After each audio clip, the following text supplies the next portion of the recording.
From a rooftop, a man named Derek looks down as his partner, Sylvie, prepares to cast a spell. She yells up at him, "Get ready, Derek." Sylvie shouts her instructions. 30 seconds until the portal's up. Once you're through, you'll only have a few minutes to save them. And remember, don't be in the portal when it closes or... Interrupting her, Derek casually takes a large gulp from his flask, muttering, "Yeah, yeah." He lowers the flask with a sigh of satisfaction. "I've got it, Sylvie," he says, his voice dripping with confidence. He hops down from his perch, landing deftly on the ground below. With a smirk, he reminds her, "This isn't the first time I've had to save your team." Blue lightning crackles around his arm as he powers up. "Go through the portal, save the day, get back before dinner. Easy," he says with a casual wave of his hand. Sylvie can only purse her lips in annoyance, muttering "Tusk, asshole," as purple energy swirls around her. She focuses her power, declaring, "This is it, portal's fully opening." Now clad in armor and wielding a formidable weapon, Derek stands ready. "It's go time," he states, his eyes glowing with power. Without a moment's hesitation, Derek steps into the swirling purple vortex of the portal. But on the other side, the scene is one of utter devastation. A volcanic landscape burns under a red sky, rumbling with destruction. A fellow team member, gasping for breath, lies defeated on the scorched earth. The dimension is overrun with monstrous creatures, including a massive dragon that unleashes a torrent of fire, overwhelming Derek and his team. Looking at the chaos, a bloodied and battered Derek can only mutter in disbelief, Damn it, how did it end up like this?" He holds a fallen comrade, surrounded by an army of monsters in the fiery hellscape, completely outnumbered. Days, years, or decades later, that day still replays in his head over and over again. Now older and scarred, Derek reflects on his past while trapped in a void. It was supposed to be a simple mission. He thinks to himself, "You'd think after years of mastering the system on my own, I'd know better than to try and help people, but old habits die hard." He remembers the desperate pleas from his team. "Get to the portal, Derek. Sylvie can't hold it open much longer." Another teammate had screamed, "We can't leave them," while another urged, "There's no time, go." The memory haunts him. "I was one of the strongest system users on the planet. I thought I could save them all." He recalls fighting his way to the closing portal, a teammate yelling, "Hurry, Derek, the portal's closing," as he desperately proclaimed, "I can save him." He remembers the strain, thinking to himself, "I managed to fight off enough monsters to create an opening. All we had to do was make it through." But his present self scoffs at the memory. "Idiot, look where that got you." The memory continues through the view of Sylvie's portal. He sees himself desperately pulling his injured comrade along. "Get up, I'm getting you out of here," he had urged, to which his friend could only manage a weak "Thank you, Derek." He remembers urging his friend on, "Just keep moving, a little further and we'll be safe." But as Derek is consumed by the memory of his past self, the last word his dying friend uttered echoes in his mind. "Liar." In the flashback, a monster's maw lunges through the portal's edge, tearing his teammate apart before his very eyes. "No!" Derek screams in horror as his friend cries out in agony. His face, reflected in the shrinking gateway, is a mask of shock and failure. "Shit," he thinks. From inside the chaotic dimension, he watches the portal shrink, with Sylvie visible on the other side, just before it closes completely. The memory fills him with rage and regret. "Why did I even try to help them?" he growls before desperately pleading with his past self. Come on, just a little longer." Trapped in the void, he lunges forward, as if he could still change the past, thinking, "Don't you dare." He screams in defiance of his memory, "No." He desperately reaches out, trying to grasp the shrinking portal that exists only in his mind. But it's useless. The portal snaps shut, sealing his fate. His hand clenches into a fist as the memory concludes. Thrown back to the reality of his prison, the shock hits him all over again. What? He stands stunned in the empty void, asking the darkness, what just happened? He gasps, the crushing weight of his abandonment and failure washing over him. He collapses to his knees, his weapon clattering beside him. Why did this happen to me? He cries out. What did I do to deserve it? He tortures himself with questions. Was it because I wasn't strong enough, or did someone betray me? He shakes his head, grabbing his glaive, trying to push the dark thoughts away. No, my mind's just playing tricks on me again. He forces himself to believe in a rescue that isn't coming, scratching a mark on the ground to track the passing days. Sylvie and the others are probably looking for me right now. They'll open a portal for me, and I'll be able to get out of here. As countless marks fill the space around him, he waits in the vast, empty darkness, clinging to a fading hope. Any day now. But no one came, he reflects, I didn't know if I'd been trapped for months or decades. To survive the endless solitude, he trained. I practiced with my glaive until it became an extension of myself. I meditated for days on end in an effort to keep myself sane. I trained my body to its peak, growing stronger than I thought possible. He honed his skills, his movements becoming a whirlwind of deadly precision in the silent void. He recalls his endless cycle. I meditated and practiced and trained in the hopes that someday I'd get to see the sun again. Then a sudden unfamiliar sound cuts through the silence, a sharp ding. Derek looks up, confused and alarmed. Huh. A red warning message flashes before his eyes. Error, System DETCTD, the host is moving out of system range. He stares in disbelief. What? No. Alarms blare in his mind as error messages flood his vision. Wait, he pleads, a wave of panic rising. You can't do this to me. The system continues its dire warning. Error, host losing connection with system-controlled area. Please move into system range as soon as possible. He clutches his head, screaming in desperation. It's all I have left. But the final, soul-crushing message appears. Error, system connection lost. Tears of despair stream down his face, the cracks on his skin deepening. Please, don't take my system from me, he begs the empty void. In a fit of rage, he smashes his fists against the walls of his prison. Damn it, he thinks. This place has no escape. Not even from the agony of my own flesh eating itself, as my high vitality stitches me back together. It doesn't matter how strong I become. The cracks in myself keep growing wider, but the ones in the void just slowly disappear. Finally, after an eternity of suffering, he gives in to despair. His eyes, lifeless and broken, reflect his thoughts. I give up. Just let me die. He lets go, his body floating adrift in the endless purple expanse, his weapon slipping from his grasp. I'd lost myself once before and could feel it happening again. I slipped quietly into the darkness until the void called. Something startled him from his descent into nothingness. A fracture appears in the fabric of the void. The call was real, and I answered. He stares at the impossible sight, his mind struggling to accept it. Am I seeing things? A dangerous gleam returns to his eye, which now sparks with a faint blue light. A manic grin spreads across his face as blue energy crackles around him. That's a crack, and it's not reforming. A primal roar of pure, unadulterated will erupts from him as he's engulfed in power. I'm GTTING the fuck out of here. He channels his newfound energy, preparing to unleash it. I don't care where it leads. With a mad laugh, he swings his glaive at the crack. I don't care what's on the other side, ha. He puts all of his strength into the blow, thinking, anything, even death, is better than staying. The crack shatters. But as he breaks through, a monstrous creature greets him on the other side. What the hell is? Before he can react, the beast unleashes a massive energy blast that engulfs him completely. The force of the explosion sends him hurtling back through the shattered remains of his prison.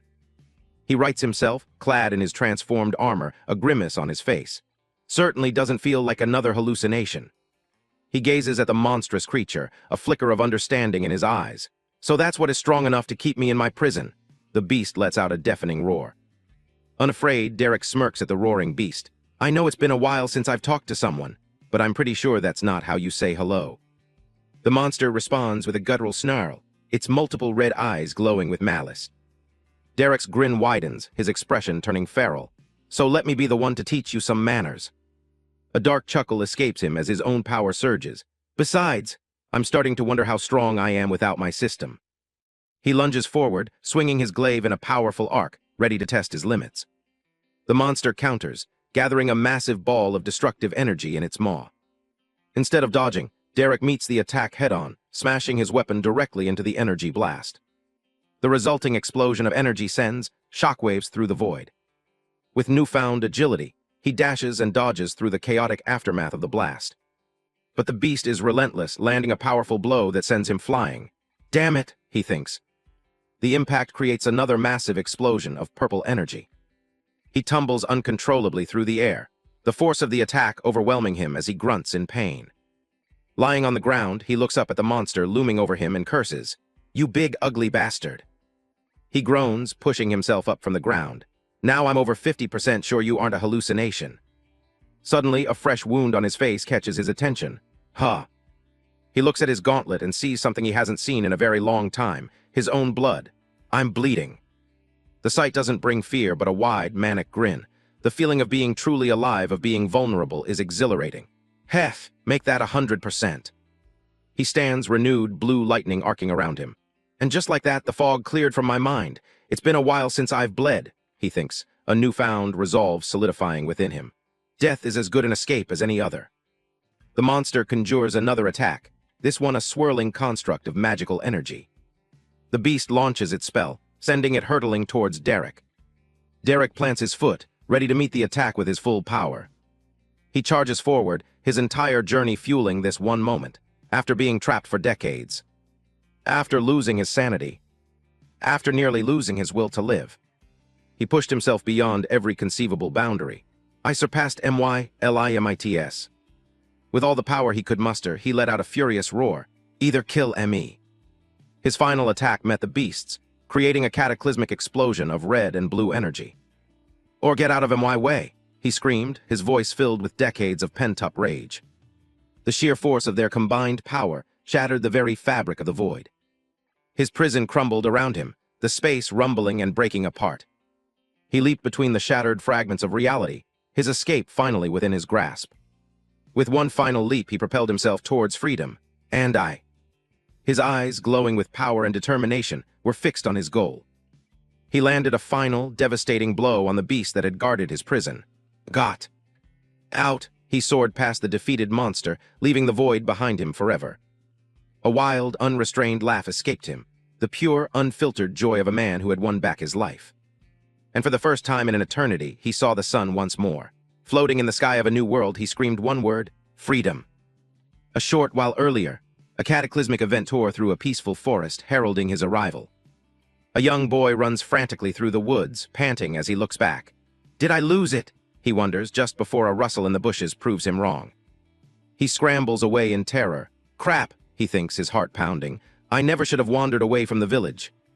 Reaching a cliff face, he begins a desperate climb, slipping and struggling. If only I'd waited a few more days. Curse my luck, he laments. He pulls himself over the edge, gasping for breath. But his relief is short-lived. He finds himself trapped at the peak of a mountain with nowhere left to run. The monstrous wolf-like creature appears before him, blocking his only escape. The boy's face falls in utter despair. I'm so dead. He screams, stumbling backward from the terrifying beast. The ground beneath his feet gives way, and the cliff edge crumbles. As the boy falls, the monster leaps, ready to finish him off. The boy cries out in terror, "Somebody help me," as the monster's jaws close in. He plunges into the water below and surfaces, gasping for air, having narrowly escaped the beast's attack. I'm alive, he sputters, clinging to the rocks. But his relief is cut short as he looks up and sees a strange, crackling light in the sky, causing him to cry out in confusion. Whatever it is, it comes crashing down from the heavens with a deafening boom. It hits the water right in front of him with an enormous splash, sending waves and energy everywhere. As the water settles, a towering figure in glowing armor rises, holding a massive glaive. The boy can only cry out in shock and fear at the sudden appearance of his mysterious savior. A young, blonde-haired boy named Thomas is in a state of utter terror, his face pale and covered in a cold sweat as he shudders in fear. Before him stands a menacing figure clad in black armor, radiating a powerful blue aura. Having just escaped one monster, Thomas looks up in despair, crying out, "And now there's a demon." The scene shifts to Derek, whose face and body are covered in cracks, a sign of his torment in the void. Suddenly, a red notification window appears before him, displaying a critical message. Error, INVADING system DETCTED. A close-up on Derek's glowing blue eye shows his confusion and shock. The single word echoes in his mind. What? The system immediately follows up with a new, ominous directive. Eliminating threat. A massive vortex of purple energy forms and fires a beam down towards the coastline where the armored man and Thomas stand. The beam of energy engulfs Derek, who cries out in pain and confusion. Shit, what's going on? From behind a tree, Thomas watches the chaotic scene unfold, his face a mask of pure shock and terror. The purple energy erupts in a massive, blinding explosion, tearing the landscape apart. In the aftermath, the armored figure lies motionless in a crater, surrounded by fractured ground and creeping vines, seemingly defeated. Nearby, an injured wolf-like creature shakes itself off. It's covered in wounds, but it's still standing. A close-up on the wolf's eye reveals its blood-red sclera and glowing yellow pupil, burning with feral intensity. The wolf cautiously approaches the fallen body of Derek and looms over him, assessing the new potential threat or prey. Derek's consciousness drifts in a dark void. He recalls his time there.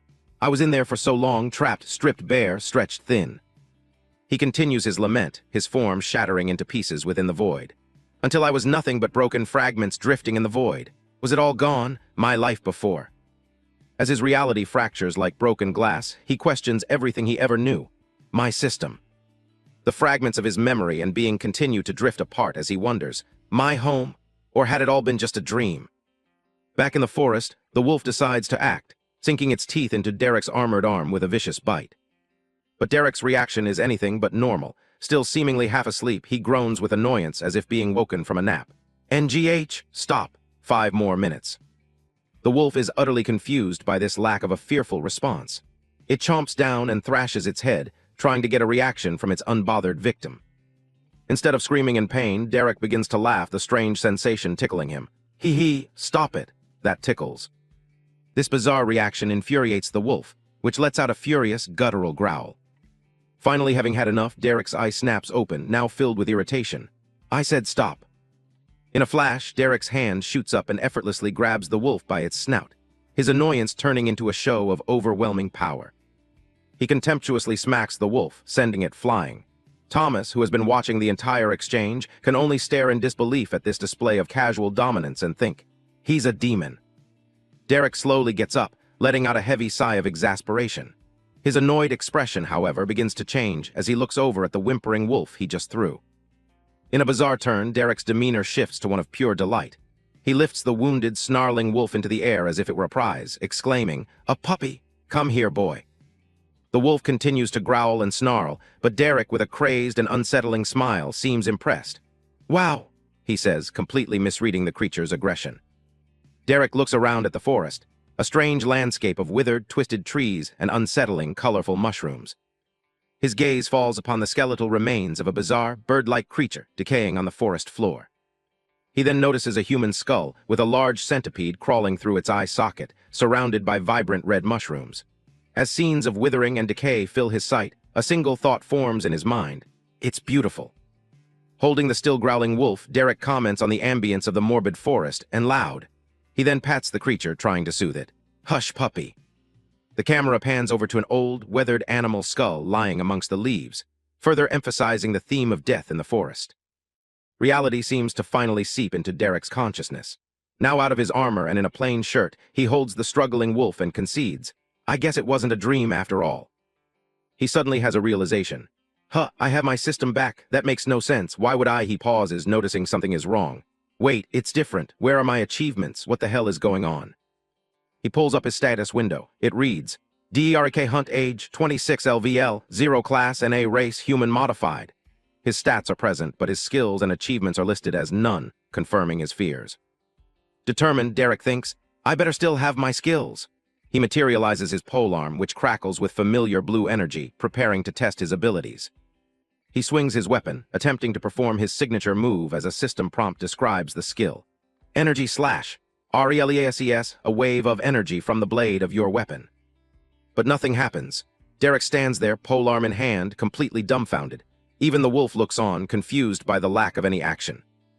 In a comical display of frustration, a chibi version of Derek frantically swings his weapon over and over, trying to activate Energy Slash, but to no avail. The repeated failure results in a painful system backlash. Derek clutches his head, crying out, AGH, damn it, why won't my skill activate? His mind flashes back to the initial alert. And what about that error? He wonders, recalling the red window. It said something about an invading system. While scratching his head in thought, the wolf begins chewing on his arm again. He pieces the clues together, musing, does that mean there are 2 of them? Did my old one somehow combine with a new one? Sitting down on a rock and cradling the wolf like a house pet, Derek ponders his larger situation. How did I even get here? And just where exactly is here anyway? As he stands up, his foot lands on a dry twig, which snaps loudly in the quiet forest. The sound puts him on high alert. He whirls around, holding the wolf defensively as it growls. Who's there? He shouts into the woods. Thomas emerges from his hiding spot and immediately drops to his knees, begging for his life. Please don't eat me. I'm sorry. I just want to find my way home. Derek stares down at the terrified boy, completely baffled by his plea. Eat you? What are you talking about, kid? Thomas looks up, sniffling as he wipes a tear from his eye. You mean? You're not a man-eating demon, Derek replies, equally confused. Man-eating? What the hell are you talking about? With the gruesome-looking wolf draped over his shoulder, Derek asks with genuine innocence, completely unaware of the irony. What about me looks like a man-eating demon? As if on cue, the wolf suddenly lunges forward and barks aggressively at Thomas, who screams and flinches back in terror. Derek immediately begins to scold the wolf, shaking it like a misbehaving pet. Bad dog, no, he yells. Thomas, witnessing the absurdity of the scene, can only conclude he's insane. Turning his attention back to the boy, Derek apologizes casually. Sorry about that, kid. What's your name? He asks, then introduces himself. I'm Derek. The boy, though still terrified, hesitantly answers, It's Thomas. Derek, now petting the bloody wolf, which is drawn with a comical halo, asks, What level are you, Tommy? Why are you scared of this little guy? Thomas corrects him. I said Thomas, before explaining his situation. Level, I'm not 13 yet, so I'm still level 0. Derek looks surprised by this information. You can't use the system until you're 13, Thomas confirms. Yeah, you have to turn 13, then kill a creature to unlock it. The words from Thomas spark an idea in Derek's mind. Kill a creature, he repeats to himself, his gaze turning towards the undead wolf in his arms. Sensing a shift in Derek's demeanor, the wolf begins to look nervous, its comical halo disappearing. With sudden, shocking brutality, Derek snaps the wolf's neck. The sound echoes as blood splatters, his eyes glowing with a menacing red light. Thomas screams in horror, What? Why'd you kill it? You were just playing with it. Derek, standing calmly over the wolf's corpse, states flatly, It wasn't a pet, Tommy. I know you're 12, but are you really this naive? Derek lectures. He points to the dead monster and explains the harsh reality. If you're level 0, then the second I let go, it would have torn you to shreds. Derek turns away from the boy, a thoughtful look on his face as he anticipates the system's response. Now, give me a second, he says. A barrage of system notifications floods his vision. CONG8UL8ONS? You killed a level 53 undead forest wolf and unlocked the Great System. Level increased 2-1.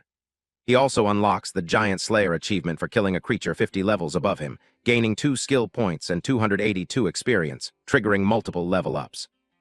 As the level UP notifications continue to pop up, Derek breaks into ecstatic laughter. Haha, this is more like it, he exclaims, thrilled to be gaining power again. But then a different set of notifications appears. There's even more, he says, observing the red and blue windows. They read, Failure to eliminate threat, SUPPRESSING threat. And finally, threat successfully suppressed. Derek looks at the conflicting system messages, his earlier hypothesis proving correct. This new system was unable to get rid of my old one, he muses. Looking at his hand, he concludes, So I was right. A confident, almost sinister smile spreads across his face as he fully grasps his unique situation. My old system isn't gone, he declares. I have too.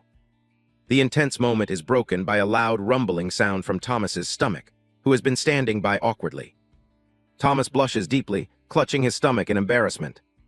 Derek's menacing demeanor vanishes, replaced by a friendly smile. You hungry? He asks. Thomas, looking relieved, shyly nods and admits, starving. Sparks fly as Derek quickly gets a large campfire going. The two settle down for a meal, with Derek roasting the meat from a large creature over the roaring fire while Thomas watches, seated on a nearby log. Derek uses a skill to magically create fresh water, filling a bottle. He offers it to Thomas, saying, Here, have some water. The boy gratefully accepts with a quiet thanks. Thomas eagerly gulps down the water while Derek sips from a mug, offering some advice. Don't drink so fast, you'll make yourself sick. Thomas pauses, realizing the wisdom in the advice. Oh, right, he says, his fear of Derek slowly being replaced by a fragile trust. Meanwhile, Derek's mind is already on his next step. Now I just need to figure out how to access my original system. As he drinks, Derek strategizes, looking at a blank system screen. He knows what he needs to test his theory. I should already have meditation, he thinks to himself. It's easily one of the most powerful skills. He decides to test his theory. Maybe if I purchase it in this new system, he thinks as his finger hovers over the system window. He clicks yes on the prompt. Learn meditation for 1 skill point. The moment he confirms the purchase, his heart thumps in his chest. A notification instantly appears. Dormant skill similar to meditation DETECTED. MERGING skills. His experiment is a success. Suddenly, raw power surges through Derek's body, causing him to convulse as blue lightning arcs around him. He lets out a pained scream, GAUGH. Thomas, startled, cries out, What's wrong? Did you drink too fast? A new system window appears, displaying a simple but monumental message. Skills successfully MERGED. The surge of energy subsides, leaving Derek hunched over and sweating. "URGH," he groans, clutching his head. He tries to reassure the worried boy. "What? No, I'm fine." Internally, he's reeling from the intensity of the merge. What the hell was that? It was like my veins were on fire, he thinks. More notifications appear, confirming the results.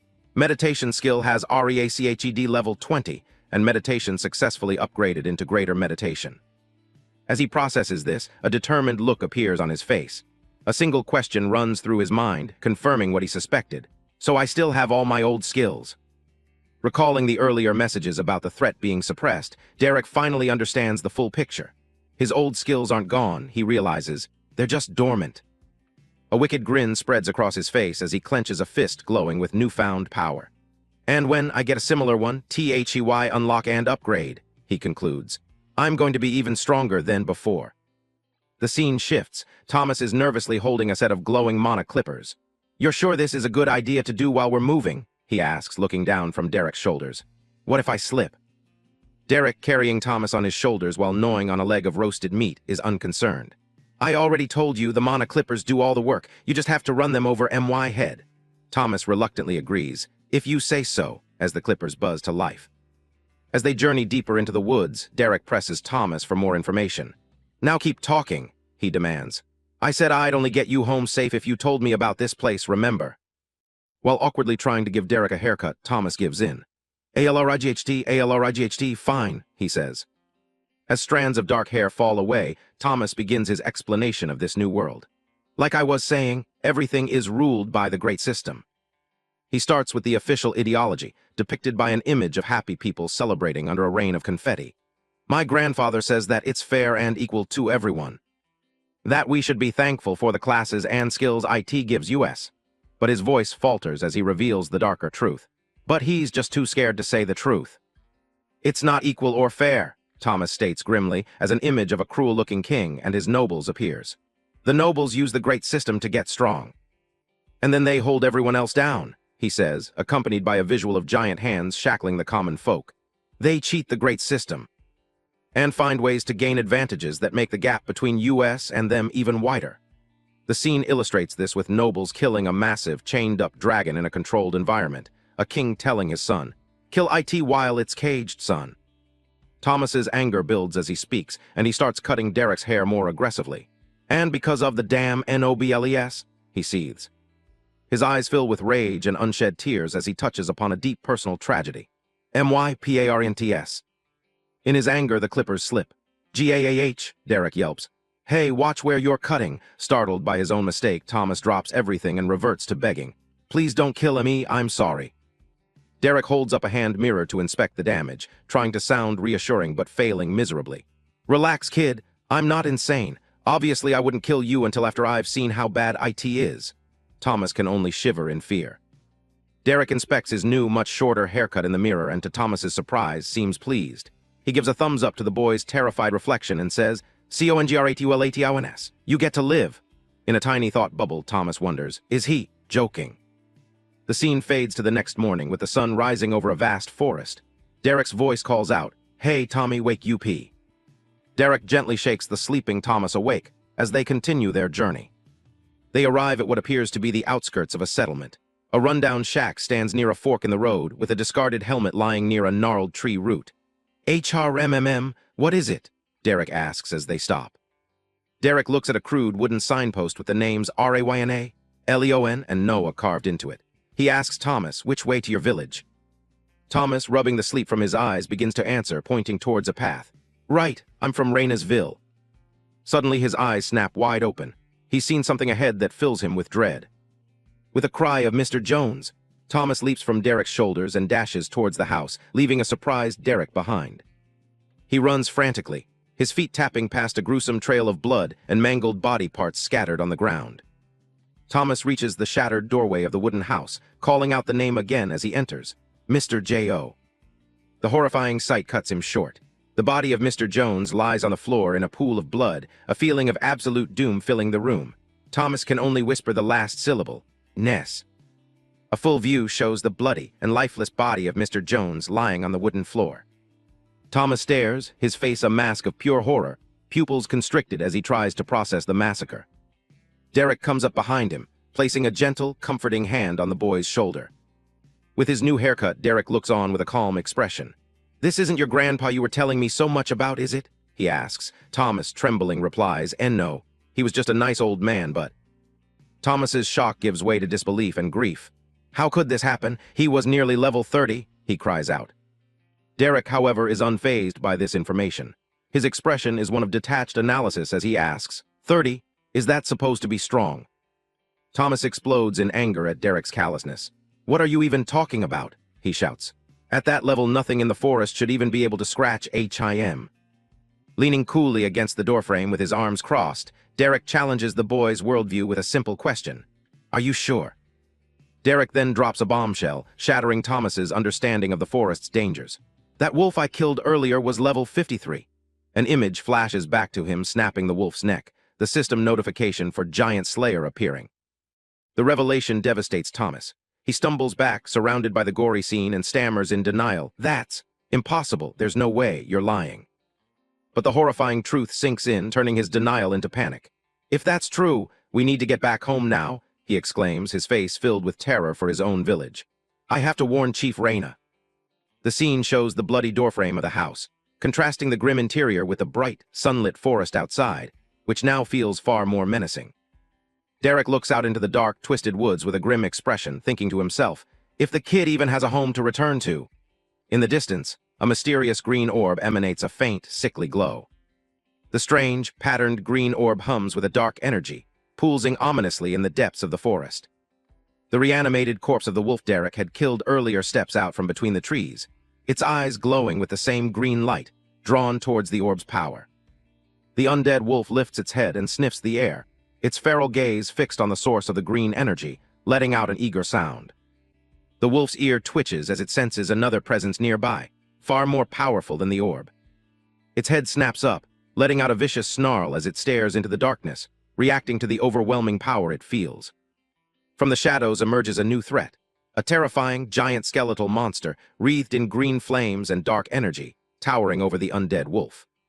With a single, contemptuous slam of its hand, the skeletal monster effortlessly crushes the level 53 wolf, demonstrating its immense and terrifying power. The very trees of the forest seem to shudder and recoil from the sheer evil emanating from the newly arrived creature. A close-up on the monster's face shows green, noxious energy leaking from its jaw as it lets out a deep, gravelly growl. The chapter ends with a full reveal of the colossal skeletal monster. With its horned skull, green flaming hair, and a tattered cloak adorned with the skulls of its victims, it stands as a harbinger of doom, the new, formidable threat that awaits Derek and Thomas. The story opens with a panoramic view of a peaceful, sun-drenched village nestled at the foot of towering mountains. Water drips from a heavy basket, indicating something freshly gathered. A woman, Mallory, looks at her daughter with a mix of pride and concern, asking, "You sure you can carry all that on your own, Brandy?" The young girl, Brandy, confidently replies, "Course I can, Mama. I unlocked the great system, didn't I?" Brandy declares that she's strong enough to help, but trembles under the heavy load. Her mother, Mallory, smiles warmly and pats her head, saying, "That's my girl." As they walk through the village, Mallory suggests, "If you ask nicely, I bet your father will give you leather from the hunt." Brandy's eyes light up with excitement at the thought. "Really? I can increase my leatherworking skill?" In her excitement, she accidentally drops the heavy, dripping basket.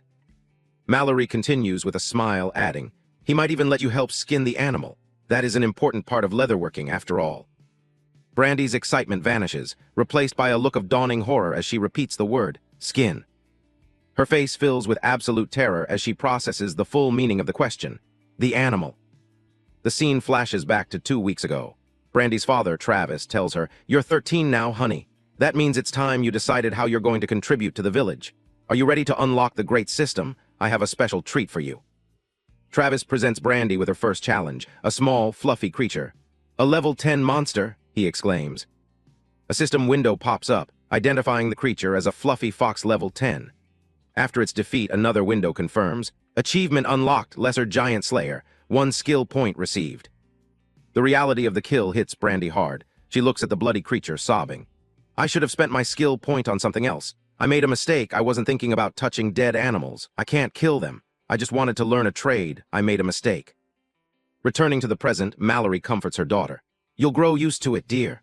She then adds quietly, though I wish your father hadn't found the cutest beast I've ever s. Suddenly, a loud crash interrupts them. Both mother and daughter look startled and afraid. Mallory recognizes her husband, Travis, running towards them, wounded. But he just left for the hunt. A bloodied man yells, Mallory, take Brandy to the eastern gate. Mallory and Brandy run to him as Mallory asks, Trav, what's going on? He urgently replies, beasts are attacking, strong ones, higher level than we've ever. Brandy looks at her wounded father in shock, calling out, Daddy. Travis, holding his bleeding side, says, there's no time to explain. Travis looks his daughter in the eyes and tells her, listen to your mother, sweetie. Brandy, though scared, tearfully agrees, okay. Mallory tries to plead with him, but Travis turns to face the danger, spear in hand, and yells, just go, Mallory, now. As Mallory pulls a crying Brandy away, Travis looks back one last time. I love you both, please stay safe. The once peaceful village is now engulfed in flames and chaos, a clear sign of a devastating attack. While fleeing through the burning village, a sniffling Brandy asks her mother, Mama, is Daddy going to be okay? Mallory tries to be strong for her daughter, replying, of course he will.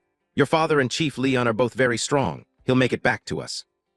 With a look of fierce determination, trying to convince both her daughter and herself, Mallory repeats, I know he will.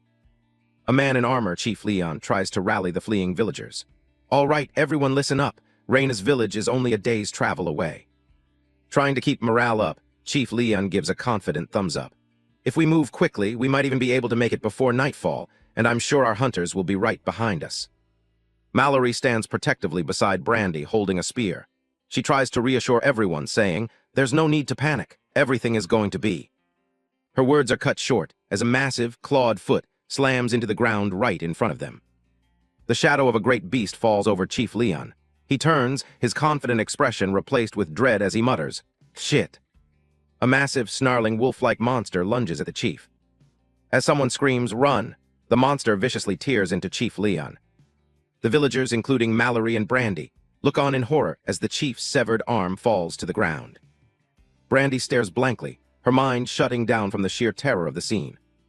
One of the savage, blood-soaked wolf monsters stands, its eyes glowing with malevolence. Mallory stands her ground, readying her spear as a pack of the monsters approach. Brandy whimpers behind her, Mama. Another villager looks on in despair as Mallory tells her daughter, Brandy, I need you to run. Brandy hesitates, but Mama, I... As a monster jumps towards her, Mallory cuts her daughter off, screaming with desperation, I said run. The sheer force of her mother's command makes Brandy flinch and take a step back. Mallory strains, using all her strength to hold back the snapping jaws of a wolf with the shaft of her spear.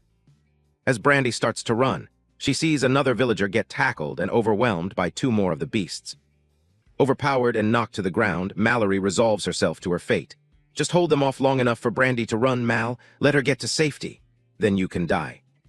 Brandy runs for her life, tears streaming down her face as she glances back at her mother's struggle.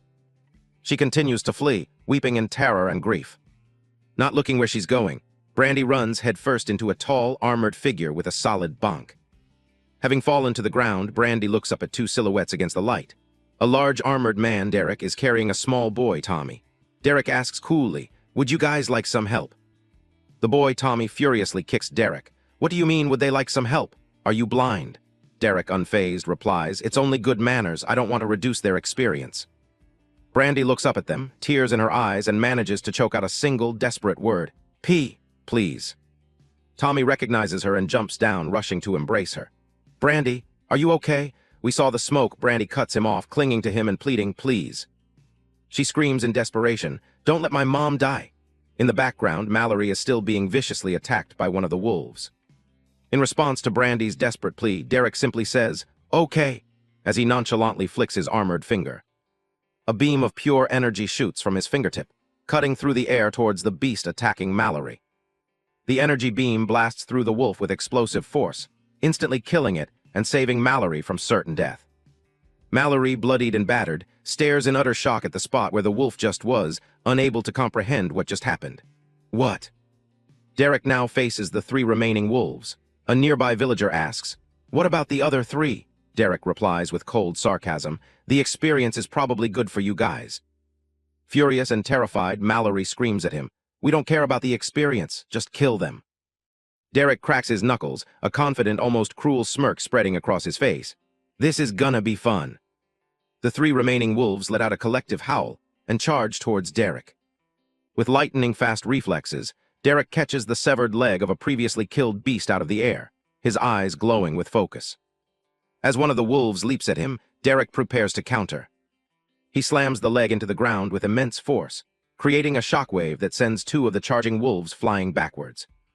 His gauntlet glows with power as he prepares his next move.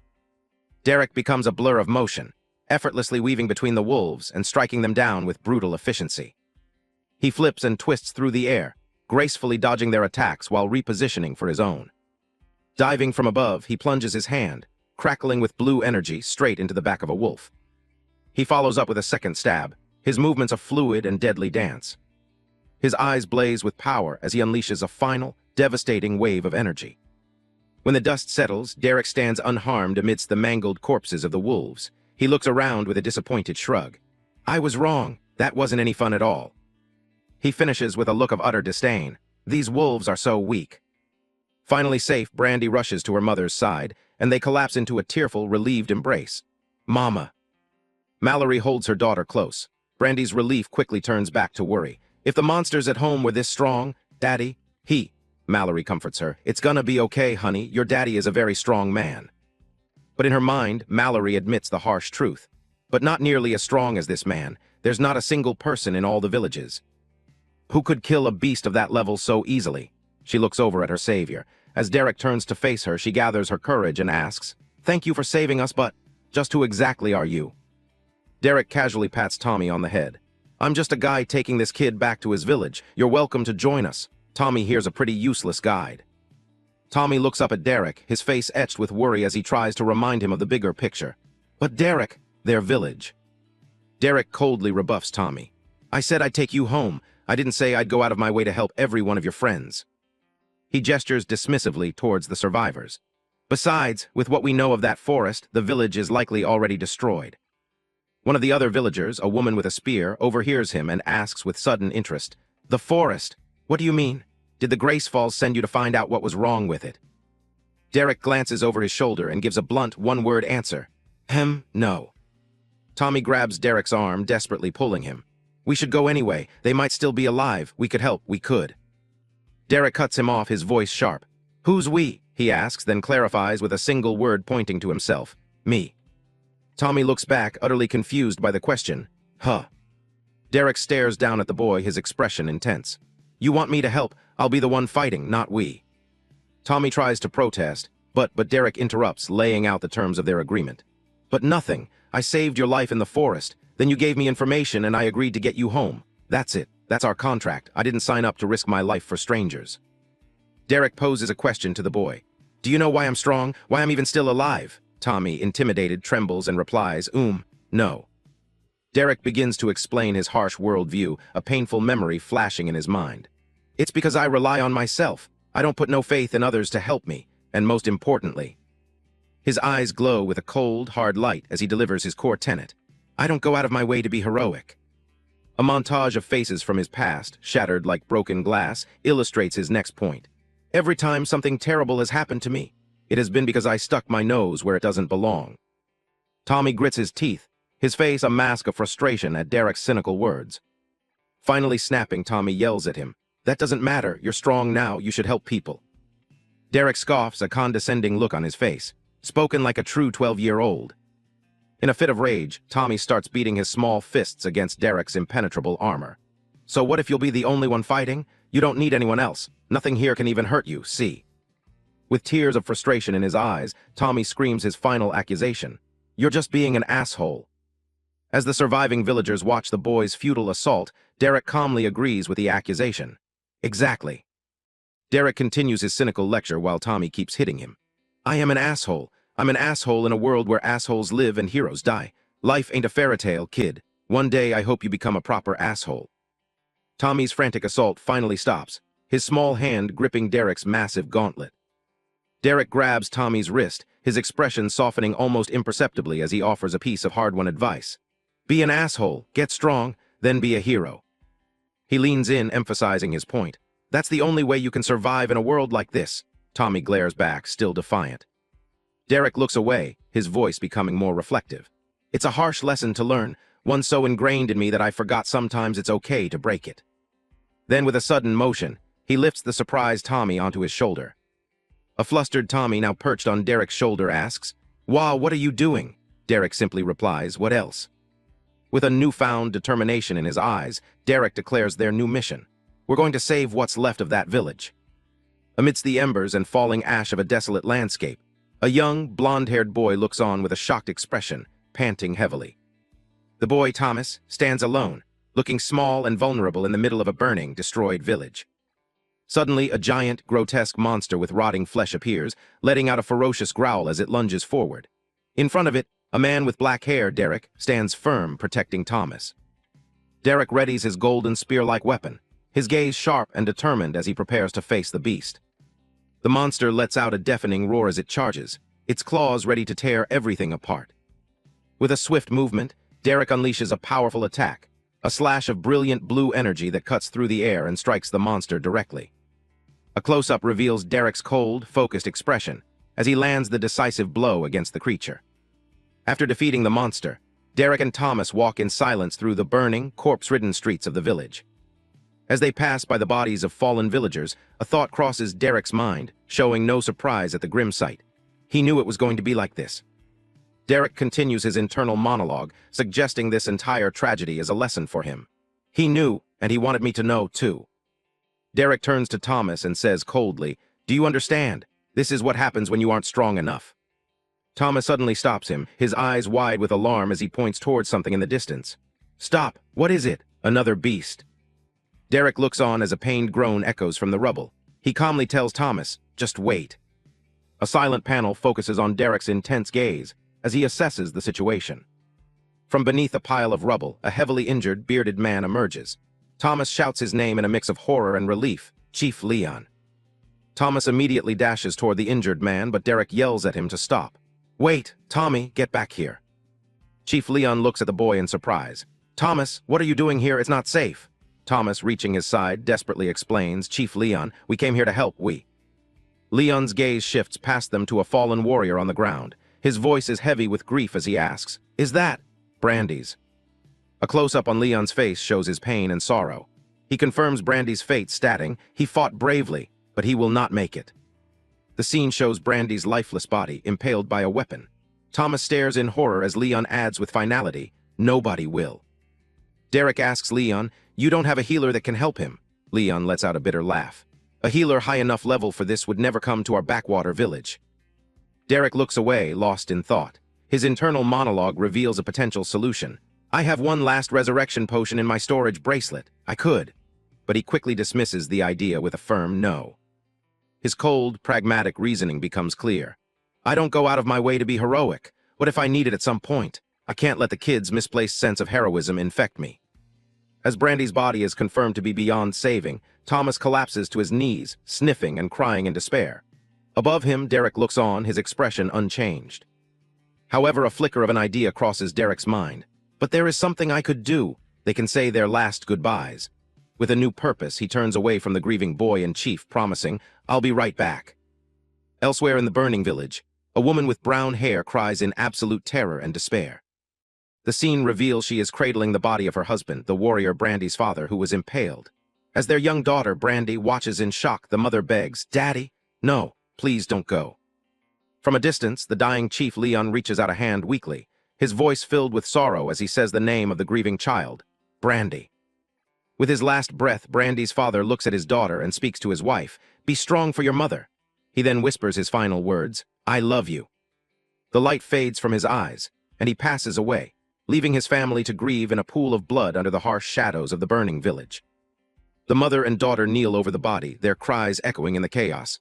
"I don't want you to be gone, Daddy." The mother lets out a final, heart-wrenching scream of pleas. The scene transitions away from the tragedy to a quiet, peaceful stream nearby. Derek, Thomas, and Chief Leon have moved to the stream's edge. Derek looks back at the burning village and says, "It's still not safe here. Once those two have said their goodbyes, we should get moving." Thomas stands silently, sniffling as a tear traces a path down his sorrowful face. Derek places a hand on the boy's shoulder, offering a grim form of comfort. "I know it's hard, kid, but you'll get used to it." Chief Leon furiously slaps Derek's hand away. "Get used to it? The boy just saw his friend's father die. Don't tell him to get used to it. Leon gets in Derek's face, poking him accusingly in the chest. Who are you anyway? He continues to challenge the stranger, his voice full of protective anger. I know you're not from any village around here, so tell me why I should let Thomas go anywhere with you. Derek remains silent, his expression unreadable in the face of the chief's confrontation. Just as the tension peaks, Thomas steps in, surprisingly taking the stranger's side. Derek's right. With a newfound determination, Thomas explains his grim understanding of the world. I've lost before, when my parents didn't come home, in a way. I'm jealous they got to say goodbye. A flashback shows a younger Thomas sitting alone before a large gate at night, revealing the trauma of his own parents' disappearance. With the matter settled, the small group continues their journey, leaving the burning village and its sorrows behind them. Having found a moment of peace, Derek decides it's time to assess his situation. He thinks, I guess I should go over my system notifications. A blue holographic screen appears before him as he muses. I probably gained quite a few levels. A series of notifications confirms his kills. A level 22 undead forest wolf, a level 18 black forest bear, and another level 29 undead forest wolf. The final, most important message declares, Level 10 reached. Please choose a class. Derek considers the choice. Class, I wonder if I'll be able to pick the same one from my previous system. But as he interacts with the screen, his eyes widen in shock. Holy shit, screw picking the same class, these options are insane.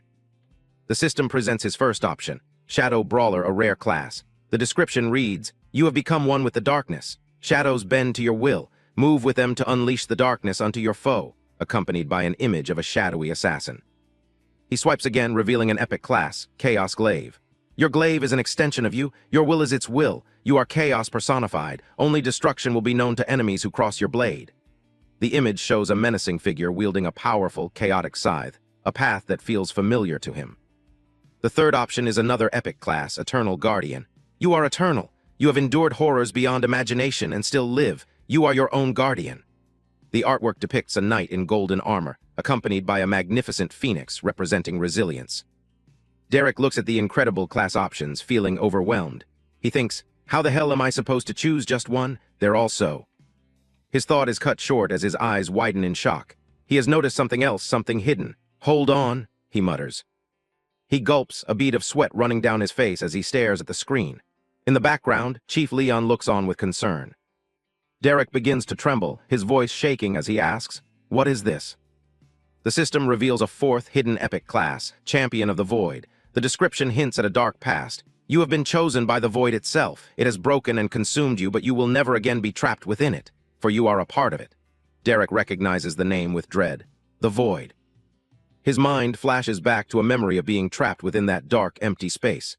He recalls its endless expanse and unrelenting hunger, stating that it was not a teacher or an ally.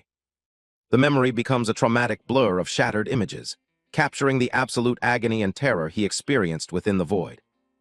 He remembers the nature of his captor. It was a master, brutal and unforgiving. An image of his younger self, defiant against the overwhelming darkness, appears in his mind. The sheer pressure of the void was enough to make the very ground beneath his feet crack and shatter.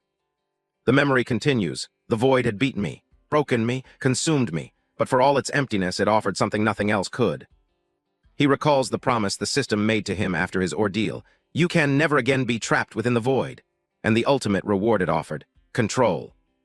Returning to the present, Derek understands the connection. It was me, he thinks, as a hand of pure void energy appears before him, and I was it. Without hesitation, he presses yes to the prompt asking if he wants to select Champion of the Void as his class. The moment he makes his choice, a cataclysmic explosion of purple and white energy erupts from his body. The blast sends Leon and Thomas flying. Leon yells in a panic, "What the hell is going on?" Before turning to his companion, Derek, "Get away from him, Thomas." Thomas struggles against Leon's protective grip, yelling, "Let go of me, Leon! Derek, what's going on?" But Leon holds him firm, shouting, "It's not safe, boy." A massive column of violent, purple energy engulfs Derek, glowing brightly as his transformation takes place. As the light subsides, Derek examines his hands, which now course with void energy. 2 notifications appear: New skill learned, Channel Void, and New skill learned, Void Call. A smirk plays on his lips as he thinks, new skills, might as well try them out right. He immediately begins to test his newfound abilities, gathering dark purple energy between his palms to form a dense sphere of pure void. The chaotic energy suddenly vanishes. Leon and Thomas look on, panting in terror. It stopped! Leon wonders aloud. What the hell is he? In the distance, Derek stands, a void-like core now glowing in his chest. Derek decides to test his other new skill, thinking the words, Void Call. He unleashes a massive, roaring beam of purple energy that shoots straight up into the sky, shaking the very landscape. Struck with terror by the display of overwhelming power, Leon shields Thomas and prays to the only thing he can think of. Great system, save us. The violent energy subsides, now swirling harmlessly around Derek. He looks at his hands with a pleased and confident smile. His smile twists into a sinister, almost crazed grin as his eyes glow a menacing purple. He exclaims, "This is incredible."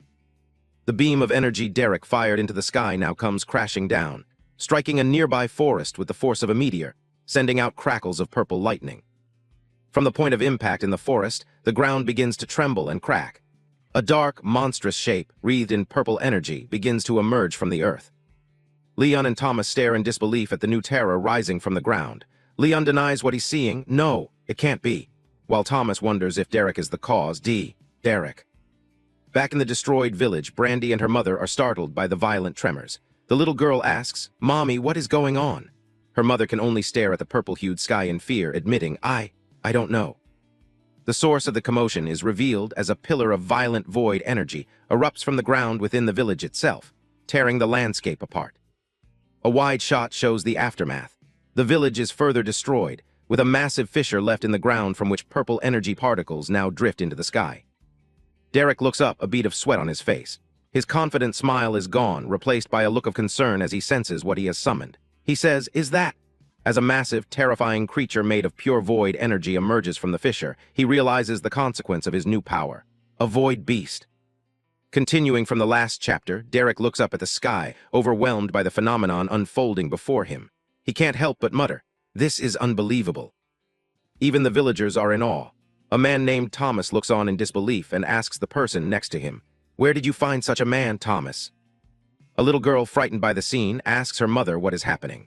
Her mother, equally clueless and scared, can only reply, "I don't know, sweetie." The unbelievable sight is Derek's own doing. He looks up, ecstatic, as he realizes he has successfully performed a summoning. "I get my very own summon," he exclaims in joy. From a tier in the sky, a massive beam of purple energy crashes down, materializing a monstrous creature right in front of Derek. Derek observes the terrifying, multi-eyed beast he has summoned. He decides on a name for it, thinking, "What should I call you? Asher." He then affirms his choice. "Yeah, you look like an Asher." Derek speaks to his new summon with a thoughtful expression. "You're a bit smaller than the other one, but I can work with it," he says, hinting at a previous encounter with a similar, even larger beast. Watching from a distance, the young boy with Thomas is shocked by Derek's calm demeanor. He's smiling. Does he not know what a void beast is? Is he crazy? He wonders. Thomas, however, calmly replies, "No." Thomas believes in Derek's capabilities, stating, "I think he can control it." Confident, Derek decides to test his control over the beast and commands, "Can you sit, Asher?" Derek issues a firm command, "Sit." However, before he can even finish repeating the word, Asher lunges at him in a sudden, violent rebellion. Asher's powerful attack slams into the ground, narrowly missing Derek and sending debris flying everywhere. As the situation turns dangerous, Thomas quickly shoves the young boy back to safety, shouting, "Derek, stay back, Thomas." The ground cracks under the immense force of Asher's hand slamming down, a testament to the creature's raw power. Derek, now clad in armor and sporting a fresh wound on his head, glares at his rebellious summon. The initial excitement is gone, replaced by cold fury. "You shouldn't have done that, Asher," he says menacingly. "Now I have to kill you." Asher stands defiantly, its red eyes glowing as it prepares to face its own master in a battle to the death. With blood dripping down his face, Derek turns to the onlookers. "You two, get out of here," he orders, preparing for a serious fight. As Thomas and the boy flee, Derek materializes a blade of pure energy from his armored gauntlet, ready to engage his rogue summon. Derek's eyes glow with intensity, his face a mask of cold determination. "I don't want you getting in my way," he mutters, focusing entirely on the battle ahead. Derek attempts to use his system's ability to analyze the foe. "Identify," he commands. However, the system fails, returning a message.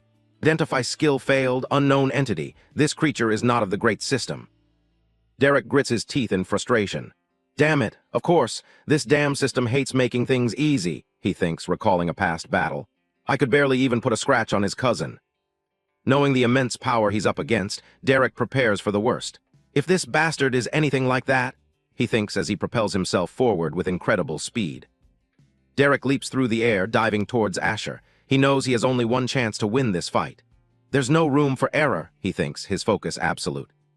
Derek clashes head-on with the Void Beast, his energy blade meeting Asher's monstrous jaw with a resounding snap. The impact creates a massive explosion of dark energy, but Derek is the one who bears the brunt of the force. Despite putting all his strength into the attack, Derek is immediately overpowered, his determined expression turning to one of shock as he is pushed back by his own summon. Derek is shocked by his summon's power, thinking, it blocked that with nothing but its palm, as Asher looms over him unfazed. Asher's blow sends Derek flying backward. Shit, he curses, realizing he has completely lost control of the situation. The Void Beast immediately retaliates, firing a massive beam of destructive energy directly at Derek. The blast hits him head-on and he coughs in pain, thinking, what the hell, as his body is thrown back. The force of the impact is immense, and Derek gasps for air, his face contorted in pain from the heavy damage he just sustained. Before Derek can even recover, Asher closes the distance in an instant. How is it so fast? Derek wonders in disbelief. Asher unleashes another devastating energy beam, sending Derek flying and crashing into the rocky terrain. Derek crashes to the ground, spitting a mouthful of blood as he cries out in agony. The damage is quickly adding up. Lying defeated on the ground, Derek resorts to a desperate, almost comical thought. Maybe if I play dead, it will get tired and leave me alone. But Asher is relentless. It begins to brutally pummel the spot where Derek is lying. Yeah, that's not happening, Derek thinks, his plan failing spectacularly. As Asher continues its assault, a system window flashes with a critical warning. Health has dropped below 20%. Realizing the grave danger, Derek curses and immediately shouts, activating meditation. Despite being pinned down and beaten, Derek struggles against the onslaught, a purple aura flaring around him. I need to get this bastard off of me now, he thinks, trying to muster his strength. His health ticks down to 19%. Fueled by desperation, Derek manages to get to his feet and thrusts his transformed spear towards Asher, shouting, take this. Asher's reaction is swift and dismissive. It effortlessly snatches Derek's weapon out of the air, completely nullifying his attack. The monster then slams Derek into a rock wall, causing his health to drop further to 18%, and then 17% as the brutal assault continues. Derek's health continues to plummet, now at 16% amidst the relentless beating. He coughs up another spray of blood, as the system registers his health falling to a critical 15%. Another smash from Asher's powerful fist sends shockwaves through Derek's body, and his health drops once more, now at 14%. Watching the horrific scene unfold from a safe distance, the young boy's face is stained with tears as he witnesses the hero being brutally beaten. Meanwhile, in a nearby village, the chaos has spread. A group of villagers is seen fleeing in terror. A woman calls out to their apparent leader, Leon, what is going on? Leon, carrying an injured person on his back, can only yell, no time to explain, just keep running. Back on the battlefield, Asher's hand crackles with dark energy, preparing for another devastating blow. A single desperate thought echoes, please live. The Void Beast gathers energy into an orb, ready to unleash it. Pinned and helpless, Derek can only curse his fate. Derek is engulfed in another explosion of void energy, the overwhelming force making him realize, I'm taking too much damage. Even with meditation active, my regeneration isn't enough. Derek thinks in despair as a system interface shows his health plummeting rapidly from 13% all the way down to 8%. Just as Derek is on the brink of death, a new system window appears, offering a glimmer of hope in his desperate situation. On the verge of death, Derek desperately searches for a solution, thinking, I need something that can let me fight back. His eyes land on an option in the system interface. There. With no other choice, Derek spends his last skill point. A series of system notifications appear. Skill point spent. Heavy weapons master learned successfully. Skill points remaining 0. But then a new, unexpected message pops up. Multiple similar dormant skills found. The system begins merging the skills, and an excruciating pain courses through Derek's body, forcing him to scream in agony. As Asher slams the ground again, the system announces the completion of the painful process. Skills successfully merged. The results of the merge are instantaneous and immense. The heavy weapons master skill has been upgraded and boosted straight to level 20, represented by the spectral form of a powerful dragon. A massive torrent of blue energy erupts from Derek's body, signifying his explosive power-up. The tables have turned. Now glowing with blue energy, Derek clashes with Asher, his empowered strikes creating a flurry of blue and purple sparks against the beast's attacks. Derek is now on the offensive, swinging his glowing spear with newfound strength and pushing Asher back. Wreathed in a powerful blue aura, he leaps into the air, poising his spear for a devastating downward strike. His face, though still bloody, is now a mask of pure rage and determination. His eyes glow with blue light as he channels his new power. Derek's empowered weapon clashes directly with Asher's hand. This time, the beast is the one struggling to hold its ground. He roars with effort, pushing with all his might as he tries to break through the monster's defense. "Come on, just a little more," he grunts. Despite his incredible power-up, he realizes his spear isn't breaking through. "I can't cut it," he thinks, his attack being held at bay. Derek quickly understands the problem. "The void is nullifying my attack." A sphere of light appears on his chest as he comes to a crucial realization. "But there's one thing I still haven't tried." With a smirk, he decides on a new strategy. Time to fight fire with fire. He begins to channel the very same void energy that Asher is made of. Void energy, colored purple and blue, swirls and coalesces around his spear, transforming it into a weapon capable of harming the void beast. Derek lets out a furious battle cry as he and Asher face off, both now wielding the same chaotic void energy. His void-infused spear finally breaks through Asher's guard, cracking the monster's energy-wreathed hand. Derek spins through the air, delivering a powerful arcing slash that cuts deep into the void beast. After his final, decisive blow, Derek lands gracefully on the ground, the intense battle finally over.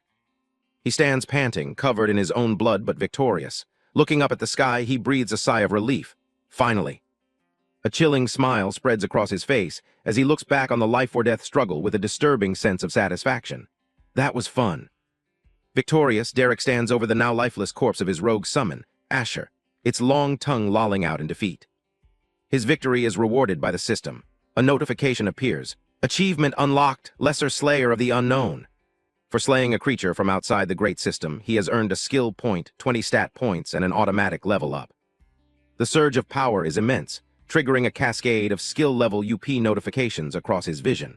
However, such a massive and anomalous power spike does not go unnoticed. The scene shifts to a lavishly decorated room, where a calm, authoritative voice responds to a knock on the door, saying, "Come in." A bald servant in a pristine suit enters, addressing his superior with deference. "Ma'am," he begins, "you're going to want to see this." He presents a folder bearing the emblem of a mysterious organization, the Crown. The report inside is alarming. Abnormal portal energy signature detected. The woman, known only as Ma'am, immediately understands the implication and asks, "A void beast?" The servant confirms her suspicion. "Without a doubt, ma'am." Sitting at a grand dining table, the red-haired leader of the Crown reads the report, her expression unreadable. "Interesting," she remarks, her curiosity piqued. Her decision is swift and absolute, signaling that Derek's actions have not gone unnoticed by powerful entities. "Send a hunter," she commands, setting a new and dangerous threat on his path. A large crowd of people shambles wearily through a forest canyon at sunset. They appear to be refugees, displaced and exhausted. A woman in the crowd looks up, her expression a mix of shock and recognition. "Huh, is that?" "It is." A weary, blood-stained man who appears to be the leader arrives with his family. The crowd stirs as someone shouts, "The chief is back." The villagers gather around their chief, named Leon, asking desperate questions. "Can we finally go home, Leon?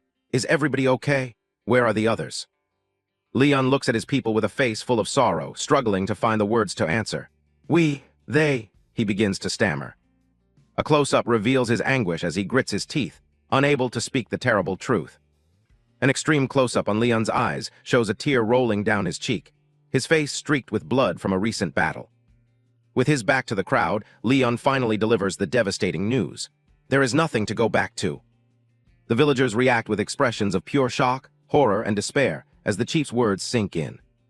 Overwhelmed by guilt, Leon condemns himself. "I have failed as your chieftain. I should have died with them." As someone tries to console the chief, a young blonde boy named Derek rushes past him, crying out in relief. "Derek, you're alive." He hugs a black-haired man who reassures him. "Of course I am. You didn't think I'd actually die, did you?" In the background, a villager notes that the way Leon had described the monster they fought made it sound like there was no chance of survival. Derek, overjoyed and flustered, pulls back and stammers, No, I'm just happy you're back." The man then turns to a mother and daughter, addressing them by name. "Hey, Mallory and Brandy, right?" After they affirm, he says gently, "I'm sorry for your loss." He holds up his wrist, showing them a storage bracelet. "Before I left, I stored your husband's body in my storage bracelet. You can give him a proper funeral once we're safe." The two women are stunned by this act of kindness. Mallory asks in disbelief, "Funeral? You did that for us." With gratitude in her somber eyes, Mallory thanks him. "Thank you, that is very kind." The man gives a simple, solemn nod in acknowledgement. The scene transitions to night, with a full moon hanging in the dark, cloudy sky. The survivors have set up a makeshift camp. Two people sit together by the warmth of a campfire. A wider view shows the somber camp. People rest where they can, and a mother and child sleep peacefully by the fire. A conversation takes place near the fire. A man warns, "Stay close to the fire. It's not safe outside the walls at night." Another replies with grim reality, "It's not safe anywhere now." A hand reaches out towards the flickering flames, seeking warmth in the cold, dangerous night. In the darkness, an owl hoots, its call breaking the silence of the tense night. While the others rest, Leon, the defeated chieftain, sits alone on a crate. He stares into the crackling fire, his mind replaying their losses. A close-up on the chieftain Leon's eyes, which reflect the flickering campfire. His expression is hard and intense. By the campfire, the young boy Derek asks the black-haired man a question. "So, what happened to the void beast?" The man responds casually while eating, downplaying the event. "Oh, that thing? Not much. Sure, it was tough and it hit hard, but once it realized it couldn't hurt me either, it jumped back into the sky." Another villager is skeptical of the story. "No way. My grandmother told me stories about them to keep me from wandering into the forest alone. There's no way it just left like that." Another adds that surely there are many who could handle one. A dramatic flashback shows the reality of the encounter. The man standing alone against a terrifying, massive beast wreathed in lightning. Back at the campfire, Mallory agrees with the skeptical villager Thomas. "Thomas is right. I've rarely heard of anyone even seeing a void beast, let alone summoning or defeating one." The conversation continues around the fire. The man insists, "I'm just telling you what happened. Maybe I got lucky and summoned a weak one." Mallory questions how that's possible. The man admits, "All I know is that I'm not using that skill again for a very long time." Derek adds that they are creatures of legend, but the man dismisses this, saying, "Legends are overrated." The next morning, Mallory stands on a cart, rallying the group of survivors. "All right, everyone up. Time to get moving. We want to reach Raina's before sundown." As the sun rises, the black-haired man and the young girl Brandy begin walking, while the other villagers watch them go. Brandy gently tugs on the man's arm to get his attention. He turns, asking, She looks up at him and asks, "Can I have some of the animals?" The man looks confused, repeating, "The animals." While holding his hand, Brandy explains, "The ones in your bracelet. I heard you talking with Thomas about them last night." "Don't see why not," the man replies. He activates his bracelet, and a blue magic circle glows as he pulls a dead rabbit from his storage. He hands the rabbit to Brandy, telling her, "I can give you the others later, they're pretty big." She accepts it, saying, "Thank you." The man watches as Brandy holds the rabbit, and he asks her, "Why do you want them anyway?" A memory surfaces, showing a younger, happier Brandy walking through a forest with her father. The sweet memory continues, with her father joyfully showing her a small, cute creature in a field of flowers. Back in the present, tears stream down Brandy's face as she explains, I put my skill point in leatherworking. I want to make armor for the village, so that..." A brief flash of her father's smiling face appears from her memory. Brandy finishes her sentence with tearful determination, "So that no one gets hurt." The man looks down at her, his expression softening with understanding. A question hangs in the air. "How do you fix yourself when you're broken?"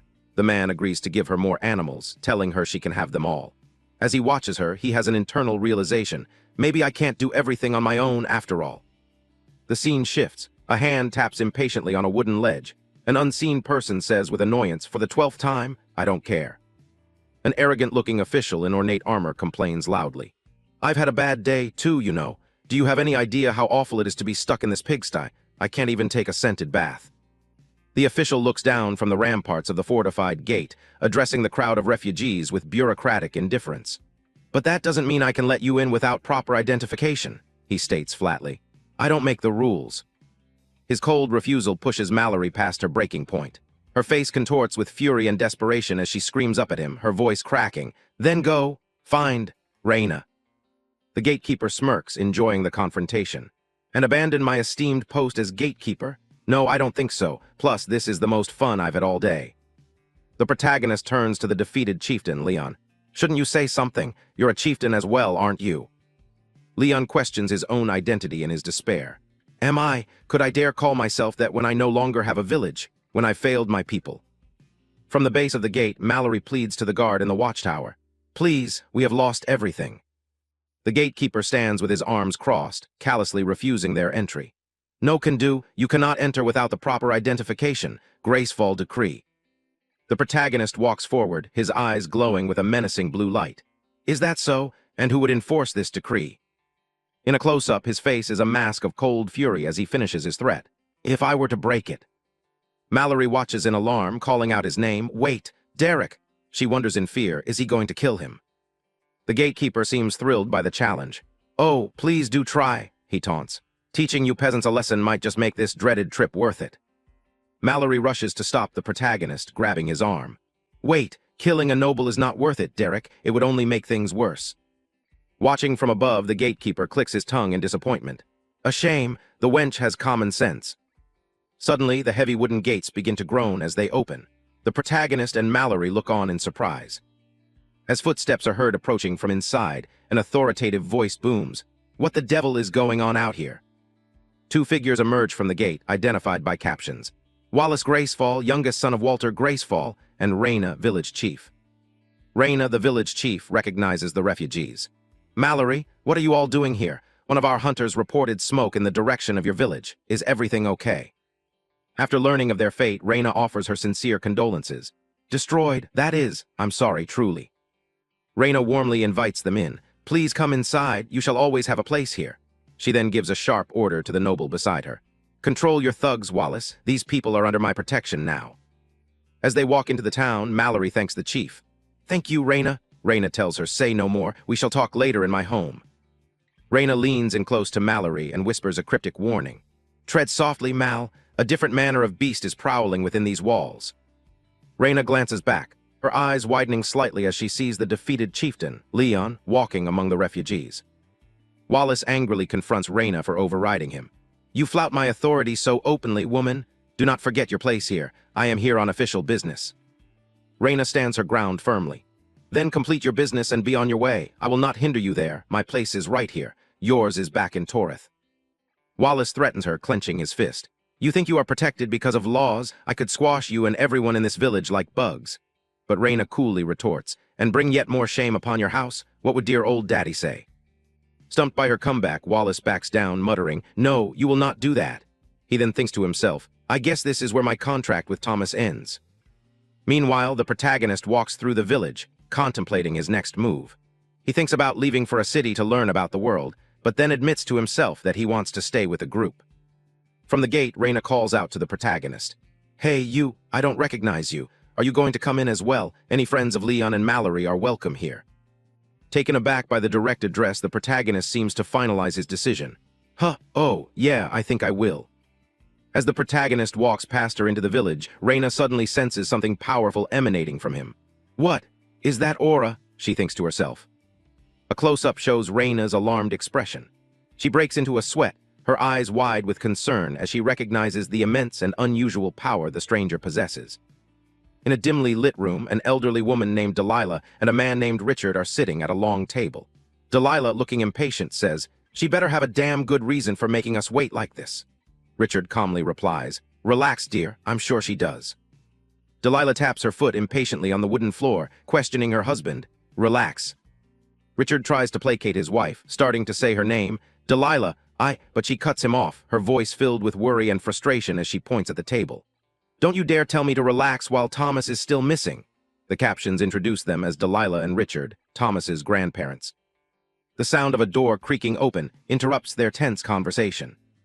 Both Delilah and Richard turn their heads in surprise towards the sound of the opening door. A woman in armor, their chief Raina, stands at the doorway. Richard, relieved, begins to question her. Finally, Raina, what could possibly be so important that you? Before Richard can finish, Delilah gasps, her eyes widening as tears begin to form. She is looking at something or someone who has just arrived. Their grandson, Thomas, dashes into the room with a wide, joyous smile, shouting, Grandma, Grandpa. Thomas leaps into his grandmother's arms, hugging her tightly. Delilah embraces him, her face filled with relief. as Richard watches with a warm smile. Overcome with emotion, Delilah wipes a tear of joy from her eye. The family shares a heartfelt group hug, a moment of pure relief and happiness. Richard holds them close and says, "We missed you, son." As the family reunites, Raina walks in, followed by Derek and another man. She looks at Delilah with a knowing smile and asks, "What do you think, Delilah? Was that important enough?" The scene shows a split panel with Derek on one side, a faint smile on his face, and a happy, smiling Thomas on the other. As the family's emotional reunion continues in the background with Thomas playfully complaining about the kisses, Derek watches with an amused smirk. He pulls out a chair and says, "Everyone take your seats." Everyone is now gathered around the table. Raina, at the head of the table, addresses the group with a serious tone. "We have important matters to discuss." Raina turns to Derek and begins, "Sir Derek, from what Mallory's told me, you're the reason Thomas and the refugees from Leon's village are alive."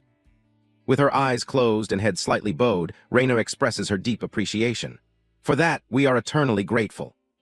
At the table, Richard lovingly ruffles Thomas's hair. Thomas looks flustered and says, "You're so embarrassing, Grandpa," while Delilah looks on with a gentle smile. Derek replies with a confident smirk, dismissing the praise. "It was nothing," he says, "and drop the sir, just Derek is fine." A close-up on Raina's determined eyes reveals her sense of duty as she states, "It is the duty of a chief to safeguard their people." She places her hands firmly on the table, leaning forward as she continues with a heavy word, "However." Raina explains their difficult situation to Derek. "If you are doing this for payment, I'm afraid I can offer no such thing." Seen through a window frame, Raina looks weary as she admits, "We are stretched thin enough as it is." Meanwhile, in a completely different setting, an extravagantly dressed aristocrat lounges in a lush garden, condescendingly ordering a farmer-like server to bring another drink. When the server tries to speak, the aristocrat cuts them off with disdain.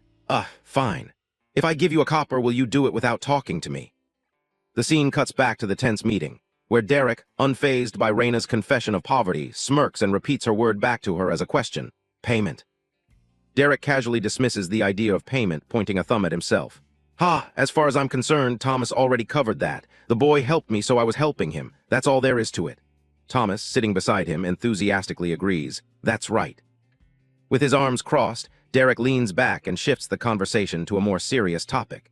"What you should really be worried about is your forest problem." Raina leans over the table, her interest piqued. "The forest problem?" she asks. "Do you know what's going on with it?" From an overhead view of the meeting table, Derek states, "I have an idea." He thinks to himself, revealing a hint about his origins. "If this is anything like my old system, that is." Derek looks at them with a grave expression, delivering his ominous theory in 2 words. "A dungeon break." The scene transitions to a conceptual explanation, showing a glowing purple orb floating in a dark, starry sky. Text captions begin to explain, "Dungeons, the lifeblood of the system." The explanation continues over a landscape filled with glittering gold coins and the looming shadows of monsters. Sources of treasure, power, and danger. The screen is filled with the menacing silhouettes of various monsters, emphasizing the danger aspect of dungeons. A group of adventurers, a warrior, a mage, and archer, are shown battling monsters before a glowing dungeon core. The narration explains, each one is a self-contained world, crafted by the system to test, torment, and reward those brave enough to enter. The glowing dungeon core sparks with energy. Text explains the rules. Only adventurers that are lower level than this dungeon can enter to ensure maximum challenge. It then sets up the premise for the problem. But when the system falters, or a dungeon is left to sit and fester. The dungeon core erupts in a blinding flash of purple light, a catastrophic event simply described as chaos. A red-eyed dragon begins to emerge from the light. As the light expands, hordes of monsters are silhouetted, pouring out from the breach.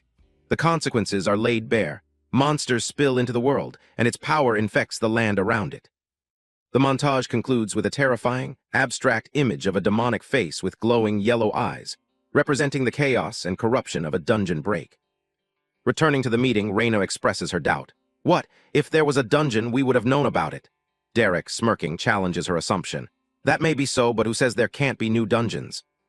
Richard puts his hands together thoughtfully, considering Derek's words. "New dungeons appearing is rare, but not unheard of," he muses. "If a dungeon spawned deep in the forest where few adventurers go." A close-up on Richard's face shows sweat beading on his brow as the horrifying realization dawns on him. "It would explain everything," he says, his eyes wide with fear. Raina stands over the map, looking to the elder for confirmation. You think he's right, Richard? He replies grimly. It may be far-fetched, but it's the only thing that makes sense. Raina points to a spot on the map, turning the questioning back on Derek in an attempt to gauge his knowledge. Where did you say you were from again, Derek? Derek bluntly replies, I didn't, as he scoots his chair back from the table. He stands up, already detaching himself from the problem. Anyway, now that you have an idea of the problem, you need to find a way to fix it. Derek turns and walks toward the door, gesturing dismissively. Who knows, maybe those pricks outside can handle it, he says with a cynical tone. That is why they're here, isn't it? Delilah watches him leave, a worried expression on her face. Just as Derek is about to leave, Raina calls out desperately, Wait! Derek stops, a bead of sweat on his temple, clearly annoyed by the interruption. With the whole room watching, Raina pleads with him, acknowledging his capabilities while admitting their powerlessness. You're strong, I know we can offer nothing. But Raina places a hand over her heart, her expression sincere and desperate as she makes her final appeal. Could you help us? A close-up captures Derek letting out an exasperated sigh, visibly burdened by their desperate request. With his back turned to them, Derek reaches for the door and delivers his crushing one-word answer, shattering their hopes. No. Back at the table, Thomas looks down, his face a picture of disappointment after Derek's abrupt departure. From outside, Derek calls back, but only for the boy. Tommy, walk with me. Thomas looks up, surprised by the summons. As Derek walks out into the evening, Thomas runs to follow him. Derek reveals his true, personal motive. I need to find that little girl. I have some more animal pelts to give her. The wooden door slams shut, leaving the rest of the council in stunned silence. Inside the now somber room, Richard breaks the silence, speaking to Raina. He's right, you know. Raina sighs, frustrated. Yeah, but he doesn't have to be so upfront about it. From the end of the table, Delilah adds with urgency, we need to figure out what to do, and fast. Richard turns to Leon, the chief of the refugees. Leon, you've spent the most time with that man. Raina also turns to Leon, seeking his insight. Now that he's gone, what's your take on him? Leon is quiet for a moment, his expression grim as he considers the question. He finally speaks, listing Derek's perplexing traits. I don't know. He asks a lot of basic questions. He's sarcastic, moody, and... Raina leans forward, sensing there's more to it. And what? She presses. A bead of sweat runs down Leon's temple as he reveals the most unnerving fact about Derek. And he can summon the void. The scene shifts to a wide view of the village street as dusk settles, the sky painted with orange and blue hues. Derek walks casually through the village, humming a tune, with Thomas following closely behind him. Derek glances around looking for the girl he wants to find. This place is not that big, Tommy. Where is she? Thomas, looking lost, stammers. I don't know, Suddenly, a harsh voice yells from a nearby alleyway, cutting Thomas off. Let go, you mangy little rat! Derek immediately stops and turns toward the sound. In the alley, a well-dressed man and woman are bullying a small girl, trying to rip a large, high-quality animal pelt from her grasp. It's mine. He gave it to me, the girl protests. The man sneers, a peasant like you would ruin a high-level pelt like this, while grunting and tugging at the prize. With a final, violent yank, the bully rips the pelt from the little girl's hands. He holds it up triumphantly with a smug grin, saying, There, that wasn't so hard now, was it? The little girl, now kneeling on the ground, demands, Give it back. The bully scoffs. Or what? He then adds a threat, revealing a larger plot. Wallace has been itching for an excuse to teach your chief a lesson. While the little girl watches helplessly from the ground, the bully turns and arrogantly drapes the stolen pelt over his arm, admiring his prize.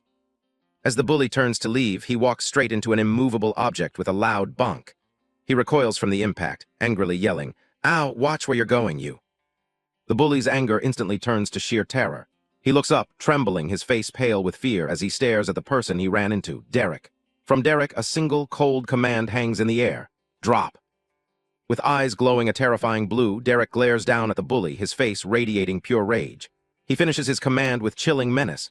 The goddamn pelt. The air itself seems to darken as the word doom emanates from his presence, ending the chapter on a climactic note.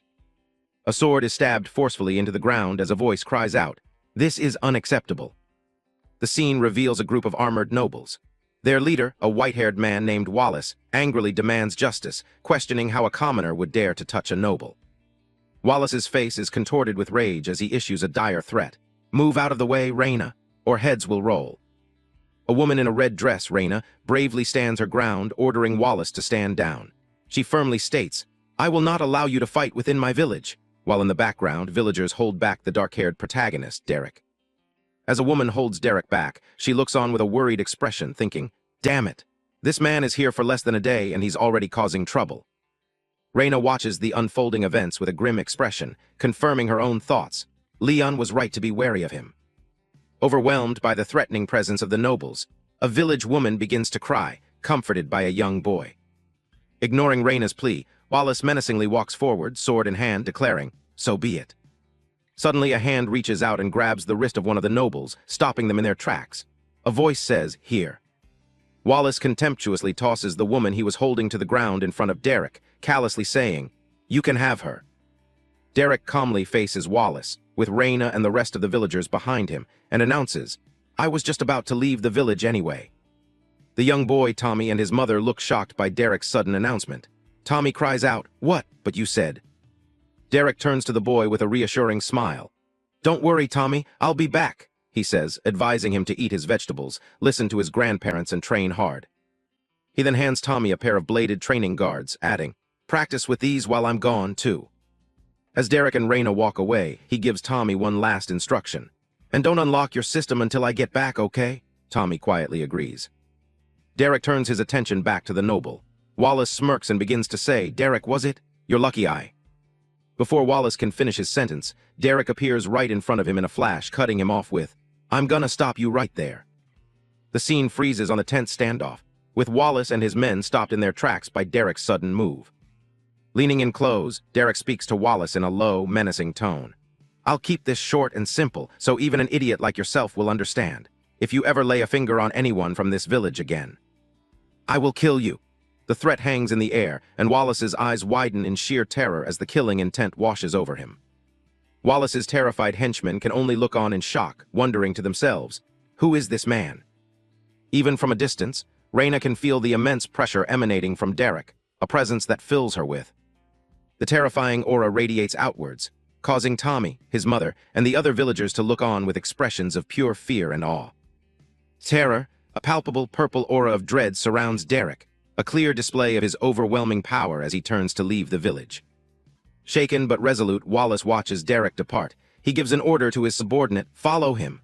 The henchman simply nods, preparing to track their target. As Derek walks into the forest, he recalls a conversation. "Thomas said something about an achievement for killing something over 100 levels higher than you. I'll probably need to walk pretty far into the forest to find something that high." Unbeknownst to him, Wallace's archer, Jeffrey, is perched in a tree, watching him and chuckling. Derek, meanwhile, continues his thoughts. "But I should definitely do it now, while I'm still technically a low level." Jeffrey pulls back the string of his bow, the wood creaking with tension as he prepares to fire. Taking aim, the overconfident archer scoffs, "Night-night, peasant. You'll never even know what hit you." He releases the arrow, which flies through the air with a swift sound. The arrow speeds towards an oblivious Derek, who is busy looking at his system's screen. "I've leveled up quite a few times already," he thinks. "I'll have to find a monster at least level 112. I'm gonna be walking for a while." His status window shows his details. Derek Hunt, level 11 class, champion of the Void Epic with 40 stat points remaining. He considers, maybe it's time I distributed a few of these stat points. A close-up shows Derek's calm, blue eyes as the arrowhead gets closer and closer. Despite the imminent danger, Derek's expression is merely one of mild curiosity. "Oh," he thinks. He was aware of his follower all along. He finally decided to do something. Took him long enough. He's been following me for over an hour. Just as the arrow is about to strike his shoulder, it seemingly hits a system window that Derek has pulled up. Completely unfazed, he allocates his points. Let's see. 5 in wisdom, 2 in intelligence, 4 in dexterity, 2 in strength, and 9 in endurance. Instantly, 2 notifications appear. He's unlocked the Jack of All achievement for getting all stats over 200, and the Meat Shield achievement for getting endurance and vitality over 500. A cartoonish version of Derek celebrates excitedly. 2 free skills, he exclaims in delight. Jeffrey the archer stares from his hiding spot in complete shock. What? How did I miss? I never miss. Did he dodge? He wonders before dismissing the idea as impossible. Believing his target is just oblivious, Jeffrey scoffs. Doesn't matter anyway. The idiot didn't even notice, as he takes aim again. He fires another arrow, sending it flying with incredible speed towards Derek. But this time, the arrow explodes harmlessly against some kind of barrier, just before reaching Derek. Derek turns, his expression one of annoyance. "Do you mind?" he thinks, irritated. I'm in the middle of picking a new skill. Struck with fear and confusion, Jeffrey can only stammer, why you? How did that's not. Panic sets in, and the archer immediately turns to make his escape from the tree branch. With a desperate nope, he leaps from his perch and flees into the woods. Jeffrey frantically leaps through the trees, trying to put as much distance as possible between himself and the monstrous target. As he escapes, he thinks in terror, who the hell is this monster? Did I lose him? Jeffrey's frantic escape comes to a sudden halt as he finds Derek perched on a branch directly in his path. While Derek calmly contemplates, should I choose stone skin or magic resistance? A terrified Jeffrey lets out a scream and lunges forward in a desperate attack. Driven by fear, Jeffrey attacks, lunging upwards towards the branch where Derek sits. However, Derek, still in a relaxed posture, casually extends his foot and effortlessly parries the desperate strike. Jeffrey screams, "Get the hell away from me!" But Derek effortlessly dodges him while still lost in thought. Or maybe thorns? Is thorns a good skill? To steady himself, Jeffrey grabs onto a thick tree branch. He lands on the branch, preparing for another, more desperate attack. With a powerful leap, he unleashes a special move, shouting, "Deadeye's Barrage." A shower of magical arrows rains down from the sky, aimed directly at Derek's position. Derek gracefully leaps out of the way, landing on a lower branch. He looks up and says mockingly, "Really? Calling out the name of your skill? Kinda lame." The arrows slam into the tree with a massive explosion, obliterating the spot where Derek just was. Jeffrey lands, panting from the effort. He looks at the destruction and wonders, did I? He hopefully asks himself, did I get him? As smoke billows from the tree. A relaxed voice from above answers, almost. Jeffrey looks up in shock to see Derek sitting casually on a higher branch, completely unscathed. Suddenly, Jeffrey is struck down by an unseen force. Derek's voice rings out, "Too bad I already chose magic resistance." Later, a battered and defeated Jeffrey stumbles back towards the village. As he approaches the gate, groaning in pain, a voice yells out, "What the hell happened to you, Jeffrey?" Wallace rushes to support his injured man, demanding, "Did you kill him?" Jeffrey can only weakly answer, "No." With a face full of bruises and terror, Jeffrey admits his utter defeat. "I couldn't even scratch him." Wallace is left speechless, his eyes wide with disbelief and growing fear at the power gap. His arrogance shattered, Wallace turns to his remaining knights and makes a decision. "Gather your things, we're going back to Torith." One of his men asks in surprise, "We're fleeing." Wallace glares, his expression grim and determined. "No, we're getting reinforcements." The scene transitions, showing a peaceful sunset over the forest. As night falls, Derek continues his journey, walking alongside a serene, glowing stream deep within the woods. He decides to train one of his skills, pointing at random objects and repeatedly saying, "Identify." After identifying a rock and a tree, he receives a notification that his Identify skill has leveled up. He then spots a new creature, a small white rabbit with a horn, and begins to use his skill on it. Identify. The system window appears, identifying the seemingly innocent creature as a horned rabbit, level 54. Crouching down, Derek speaks to the rabbit in a gentle voice. "Hey there, little fella. What are you doing out here in these big rotten woods?" A close-up shows the horned rabbit's adorable, sparkling eyes, giving it a completely harmless appearance. Charmed by the creature, Derek smiles and thinks, "You're actually pretty cute. Even if you were over level 112, I might not kai." Before he can even finish his thought, the deceptively cute rabbit lunges at him with incredible speed, its horn glowing as it aims for a killing blow. In the middle of a forest, Derek Hunt finds himself facing off against a small, white, horned creature. The creature, a horned rabbit, suddenly glows with a blue aura and lunges forward to attack. With a whoosh, the horned rabbit flies directly at Derek's face, its horn pointed forward like a spear. Derek quickly dodges the attack, surprised by the creature's aggression. "What the hell?" he exclaims. Having missed its target, the horned rabbit crashes into a large tree trunk with a loud crunch. Derek, annoyed by the unprovoked assault, shouts, "What did I ever do to you?" as the horned rabbit launches itself at him again. The horned rabbit skids to a halt, its eyes gleaming as it prepares for its next move. A close-up shows the horned rabbit's determined and angry face as it huffs, ready for a fight. Derek smirks, wiping his nose with his thumb as if accepting the challenge. "All right, fine," he says. "You wanna go?" The horned rabbit lets out a determined growl. Seeing this, Derek rolls up his sleeves and gets into a fighting stance, declaring, "Let's go." With a powerful boom, the horned rabbit shoots a bright blue beam of energy from its horn. Derek skillfully dodges the multiple energy beams that the horned rabbit fires in rapid succession. He continues to weave through the barrage of attacks, closing the distance between him and the creature. In a swift move, Derek snatches the horned rabbit right out of the air, its attack cut short. He holds the squirming creature in his hands. "You're a little daredevil, aren't ya?" he says with a grin. The horned rabbit retaliates by fiercely biting down on Derek's thumb. A system window pops up, showing 26 damage. Derek Hunt's health bar reflects the minor damage, now at 5224 out of 5250. Derek looks at the creature unfazed by the bite. "Haha, 26, that's nothing," he scoffs. But then a thought suddenly strikes him. "Wait," he thinks to himself, his expression turning serious. He realizes something important. That may be nothing to me, but to someone like Thomas, that could kill him. Derek holds up the horned rabbit, its angry glare meeting his now thoughtful expression. He gently places the rabbit on the ground, making a decision. "I'm just gonna leave you right here." Derek turns and walks away, leaving the creature behind. "Bye-bye, Psycho Murder Bunny. You're not nearly high enough level to be worth killing." Left alone, the horned rabbit sits on the ground, its expression a mix of anger and frustration. As Derek walks through the woods, he pulls up his skill menu, ready to make a choice. Which restorative skill should I choose?" he wonders. "My defensive skill, Magic Resist, already came in quite handy."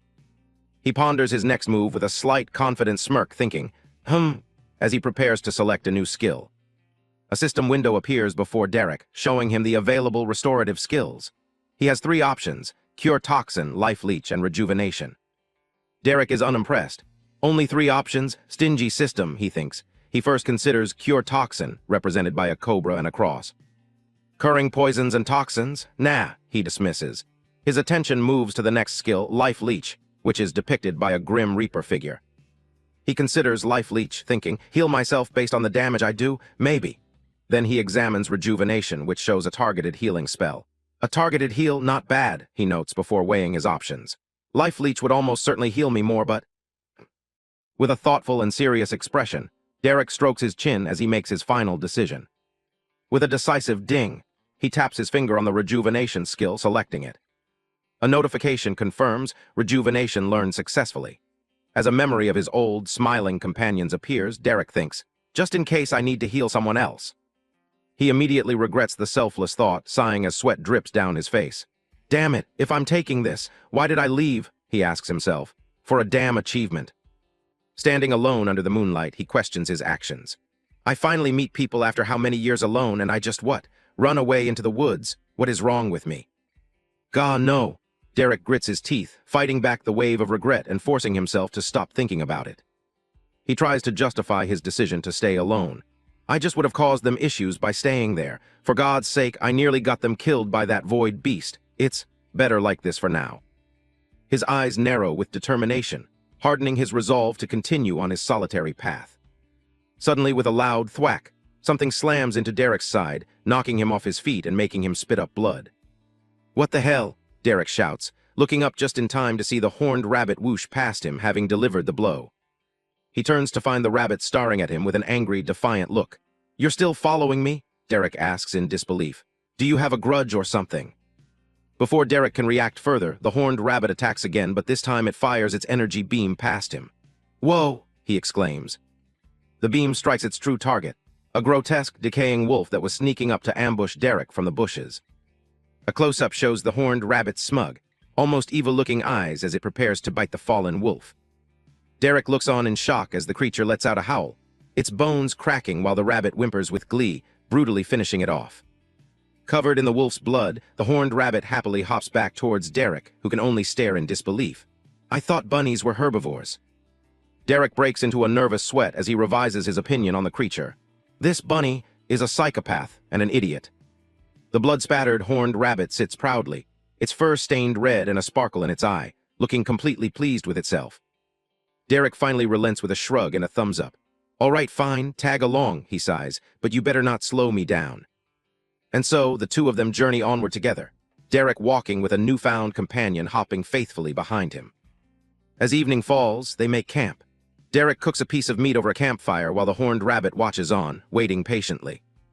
In a montage of their journey, the horned rabbit is shown to be a ferocious hunter, at one point rocketing through a monstrous boar, killing it instantly.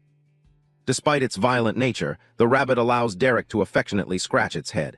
It puts on a grumpy face but seems to enjoy the attention. After a long day of traveling, Derek rests by the campfire, using the horned rabbit as a furry pillow. The horned rabbit is shown again in action, shooting off like a bullet to hunt another beast while Derek watches on. Their journey takes them deeper into a dark, misty forest. Derek gives a big yawn and stretches as they prepare for the day. Derek turns to his companion, now fully embracing its nature. "Come on, Murder Bunny, let's go," he says. But the horned rabbit suddenly stops, planting itself firmly on the ground, refusing to move forward. Derek turns around, a bead of sweat running down his face as he senses the change. "Huh," he says, confused by the rabbit's sudden halt. He looks out at the path ahead and understands. The forest has become a barren wasteland, with gnarled, dead roots covering the ground like skeletal veins. "I see," Derek says with a knowing smirk. "So this is the point in the forest where you'll no longer follow me, is that right?" The horned rabbit confirms his suspicion with a defiant stamp of its foot, its expression resolute. Derek waves a casual goodbye to his companion. "I'd say good luck, but I don't think anything in this forest stands a chance against you." As he walks away alone into the desolate landscape, he glances back at the rabbit. "I suppose this was bound to happen eventually," he thinks to himself. Now truly alone, his confident demeanor fades, replaced by a flicker of anxiety. "Calm down, Derek," he tells himself. His mind flashes back to a traumatic memory. He's running in terror under a swirling purple sky dominated by a giant, eye-like void. A voice haunts him. "You're not trapped anymore. You're alone, but only because you want to be." The vision continues, showing his silhouette walking towards the endless void as the voice concludes. "You choose to be."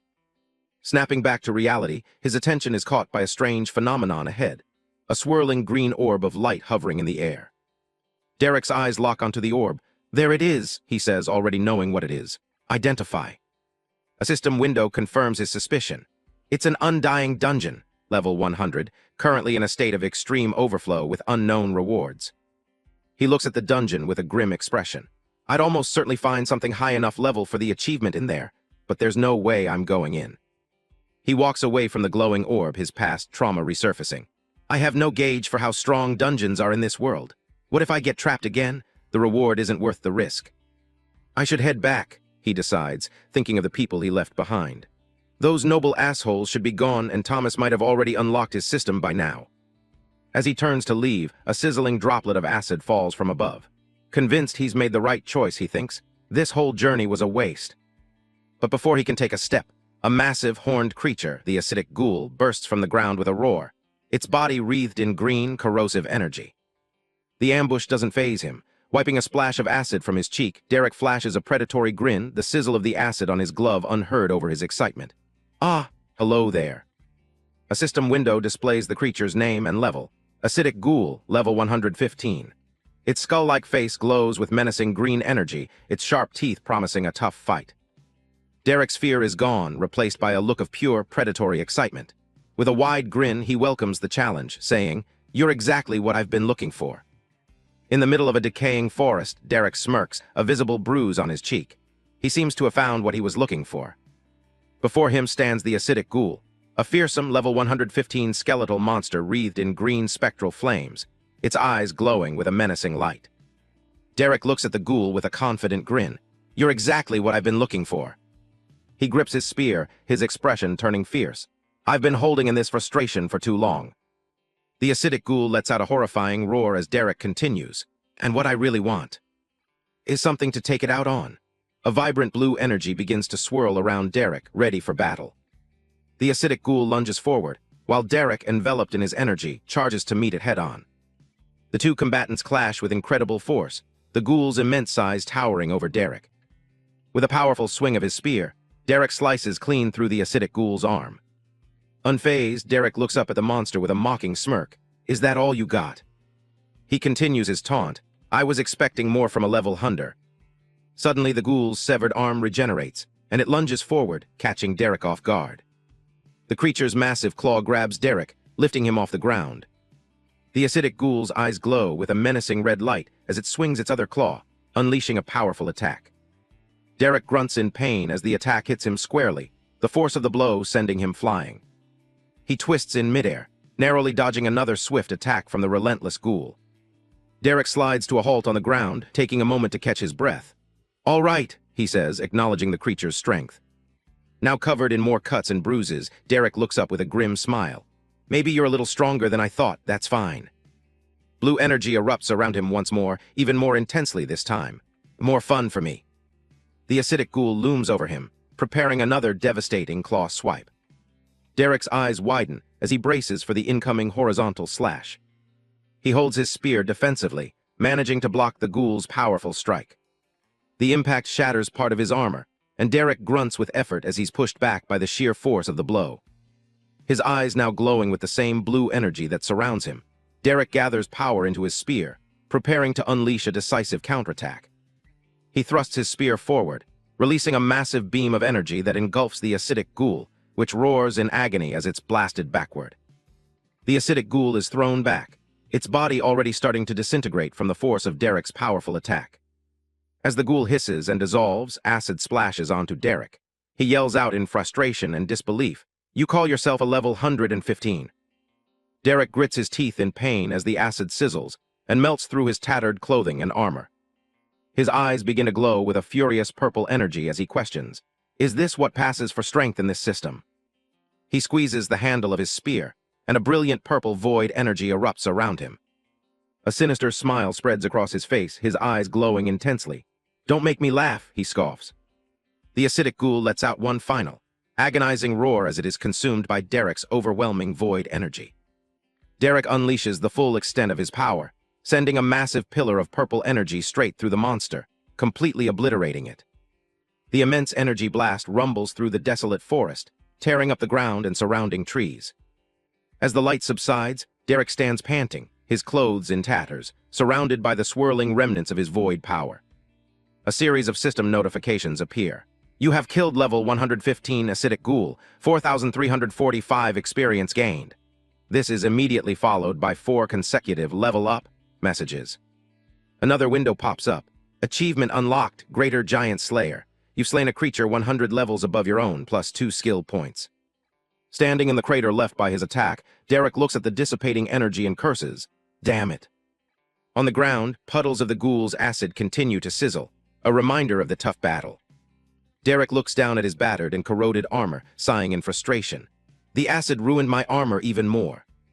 A blue light envelops his body as he decides to unequip the armor. I'll have to store it until I can get it repaired, whenever that will be. Now shirtless and covered in blood and grime, Derek pulls off what's left of his shirt. Dang, this shirt's toast too. He looks at the ruined piece of clothing, lamenting, I should have bought more while I was still on Earth. I really don't want to wear one of those darn tunics. Bare-chested, Derek holds the tattered remains of his shirt, a look of resignation on his face after the intense fight. The scene transitions to a peaceful, sunlit village. A caption reads, 2 weeks since Derek left Raina's village. A woman's voice asks, Almost done, Thomas? A nervous-looking young villager named Thomas licks his lips and replies, Almost. A young, blonde-haired boy named Brandy makes a final swipe with an electric razor, exclaiming, and finished. He holds up the modern-looking electric razor, a piece of technology likely brought by Derek. Brandy presents his work asking, What do you think? Thomas remains silent, carefully examining the fresh haircut in a handheld mirror with an uncertain look. Suddenly, Thomas's face lights up with joy. I love it, he exclaims, then enthusiastically calls out to the nearby villagers, If anyone else needs one, send them my way. His loud promotion is sure to attract some attention. Nearby, a woman with reddish-brown hair named Raina sighs with exasperation. I can't believe everyone's letting you do that to their hair. Brandy, holding up his razor, cheerfully offers, If you want, I could always. Raina's expression darkens immediately, and a menacing aura surrounds her as she glares at Brandy, warning him with a deadly tone, Don't even think about it. Brandy throws his hands up in surrender, a nervous blush on his face. Okay, I'll stop offering, he says quickly. Raina, satisfied, simply replies, Good. Raina sighs again, this time with a weary look as she gazes at her crafting tools laid out on the table. She asks Brandy, though seemingly to herself, Everything okay, Brandy? She looks over at him with a tired expression. Yeah, I just think I've done everything I can with the hides Derek gave me. The sunlight glints off her well-used tools and rolls of leather. I've used and reused them to death. I don't think any would survive another try. I need him to bring me some more. Brandy leans against the table. I feel you. I hope Derek gets back soon. My 13th birthday was 2 days ago. I really want to unlock the great system already. Raina looks at him thoughtfully, a small frog appearing in her thought bubble. Didn't your grandpa catch you a frog to kill? Brandy smiles confidently. Yeah, but it was only level 7, so I had to tell him no. He was disappointed, but Derek asked me to wait to unlock it until he got back. He and Raina look out towards the horizon as the sun sets. Brandy adds with certainty, I know he'll find something even better for me. The scene shifts to a different location at sunset, a place identified as Leon's village, not far from where Derek had his battle. A mysterious cloaked figure, a hunter, steps onto the edge of the battlefield, their boots treading on the disturbed ground. The hunter kneels and swipes a hand over the earth, sensing the lingering energy from the fight. As their fingers trace the ground, they pick up on the faint purple residue of void energy. The void beast, the hunter murmurs. The hunter clenches their fist, realizing the beast is gone. Someone killed it here, but this second energy I'm sensing. The hunter pats the ground, tracing the direction of the second, unfamiliar energy signature left by Derek. It leads toward. Now moving swiftly, surrounded by a golden aura, the hunter finishes their thought as they begin tracking Derek's trail. The other village. Derek walks through a dense, misty forest, reflecting on his last fight. He thinks to himself, man, that ghoul really did a number on my ad hoc. It ate through it with no problem. As he continues on his path, Derek grimaces, thinking that dungeon will be a pain to clear. Suddenly, he stops, sensing something ahead. Huh, he says aloud. His eyes widen in surprise, a bead of sweat running down his face. Did you? He begins to ask. Before him, sitting in the middle of the path, is the small, horned rabbit. Derek finishes his question. Wait here for me. The horned rabbit emphatically stomps its foot on the ground, sending a clear message. A smirk plays on Derek's lips as he sizes up the small creature. Should I be concerned? He muses. Did you do that because you like me? Or because you want to kill? Before he can finish his thought, the rabbit unleashes a powerful beam of energy. Whoa! Derek exclaims, quickly snatching the creature out of the air. Holding the feisty rabbit in one hand, Derek lectures it. All right, listen here, dumbass. You better cut that out. I promised someone I'd bring them back a high-level monster to kill, and unless you start behaving. Derek's expression turns menacing as he grins at the rabbit. You're looking like the prime candidate, he finishes. The horned rabbit breaks out in a cold sweat, its eyes wide with terror at Derek's threat. Derek pokes the rabbit's chest while setting some ground rules. You can stay with me while I'm in the forest, but you can't follow me into the village. I don't trust you not to torpedo yourself at every person you see. He continues to poke the rabbit, whose soul seems to momentarily leave its body in annoyance. Do you understand the words that are coming out of my mouth? Derek insists. Derek lets out a weary sigh, a bead of sweat on his brow, clearly exasperated with the difficult creature. He says, whatever, as he gently sets the horned rabbit back down on the ground. Derek begins to run, calling back to the rabbit, Follow me, idiot! The little creature obediently hops along behind him. While jogging, Derek touches his chin thoughtfully. He thinks, Actually, I'm tired of calling you bunny or idiot. Let's give you a new name. He asks the rabbit, You like the idea of that? In response, the creature leaps through the air with excitement. Later, Derek rests by a campfire with a rabbit sleeping soundly on his stomach. He brainstorms names. What about Snowball? Maybe Bella. He immediately recoils in horror at his own suggestions, blood spatter on his face. Dear God, no, that doesn't fit you at all. Derek looks over at the cause for his reaction. The rabbit is happily feasting on the bloody carcass of a large undead forest bear, level 59. He thinks, let's see. Standing with the rabbit on a cliff at sunset, Derek continues to ponder. You're insane and try to kill everything. Dingbat, no, too weird. Beelzebunny, nah, too long. Then inspiration strikes. Wait. Derek's face lights up with a triumphant smile. I got it, the perfect name, he says. He kneels before the rabbit. A trail of blood drops from its last meal on the ground between them. With a formal air, he announces, From henceforth, the bunny previously known as Idiot shall now be referred to as. The name Sylvie hangs in the air. The newly christened rabbit, still stained with blood from its meal, looks up, seemingly accepting its new identity. And with that, a new partnership is forged. Derek leads the way, calling out to his companion, Come, Sylvie, there are things that need headbutting. The small rabbit happily hops along, officially starting their journey together. 1 week later, Derek and Sylvie walk down a path leading to a wooden bridge, presumably towards the village. Derek is carrying a small, squeaky toy. At the edge of the forest, Derek stops. He holds up the toy, which looks like a chipmunk, and says to his companion, I guess this is it, Sylvie. Derek looks at Sylvie with a serious expression. I can't let you come to the village with me, he explains. You'd cause a massacre. He instructs her, so, stay here in the forest. Sylvie looks up at him, listening. He reassures her, don't worry, I'll be back in a few days. Derek offers the squeaking chipmunk toy to Sylvie, whose eyes gleam with malice. If you're still here, maybe we can travel together again, he says, trying to strike a deal. He wipes the toy, a gentle smile on his face as he admits, you know, despite everything, I'm gonna miss. Suddenly, with a loud boom, Sylvie launches herself headfirst into a thick tree, completely ignoring the toy. A shocked Derek can only yell, what the hell? As the tree crashes down, Derek stands on the wooden bridge and shouts in exasperation, stay in the forest, you psychopath. Derek looks down at the level 50 woodland chipmunk toy with frustration while Sylvie stands defiantly behind him. Idiot bunny, we were having a moment, he mutters. I should let Thomas kill you instead of this darn chipmunk. Derek approaches the tall wooden wall of the village. A guard posted on top spots him and yells, you. The guard challenges him, halt, who are you, what do you need? Standing below, Derek calmly introduces himself. I'm Derek, you may have heard of me, I'm just getting back.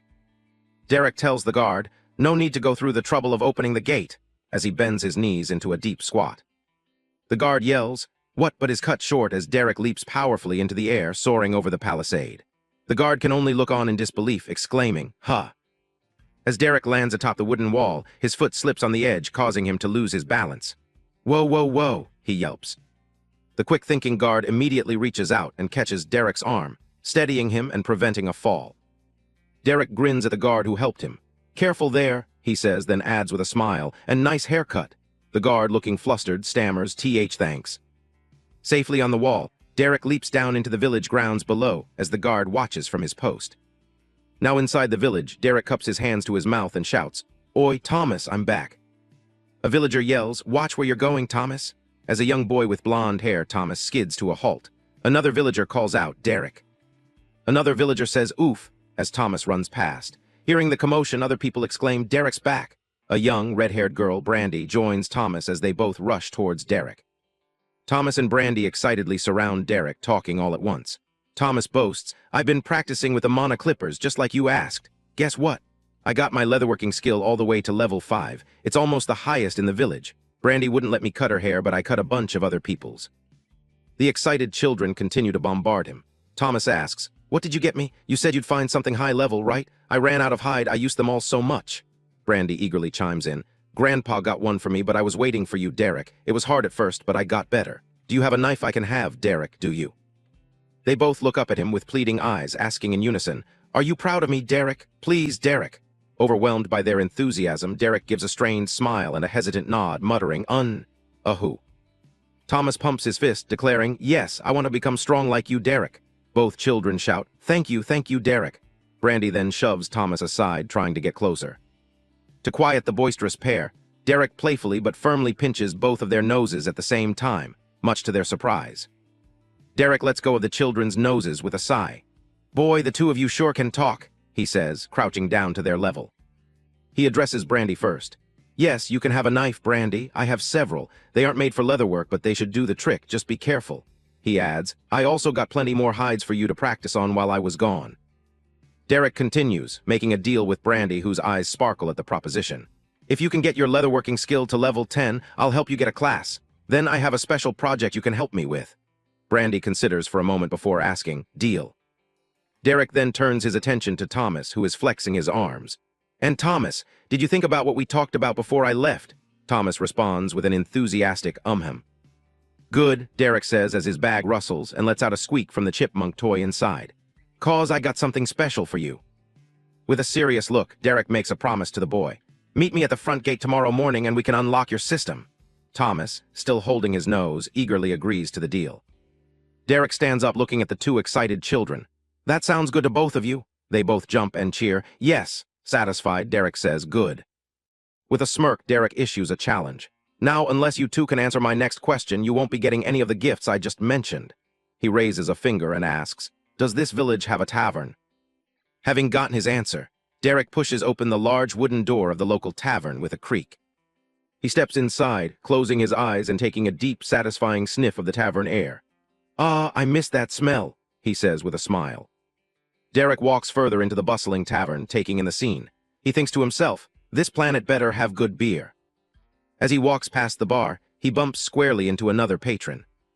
Whoa, Derek exclaims. startled by the collision with the large, cloaked figure. Holding a freshly poured mug of beer, Derek turns to apologize. "Sorry about that, didn't see you there." The cloaked figure begins to respond. "It's no trouble, I." Suddenly, a wave of familiar purple void energy washes over Derek, emanating from the person he just bumped into. His eyes widen in shock as he recognizes the power, thinking, "That energy." A close-up reveals the figure's eye, glowing with golden light and surrounded by a cascade of system data. With a look of sudden realization, Derek utters, "It's you." A strange energy signature suddenly appears, and Derek, the man with the dark hair, immediately senses it. The source of the energy is a mysterious hooded figure.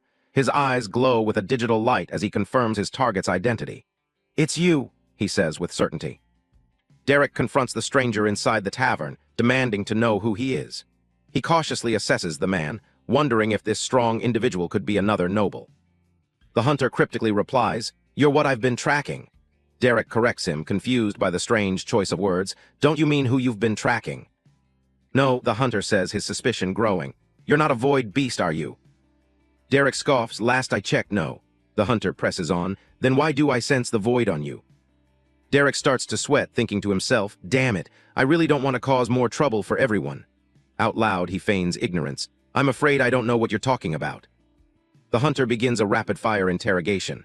"Do you live in this village?" "No, I'm just a traveler." "From where?" "Out of town." "What level are you?" Derek, annoyed, retorts. "You ask a lot of questions." "Because I think you're lying," the hunter declares, jabbing his finger towards Derek. Derek quickly grabs the hunter's hand, stopping him in his tracks. With a tense look, Derek challenges him. "And what would you do if I were?" "This," the hunter exclaims as his eye flares with a brilliant light, activating a skill. He shouts, "Identify," attempting to scan Derek's status and information. But to the hunter's shock, a system window appears with a glaring red message. "Identify failed." Both men are left speechless for a moment. Breaking the awkward silence, Derek nonchalantly points towards the bar. "Can I get a beer now?" The stunned hunter can only stammer, sure." Derek approaches the man behind the counter. "You must be Derek," the bartender replies. "Guilty." Derek continues, "I've heard quite a bit of talk about you." Meanwhile, the hunter watches from a distance, deep in thought. "My identify skill failed? How high of a level is he? He must be the one that killed the void beast. I need to report back to Stella." Derek orders from the bartender, "1 pint of your finest ale, please." The bartender, whose name is actually Bart, laughs. "I make it all myself, and there ain't nothing fine about it. Nice to meet you, Bart." As they talk, the hunter quietly leaves the tavern. Derek watches the hunter go, thinking to himself, "That felt close. I'm not sure who that was, but it couldn't have been good news. Seems like he won't be bothering me anymore, though." Bart places a large mug of beer on the counter. "Here you are, Derek, that'll be 2 copper. Derek realizes, "I don't have any coin at the moment, but—" "How does a level 52 badger pelt sound?" Derek asks, placing the valuable item on the bar. Bart's eyes widen with excitement. "Why, yeah, that should just about cover it. You want a room, too." Derek considers the offer. "Sure, how much will that cost?" Just then, a newcomer in a red cloak steps into the tavern and says, "On the house." The newcomer gets his attention. "Actually, Derek." Derek turns, surprised. A woman appears with a kind offer. "Brandy wanted me to ask if you'd like to stay with us while you're here," she says, "as payment for all the pelts you've given her." She gives him a warm smile, sealing the invitation with a simple, "I'm making stew." Derek, carrying 2 mugs of ale, walks with Brandy through the bustling village streets. As they walk, Brandy asks, "So, what did the hunter want with you?" Derek takes a sip of his drink and dismisses it. "Hunter? Oh, that guy, nothing." "Right," Brandy says, not entirely convinced. She gives him a serious look and warns, "Well, whatever he wanted, it's best not to be on the bad side of someone like him. He works for the crown." Derek takes another sip of his drink, intrigued. "The crown?" he asks, "like the kingdom?" "Not quite," Brandy explains as they look out over the city. "The crown is one of the most powerful organizations within the kingdom of Sideria. Despite their name, they aren't officially affiliated with the king or the government." A crest with a crown and crossed utensils appears. "They're actually a restaurant, but don't let that fool you," Brandy clarifies, as images of fine dining dishes float by. "The crown holds significant sway and influence," she continues, describing how they serve royalty and nobility. An image of a smug noble enjoying a lavish meal appears. Receiving a membership is a dream for many nobles. Only the richest and most powerful people are allowed to dine there. Brandy leans in conspiratorially, and their most precious delicacy. She reveals the shocking truth with a single phrase, "Void beast," An image of a monstrous creature, cooked and garnished with lemons, appears. Derek is so shocked he spits out his drink. "They eat void beast," he exclaims in disbelief. "So I've heard," Brandy confirms. "Apparently, after preparing it properly, consuming void beast can grant you incredible bonuses, and gifting one to the crown would almost guarantee someone a membership." "Really, why's that?" Derek asks, trying to appear casual. "I'm sure there are some weak void beasts out there. They can't all be strong like the legends." "Possibly," Brandy concedes, "but most would still destroy an entire village with ease. The problem is how rare they are. They only come from portals or the void, and most people are uncomfortable around even mentions of those things." A dark monochrome image flashes, showing the terror and destruction a void beast can unleash upon a town. "Though," Brandy trails off. She gives Derek a knowing, sideways glance. "I'm sure you already knew that." Derek averts his gaze, a single drop of sweat rolling down his face, his silence a confirmation of her suspicion. Defeated, Derek simply replies, "Yeah." He and Brandy then continue walking towards her home. As evening falls, the scene shifts to a cozy house from which warm light, laughter, and chatter emanate. Inside, Derek is heartily enjoying the stew Brandy prepared, slurping it down with obvious relish. He smacks the empty bowl down on the table. "That was great, best thing I've eaten in years," he proclaims. The scene widens to show a warm family dinner. Brandy appears embarrassed by the high praise, saying, "Oh, stop it. It wasn't that good. My cooking skill is only level 8. An older woman at the table disagrees. "No, Derek's right. It was delicious, Mallory. Much better than what Delilah." The older man beside her stops abruptly as she gives him a threatening glare. A young, blonde-haired boy at the table eagerly looks at Derek, a bit of food still on his cheek. "So I get to unlock the great system tomorrow morning, right, Derek?" he asks, full of hope. Derek gives the boy a reassuring nod. "That's what I told you," he confirms before turning to the elders at the table. "So long as it's okay with your grandparents." The young boy, Thomas, looks at his grandparents hopefully. "Can I?" His grandfather smiles warmly. Oh yes, with how much you've been looking forward to it, we would be cruel to say no now." "Yes," Thomas throws his arms up in celebration, beaming with pure joy. "And one other condition," the grandfather adds, holding up a finger. Thomas's celebratory mood instantly deflates. The grandfather smiles mischievously. "It's been a long time since I've had a warm bath." Understanding his task, Thomas jumps up from his chair with renewed excitement. "I'll start warming the water now," he shouts as he dashes out of the room. The rest of the family chuckles warmly. "That boy only ever has one thing on his mind," the grandfather remarks. Later, Derek stands by the window, looking out at the sunset with a soft, content smile on his face. Brandy approaches him from behind and gently pokes his side to get his attention. "Derek." What is it, Brandy?" Derek asks, turning around. "I made you this," she says, holding something in her hand. With a shy but sincere expression, she offers him a small, handcrafted necklace. "As a thank you," she says. Her expression becomes somber as she explains the gift's meaning. "After burying my dad, I felt lost. Working on all the hides has helped me to take my mind off it all." A flashback shows her grieving at the grave of her father, Travis. Derek holds the simple necklace in his hand, looking genuinely moved by her gesture and her story. "Thank you, Brandy," he says softly. The peaceful moment is interrupted by Thomas, who runs back into the room shouting, "I need more wood to warm the water," as the family chatters happily in the background. Derek clutches the necklace to his chest, a profound sense of peace washing over him. For the first time in a long time, he thinks to himself, I wasn't alone.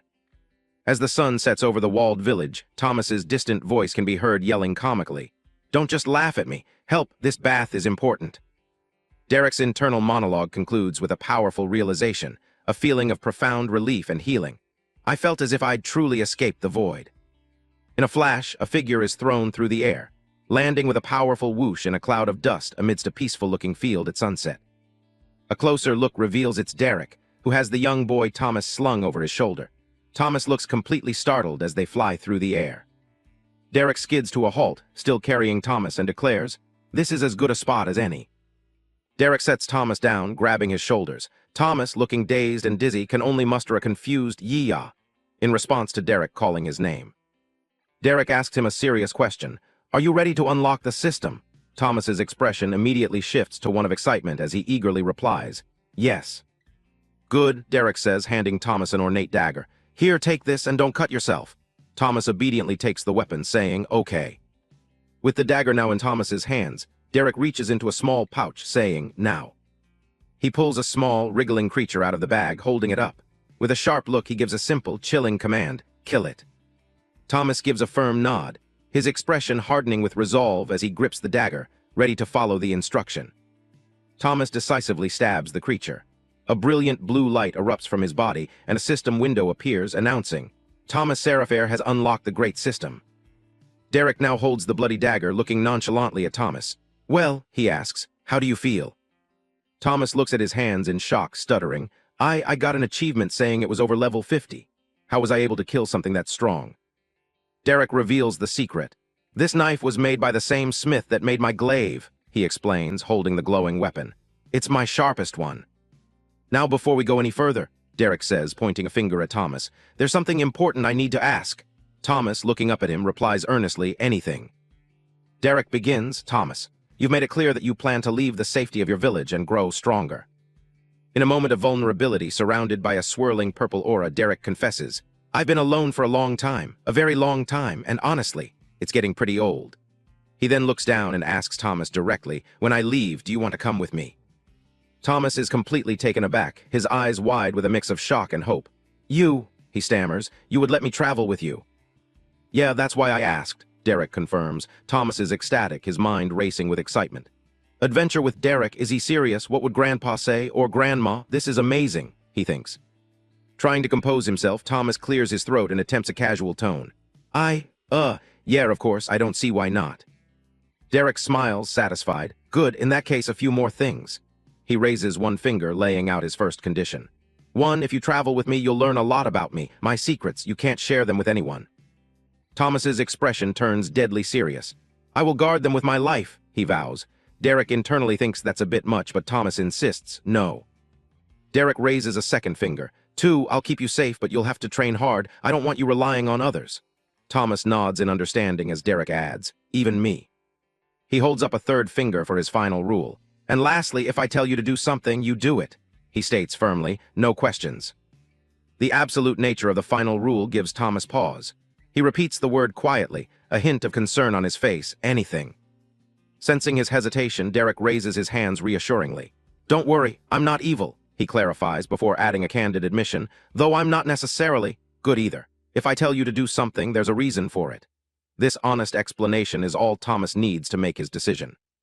With newfound determination, Thomas clenches his fists and agrees. "Okay, I want to travel with you, Derek." Derek smiles and shakes Thomas's hand firmly. "Then welcome to the team." Later, under a bright blue sky, Derek is relaxing in a grassy field while Thomas reviews his new system window. Derek asks, "So how many skill points do you have?" Thomas replies, 3. Derek smirks, "Perfect, you're about to only have 1. As Thomas shouts in protest, Derek calmly reminds him, "Like I said, do what I say." Derek issues his first command for Thomas's build. "Use 1 skill point to get meditation and the other for identify." Thomas looks at the corresponding skill icons and reluctantly agrees, confirming, "Okay, it's done." Sensing Thomas's disappointment, Derek puts a hand on his shoulder. "Hey, don't feel bad. I know it's not flashy, but those are some of the most powerful skills you can have." He explains that high-level meditation allows for rapid health and mana restoration, while high-level identify protects one's personal information from others. Thomas visualizes the concepts, a figure restoring energy and another whose eye glows with power, but can't help but complain aloud, "But they're so boring." Derek reassures him, "Then you'll be happy to hear that you can spend your last one on something a little more exciting." He then asks, "Do you know what you want your future class to be?" Thomas's eyes light up as he imagines himself as a swift, shadowy ninja. "I want to be fast," he exclaims. "I want to hit things before they even see me coming." "Then spend your last point on light weapons mastery," Derek instructs. Thomas immediately does so, tapping the system window with a decisive click. "Great," Derek says, getting up. "Now put all of your stat points in vitality and endurance." He adds with a grin, "You're going to need it if you want to keep up." "Keep up?" Thomas asks, confused, as Derek turns to walk away. "Aren't you going to carry me, ba?" Before Thomas can finish, Derek dashes off with a sudden FWOOSH and a curt nope, leaving Thomas to stumble in his wake. Derek shouts back over his shoulder, "We're racing and you're losing." A frustrated Thomas yells after him, "Hey, that's no fair." The scene shifts to a large room where a meeting is in progress. Raina, Richard, Thomas's grandpa, and Derek are seated around a table, while Thomas is passed out on the floor, panting from exhaustion. One of the people at the table sighs heavily, tapping their fingers on the wood. Then if that's the case, they begin. Derek finishes the grave sentence, his expression hard and serious. They will die. Reyna, the village chief, asks for clarification. What do you mean? I sent a request for level 50 silver-ranked adventurers to the guild. You're saying they wouldn't be able to handle the dungeon. Derek reveals the grim truth he discovered. During my trip into the forest, I found the dungeon. He pauses before delivering the shocking news. It was level 100. The revelation sends a wave of shock through the room. Thomas's grandpa, Richard, and Reyna are all stunned into silence, unable to believe what they've just heard. Derek's eyes glint with intensity as he specifies the rank that corresponds to such a high level. Gold. He lays out the new plan. We need a team of level 100 gold-ranked adventurers. Thomas's grandpa immediately responds. I'll start writing a new request after this meeting. Derek turns to the man with the fur cloak. Richard, do you have a map of the area? At the same time, Thomas's grandpa directs his grandson, Thomas, grab the map. It's in the top drawer over there. Thomas quickly complies, shouting, Yes, grandpa. Reyna unrolls the map and points to a location. Here is Reyna's village, she explains. The red X's are dungeons that we're aware of. The words beneath them state the max level allowed in the dungeon, the type of monster, what its rewards are, and how many people can go in at once. A close-up of the map shows the dungeon details near Reyna's village. A red circle highlights the information. 25, INSECTS, support skill, 4 people. Derek points to another spot on the map, deducing. Then the undead dungeon should be roughly here. He looks to Thomas's grandpa, holding a glowing pen, and asks for permission to alter the map. May I?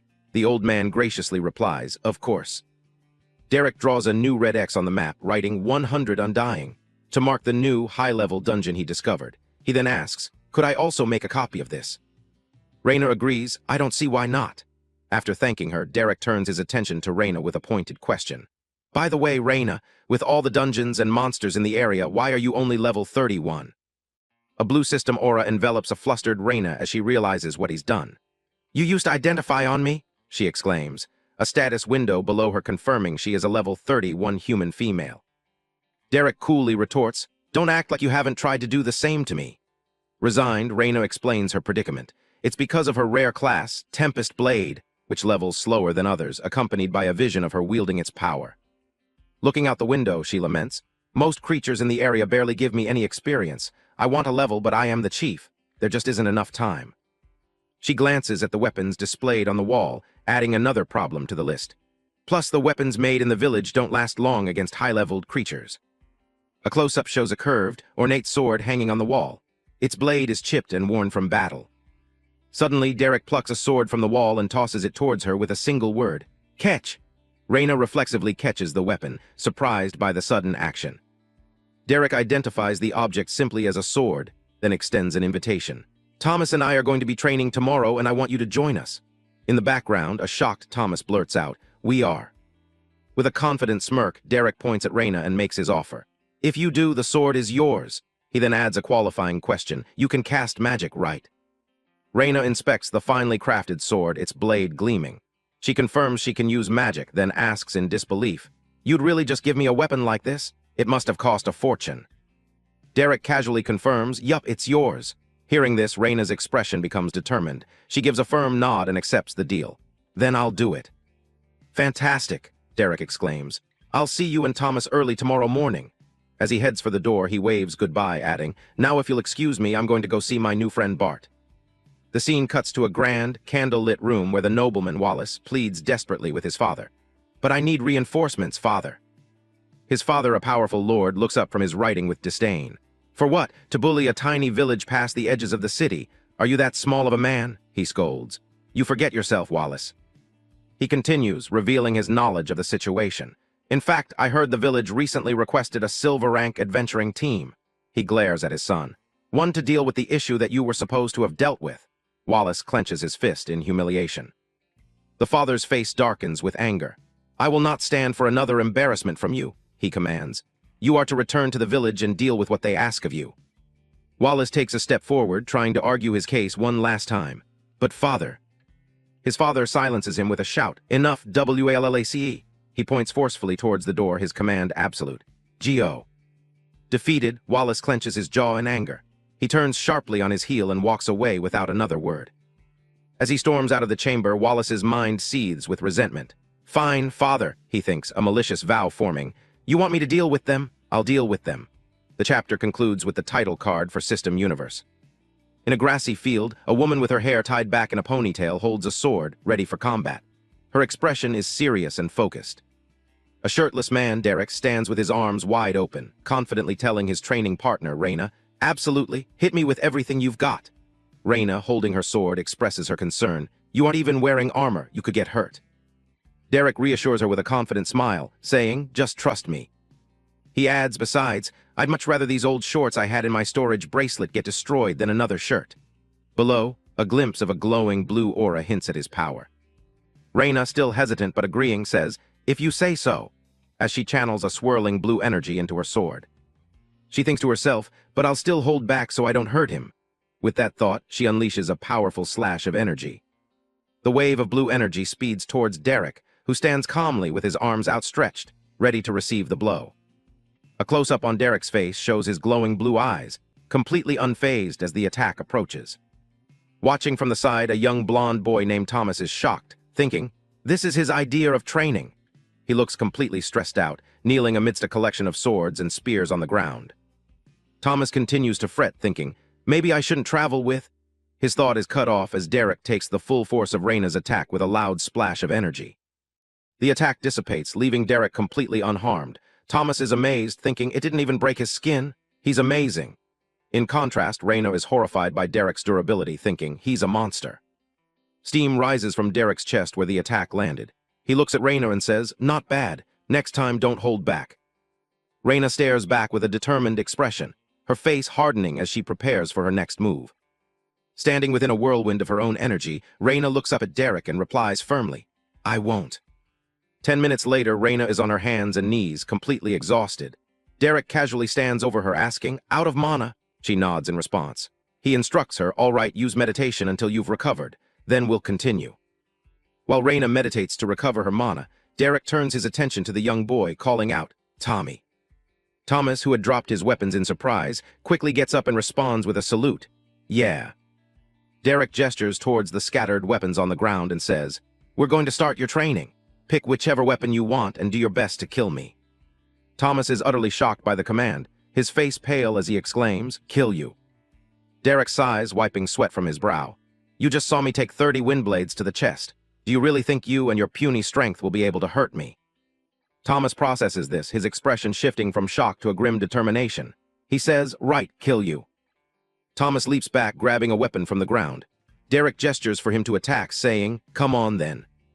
Letting out a fierce battle cry, Thomas charges forward with a dagger in hand. As Thomas lunges, Derek effortlessly sidesteps the clumsy attack, causing the boy's dagger to slice through empty air. Thomas stumbles past his stationary target, ending up behind Derek. He looks back, utterly baffled by how easily his all-out attack was dodged, leaving a moment of silence in the air. Derek stands perfectly still as Thomas stumbles past him, his dagger having missed completely. Both are speechless for a moment. Derek comments dryly, "You missed a still target." Thomas, flustered and surrounded by question marks, stammers out, "Sorry." Derek tells him, "Don't be sorry, be better." In response, Thomas stands tall, salutes, and declares with renewed vigor, "I will never miss again." Despite his declaration, Thomas's next attempt with a dagger also misses completely. Frustrated, Derek facepalms and says, "Let's try a different weapon." Thomas protests immediately, shouting, "What? But I want to use daggers." Derek looks at him sternly, reminding him, "Remember what we agreed to? Do as I say. Now try again with a spear." A montage begins, showing how they spent the next several days. The scene pans over a vibrant landscape where Derek, Raina, and Thomas are all training.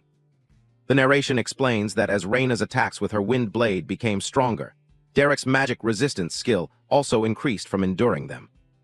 However, Thomas was still struggling with daggers. Derek is shown with light scratches on his chest, indicating Thomas's attacks were barely effective. He struggled a lot. Derek facepalms in exasperation as Thomas drops his dagger yet again. The narration notes, but his abilities with the sword and spear were actually rather impressive. In between training sessions, Derek would hunt beasts in the forest for Thomas to kill so he could level up. Derek is shown returning from a hunt with a large wolf-like beast slung over his shoulders, providing hides for Raina to practice on as well. The scene shifts to the evening. And come nightfall, we'd be back at the village, eating dinner with the others. The group is seen enjoying a lively meal with the villagers, filled with laughter.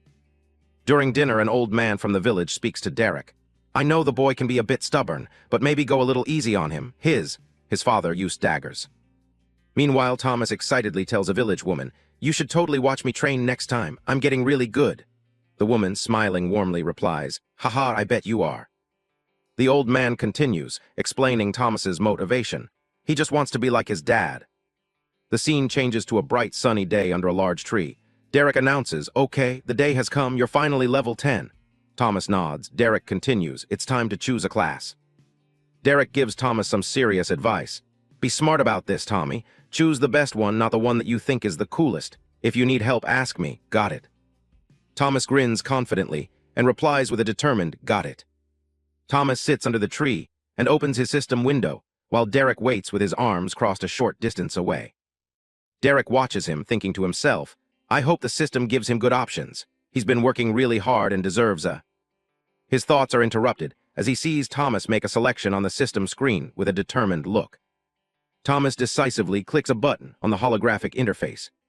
A burst of green energy surrounds Thomas as he triumphantly yells, done.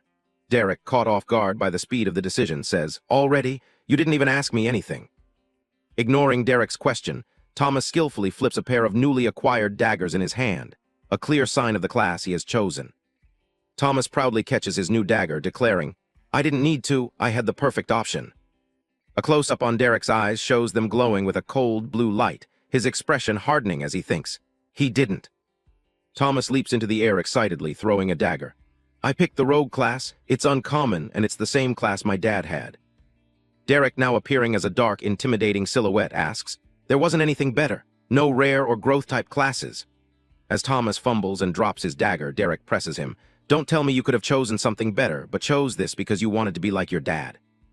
Thomas nervously bends down to pick up his dagger, admitting, well, there were some rarer options. He continues, a flashback of his father in his eyes. But then I remembered how cool my dad was and... Derek cuts him off, his voice cold and sharp as a menacing aura surrounds him. Your dad is dead, Thomas, and you're no good with daggers.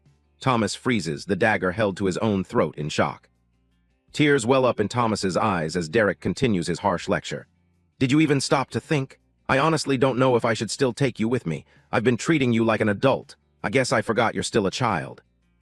Desperate, Thomas drops to his knees and grabs Derek's leg, pleading, no. Please, you have to take me. I need to become strong. I have to protect people.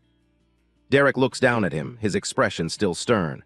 How can I trust you if you don't do as I say? I don't even know if I can trust you to keep any of my secrets. With tears streaming down his face, Thomas begs, please, I. With a desperate cry, Thomas makes a solemn vow. I swear on the great system that I'll keep your secrets. A glowing blue system window appears before them. It reads, an oath to the great system has been made by Thomas Stewart. This oath is binding until death. If broken, Thomas Stewart will lose all classes and skills obtained from the great system and be labeled an oathbreaker. Stats will remain as is at the time of breaking the oath. Derek is shocked. He thinks, whoa, this looks like the contract skill from my previous system. He rereads the terms of the oath, nodding, though this is certainly much harsher. Derek looks down at the still kneeling Thomas and asks, why would you ever do this? Are you that desperate? Thomas, sniffling, looks up and says, yes, I want to follow you.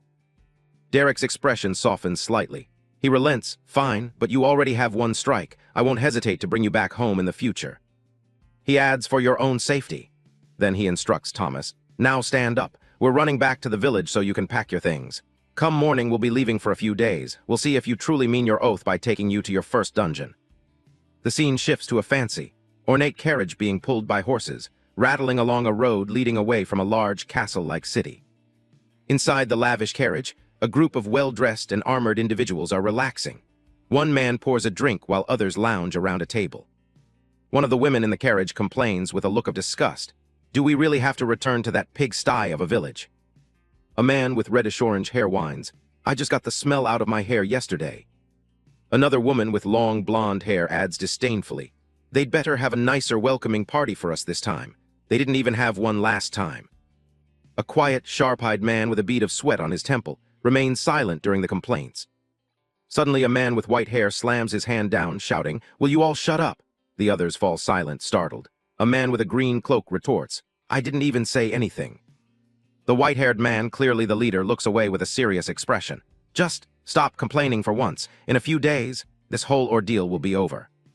In a grassy field, Derek and Thomas walk forward as a mysterious green orb of energy spins in front of them. Derek thinks to himself, we should be able to run a level 25 dungeon about twice before I become too high level. He continues his thought. That should give Tommy plenty of experience before we move on to something a bit stronger. Thomas looks up at Derek, confused, and asks, I still don't get why we're here. Derek reminds him that he's already told him. Thomas, still puzzled, questions him further. This is a level 25 dungeon. How are you going to enter it? With a confident smile, Derek replies, we're here to complete the dungeon. Derek then adds, remember those secrets you can't tell anyone? Well, you're about to see the first one. The green orb hums as it floats directly in front of Derek's chest. A system window appears, revealing the dungeon's status. It's a level 25 insect-type dungeon. The participants are listed as Derek Hunt, level 18, and Thomas Stewart, level 10. Thomas is utterly shocked. What? He exclaims. How are you only level 18? There's no way. A bead of sweat runs down his face as a realization begins to dawn on him. But this means... His shock turns to excitement. We can run all the lower-level dungeons, and with your strength there won't be any trouble. Derek smirks, shattering Thomas's excitement. Who said I'd be fighting? He asks. I'm just gonna watch. A bright light shines as Derek pushes a stunned Thomas forward. Wait, what? Thomas cries out. Derek coolly explains, no better training than fighting something that'll kill you if it has the chance. A system message counts down their entry into the dungeon. 3, 2, 1. They are transported into a dark, damp cave with water dripping from stalactites. Suddenly, the scenery changes to a lush green jungle as a colorful bird chirps and flies past. Standing at the entrance to the jungle cave, with a large toucan watching from a branch above, Derek turns to Thomas and asks, Ready, kid? Thomas nervously tugs on Derek's sleeve. Are you sure about this? Derek looks down at him and asks, What are you scared of? Derek begins to list the reasons Thomas shouldn't be afraid.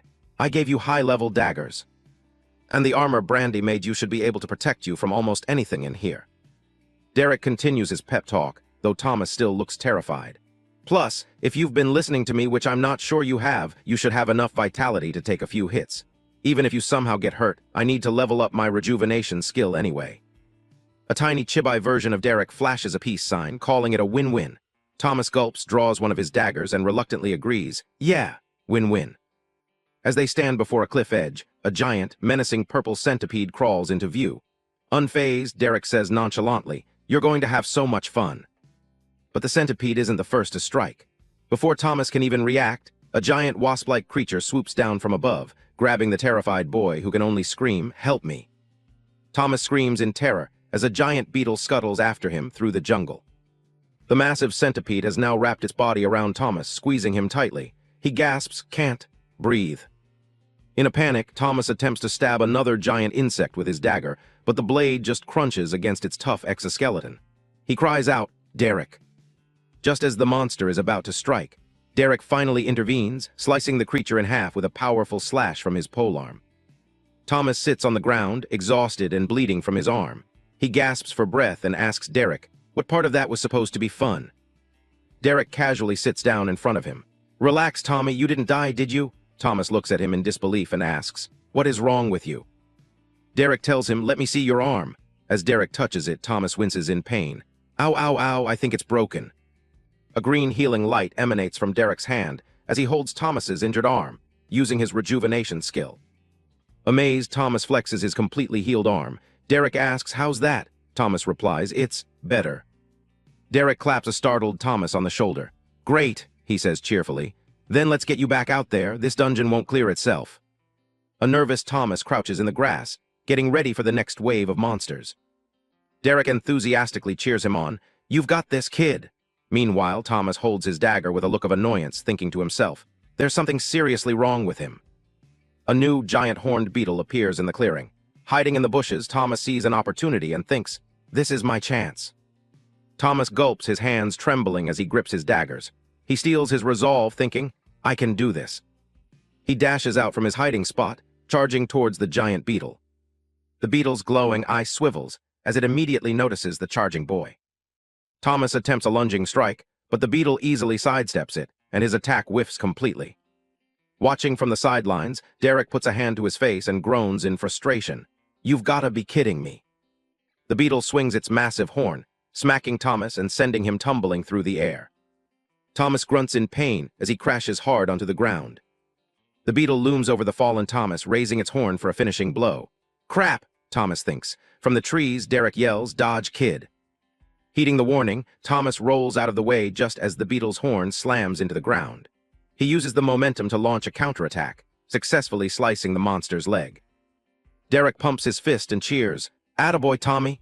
Thomas stands ready with his dagger, panting as the injured beetle recoils. The enraged beetle lets out a screech and charges straight at Thomas. Thomas cries out as he's caught head-on by the beetle's charge, the sheer force of the impact beginning to push him backwards. The beetle pushes Thomas back, and he notices his armor is starting to crack under the pressure, but it's holding. He thinks, "My armor is holding." Finding new resolve, he braces himself against a large tree. Grateful for his equipment, he thinks, "Thanks, Brandy, I can do this." Using the tree as a support, he pushes off and lunges forward, slicing deep into the beetle's head with his dagger. The beetle lets out a piercing screech as yellow blood gushes from the deep wound in its head. Thomas drives his blade even deeper into the monster's skull, finishing it off. With the beetle finally dead, Thomas slumps to the ground against a tree, panting heavily. Derek appears and comments, "I'm not gonna say that went well." Wiping the sweat from his brow, Thomas looks up and replies, "But it was an improvement." Derek helps Thomas to his feet. "Now let's go over your spectacular performance," he says sarcastically. "What do you think is the first thing you did wrong?" Thomas ventures a guess. I put too much into my swing." Derek presses him. "Are you asking me or telling me?" Thomas quickly corrects himself. "Telling you. Yes, I put too much in my swing, which made me off balance when I missed." Derek bluntly shuts him down. "Wrong. You were wrong before you even got to the beetle." With a serious expression, he asks, "You picked a rogue class, so you should have a stealth skill, right?" Derek poses the crucial question, "Why didn't you use it?" The question hits Thomas, who freezes and repeats it to himself. "Why didn't I use it?" Thomas stands completely stunned, his mind a jumble of mathematical equations and Derek's repeating words. "You should have a stealth skill. Why didn't you use it? You picked a rogue class."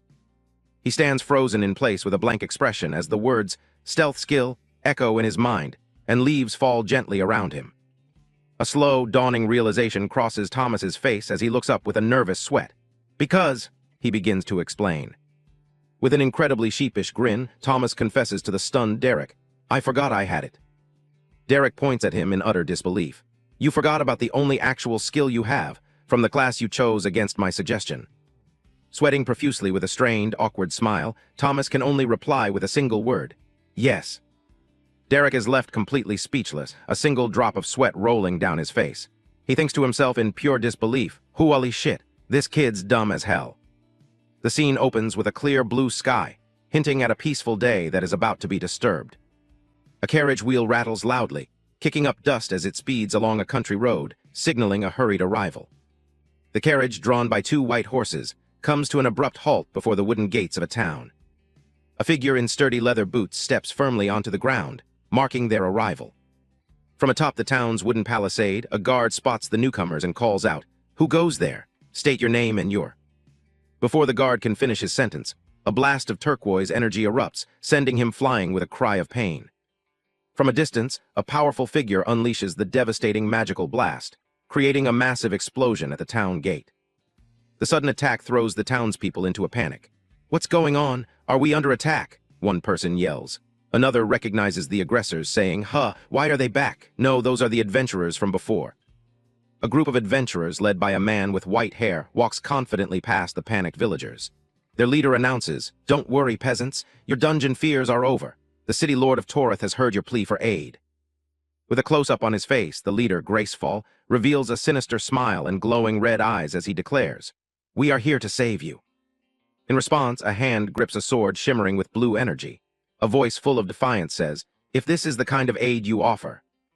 The ice that had encased a section of the wooden fence sizzles and melts away, evidence of the earlier attack. A female warrior, Mallory, stands ready with a large polearm, her body surrounded by a swirling aura of power.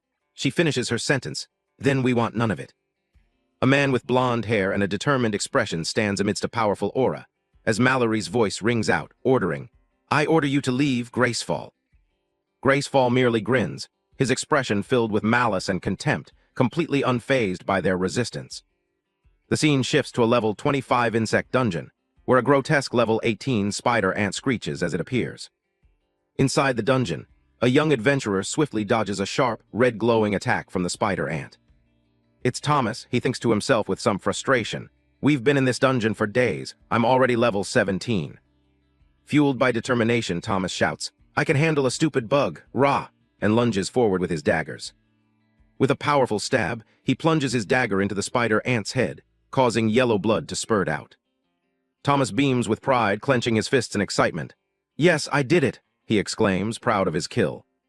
Just as he celebrates, a voice shouts a warning, watch out. Thomas, still standing over the defeated monster, looks over his shoulder and says, What? A much larger spider ant charges towards the distracted Thomas.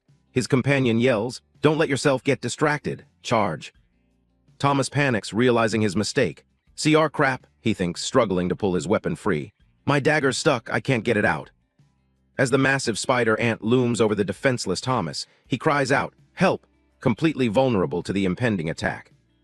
Just in the nick of time, a powerful force slams into the spider ant, saving Thomas from certain death. Thomas sits on the ground, shaken but alive, thinking to himself in frustration, Damn it, that was going so well too. He looks at his dagger, still embedded in the first monster, and laments his choice of weapon. If I'd had a longer weapon or more leverage to pull my weapon free, I'd have been fine. I'm not cut out for using daggers. The dagger is effortlessly pulled free from the monster's carcass. Derek stands before Thomas holding the clean dagger. Thomas looks down, defeated, thinking, I shouldn't have chosen this class. Once again, Derek is right, like always. A green healing light envelops Thomas as Derek encourages him. Don't look so glum, kid. You almost had it. Compared to when we started, you're a whole new fighter. Thomas looks up, starting to regain his confidence, and agrees, Yeah, you're right. Derek smiles, seeing the change in his student. In fact, I think you're ready. You've killed just about everything else. They stand before a massive, ancient-looking gate crackling with ominous blue lightning. Derek gestures towards it, saying, All that's left is the boss. As they approach the boss room, Derek reminds Thomas of the strategy. You remember the plan? Sneak up on it with stealth and go for the head. Don't mess it up. With a heavy groan, the giant stone doors to the boss's chamber swing open. A blur of purple energy rushes out from the darkness of the chamber. Derek instantly moves to block a swift attack, shielding Thomas, who can only watch in awe and exclaim, Whoa! The dungeon boss reveals itself to be a massive, armored, mantis-like creature. Seeing its intimidating form, Thomas's confidence wavers. I don't know if I can kill that, he mutters. Noticing Thomas's hesitation, Derek's expression hardens with resolve. Change of plans, he announces. I'll hold it down, you just get the final blow. No sense in taking the risk. Without a moment's hesitation, Derek, wreathed in blue energy, dashes towards the monstrous boss. Derek intercepts the boss mid-attack, grabbing its razor-sharp appendages with his bare hands. With his eyes glowing, Derek overpowers the creature, forcing its scythe-like arms back. With a loud crack, Derek slams the giant insect boss into the ground, pinning it completely. Holding the hissing beast down, Derek yells to his apprentice, I got it, Tommy, the rest is all you. Thomas, though sweating, gives a firm nod, his eyes filled with grim determination. He rushes forward, gripping his dagger tightly, ready to land the final blow. Thomas successfully stabs the boss in a glowing, weak spot on its neck. The monster's limbs twitch as the final blow takes effect. The boss's body dissolves into a swirling vortex of purple light and particles. A system window appears against a glittering background, announcing their victory. Dungeon boss defeated. Thomas stands triumphantly over the spot where the boss fell, exclaiming, I did it! I cleared my first dungeon. A small, relieved chibi version of Thomas thinks, I can finally leave this hell. Meanwhile, Derek walks away from the dissipating loot orb and says, Congratulations, Tommy. It only gets harder from here. Derek continues, I was planning on having us do another dungeon, but you were a lot slower than I expected. Besides, your granny is probably worried sick. Thomas falls silent, looking down thoughtfully as he holds onto the remnants of the defeated boss. Thomas looks over at Derek, a bead of sweat on his face, remaining silent as his mentor examines the rewards. As Derek continues to absorb the loot, Thomas, blushing with embarrassment, finally asks, What are you doing? It's revealed that Thomas is struggling to kick his dagger free from the monster's tough carapace. Knife stuck, he grunts in frustration. A system window appears, displaying the dungeon rewards. Dungeon complete. Exiting dungeon. Assigning rewards. Congratulations, you have received the skill Cure Toxin. Below the text, a potion with a skull stopper materializes. The system displays the details for the new skill, Cure Toxin. Remove toxins, infections, and contaminations from yourself and others. Cost, 1 skill point. A gold coin, likely representing the skill point, is also shown. Thomas also receives an achievement for his efforts. You have completed your first dungeon. Achievement unlocked, Lesser Dungeon Explorer. The achievement grants him 2 skill points. Now outside the dungeon, surrounded by a swirl of dust and leaves, Derek asks, "All right, kid, you ready to head back?" Thomas nods, "MHM. Derek agrees, "Good, then let's get going." As they walk along a path towards the village under a setting sun, Derek says, "So, you finally understand why I didn't want you to use daggers?" Thomas, having learned his lesson, replies, "Yeah, I get it now. I'll change classes once I'm level 25. Derek smiles, pleased. "You can do that? Good, then I have a great spear you can have," he offers. "Its former owner doesn't need it anymore." Thomas is thrilled by the offer. "Really? That'd be great." Suddenly, Derek's smile fades. He lets out a surprised "huh" as a single tear escapes his eye, a painful memory seemingly triggered by his own words about the spear. As they get closer to home, Derek notices the empty guard post. "That's odd. Why is nobody guarding the gate?" he wonders aloud. The naive Thomas, however, is distracted, commenting, "Those are some nice-looking carriages." Derek looks up, his expression instantly darkening as he connects the fancy carriages with the empty gate. He starts to say, "Yeah, but cuts himself off with a sharp curse, "Shit." Sensing disaster, both of them break into a frantic dash, racing towards the town. Wreathed in crackling blue energy, Derek sprints into the village, desperately calling out for the people he knows. Raina, Mallory. They find a red-haired woman lying unconscious on the ground. A system window identifies her as a level 1 human, but gives no name. Nearby, they discover Mallory grievously injured. A system window above her indicates her dire situation. Level 18, state, critical with only 13 minutes until death. Thomas runs in after his mentor, taking in the chaotic scene with horror. "Derek, what's going on?" he shouts. Derek immediately kneels, casting a healing spell on the 2 fallen women. Thomas rushes to his side, asking, "Is that Brandy? Is she okay?" Derek, focused on the healing, replies, "They'll both be fine. I healed the worst of the damage." With the immediate danger to their lives averted, Derek gently places a hand on Thomas's head, giving him a simple, firm instruction. "Stay here." Thomas, trembling with fear and confusion as he looks at his injured friends, asks with a tear in his eye, "Where are you going?" Derek turns back, his face a mask of cold fury. Purple void energy crackles around him as his eye glows menacingly. "To find who did this," he vows. The scene flashes back to the confrontation. Mallory is on her knees, panting and bloodied, with a sword pressed against her neck. In the town square, Gracefall loses his patience with the captive Mallory. "Enough of this," he roars. "If you won't tell me where he is, then so be it. Just know that this is all your fault." With a sadistic smile, Gracefall looms over the defiant warrior and pronounces his verdict. "By the noble house of Gracefall, and for the crime of disobedience, I, Wallace F. Gracefall, sentence you to death by beheading." One of Gracefall's men raises his sword, preparing to carry out the execution as Mallory looks up, bloodied but unafraid. At the last possible second, a whip of pure purple void energy manifests and shatters the executioner's blade. Gracefall and his man stare in disbelief as Derek's voice cuts through the air. "I thought I told you."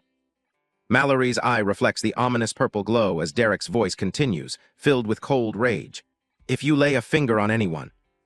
Derek stands revealed, wielding a massive spear and enveloped in a terrifying aura of purple void energy. His eyes glow with immense power as he delivers his final, chilling promise. "I'll kill you." A nobleman raises his sword, about to strike down a defenseless villager. But his blade is stopped by a mysterious purple energy. Richard, a village elder, stands before him, a defiant look on his face as he begins to speak. "I thought I told you." With blood dripping from a wound on his head, Richard continues his warning. "If you lay a finger on anyone." Suddenly, Derek appears, his body shrouded in a powerful void aura, finishing the sentence with cold fury. "I'll kill you." Enraged, the silver-haired elite leader of the nobles screams at his subordinates, "Kill him! Kill him now!" Derek stands calmly as the soldiers begin to close in, the void energy swirling around him. A red-haired noblewoman lunges forward, shouting "Die!" as she attacks Derek.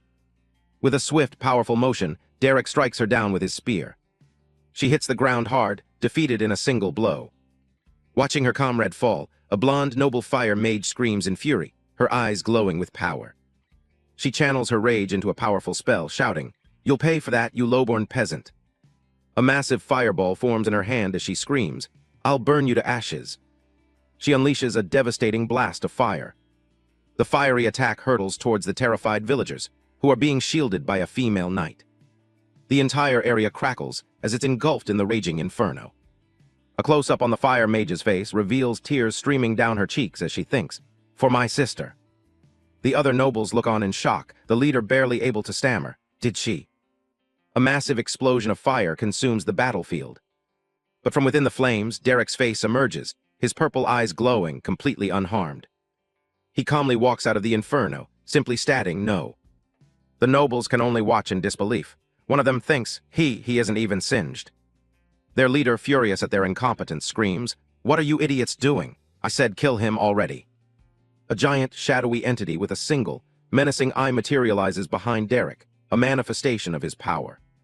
Just as the order is given, an arrow flies toward Derek, but he snatches it out of the air with his bare hand, his purple eyes glowing with power.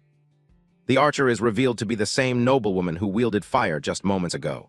Seeing her attack so easily nullified, she stares in utter disbelief and mutters a name under her breath. She no, not again. Seeing the overwhelming power of Derek, one of the noblemen decides to flee. Screw this, he shouts, jumping from a rooftop. I'm not dying for Wallace's. But his escape is cut short as an arrow, fired by the noblewoman, pierces through his head. His body goes limp and falls from the roof. Meanwhile, Richard and other villagers push through the crowd, desperately calling out, Derek, out of my way, Derek. Panting, Richard finally reaches him and pleads, Derek, you have to stop, they're nobles. Richard continues to warn him. There will be no going back, but Derek, with his back turned to the old man, coldly replies, They had their chance, Richard. In a close-up of his glowing purple eyes, which reflect Richard's terrified face, Derek adds, But that chance is now long gone. Ignoring the warning, the first nobleman who tried to attack Richard lets out a furious scream and charges at Derek again. Derek effortlessly stops the sword with his bare hand, the impact creating a shockwave of void energy. The nobleman stares in disbelief as Derek's power easily contains his attack. Impossible, he mutters.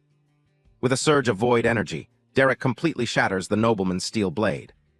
Derek steps past the defeated subordinate, his sights now set on the leader, Wallace.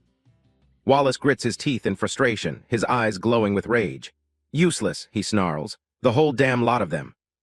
Enveloped in a swirling turquoise aura, Wallace prepares to fight himself. I'll show you what it really means. To be born with superior blood, he roars, unleashing a torrent of energy. A massive wave of spiritual energy, shaped like ghostly hands and faces, hurtles towards Derek. Facing the overwhelming attack, Derek simply smirks. Channel void, he commands. An immense burst of purple void energy erupts from Derek's body. Derek's power easily parts Wallace's attack, creating a clear path through the turquoise energy. In an instant, Derek closes the distance and grabs Wallace by the throat, lifting him into the air. Gasping for air, the terrified Wallace pleads for his life. I get it. I'll leave, you'll never see me again. Derek looks at the pathetic nobleman with a cold, mocking smile. You're right, he says, I won't. He tightens his grip, choking the life out of Wallace. As the life drains from his eyes, Wallace chokes out a final, gurgled plea. Please. But before Derek can deliver the final blow, a frantic shout erupts from the crowd. Drop him or the old man dies. Another voice yells, let him go. Derek pauses, his cold gaze shifting toward the commotion. The commotion is revealed to be a hostage situation. The blonde noblewoman holds Richard captive, her hand glowing with fire. Richard pleads, please, Derek, these people are nobles, their deaths aren't worth it. The old man continues, his voice filled with fear for his village. The punishment for killing nobles is severe. Derek remains silent, his expression cold and unreadable as he assesses the situation. The noblewoman mocks Derek, sneering, that's right, do as you're told, you dog. With tears in his eyes, Richard delivers his final, desperate plea. Please, the entire village could be held complicit and put to death. The noblewoman screams her demand one last time. Drop Wallace, now.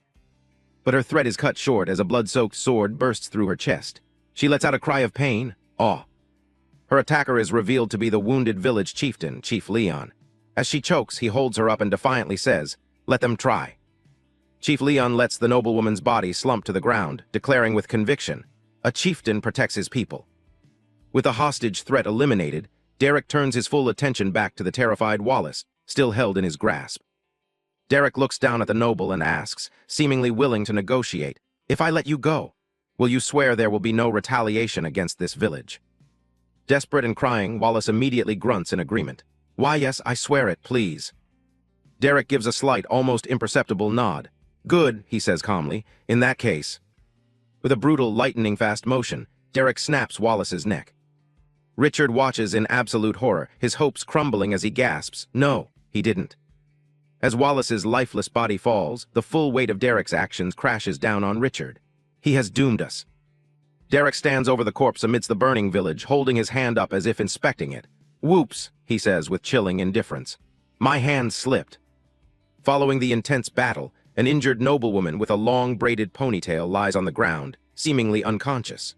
The light shines down on her, highlighting the blood on her face, a grim testament to the recent violence. A figure steps in. It's Derek.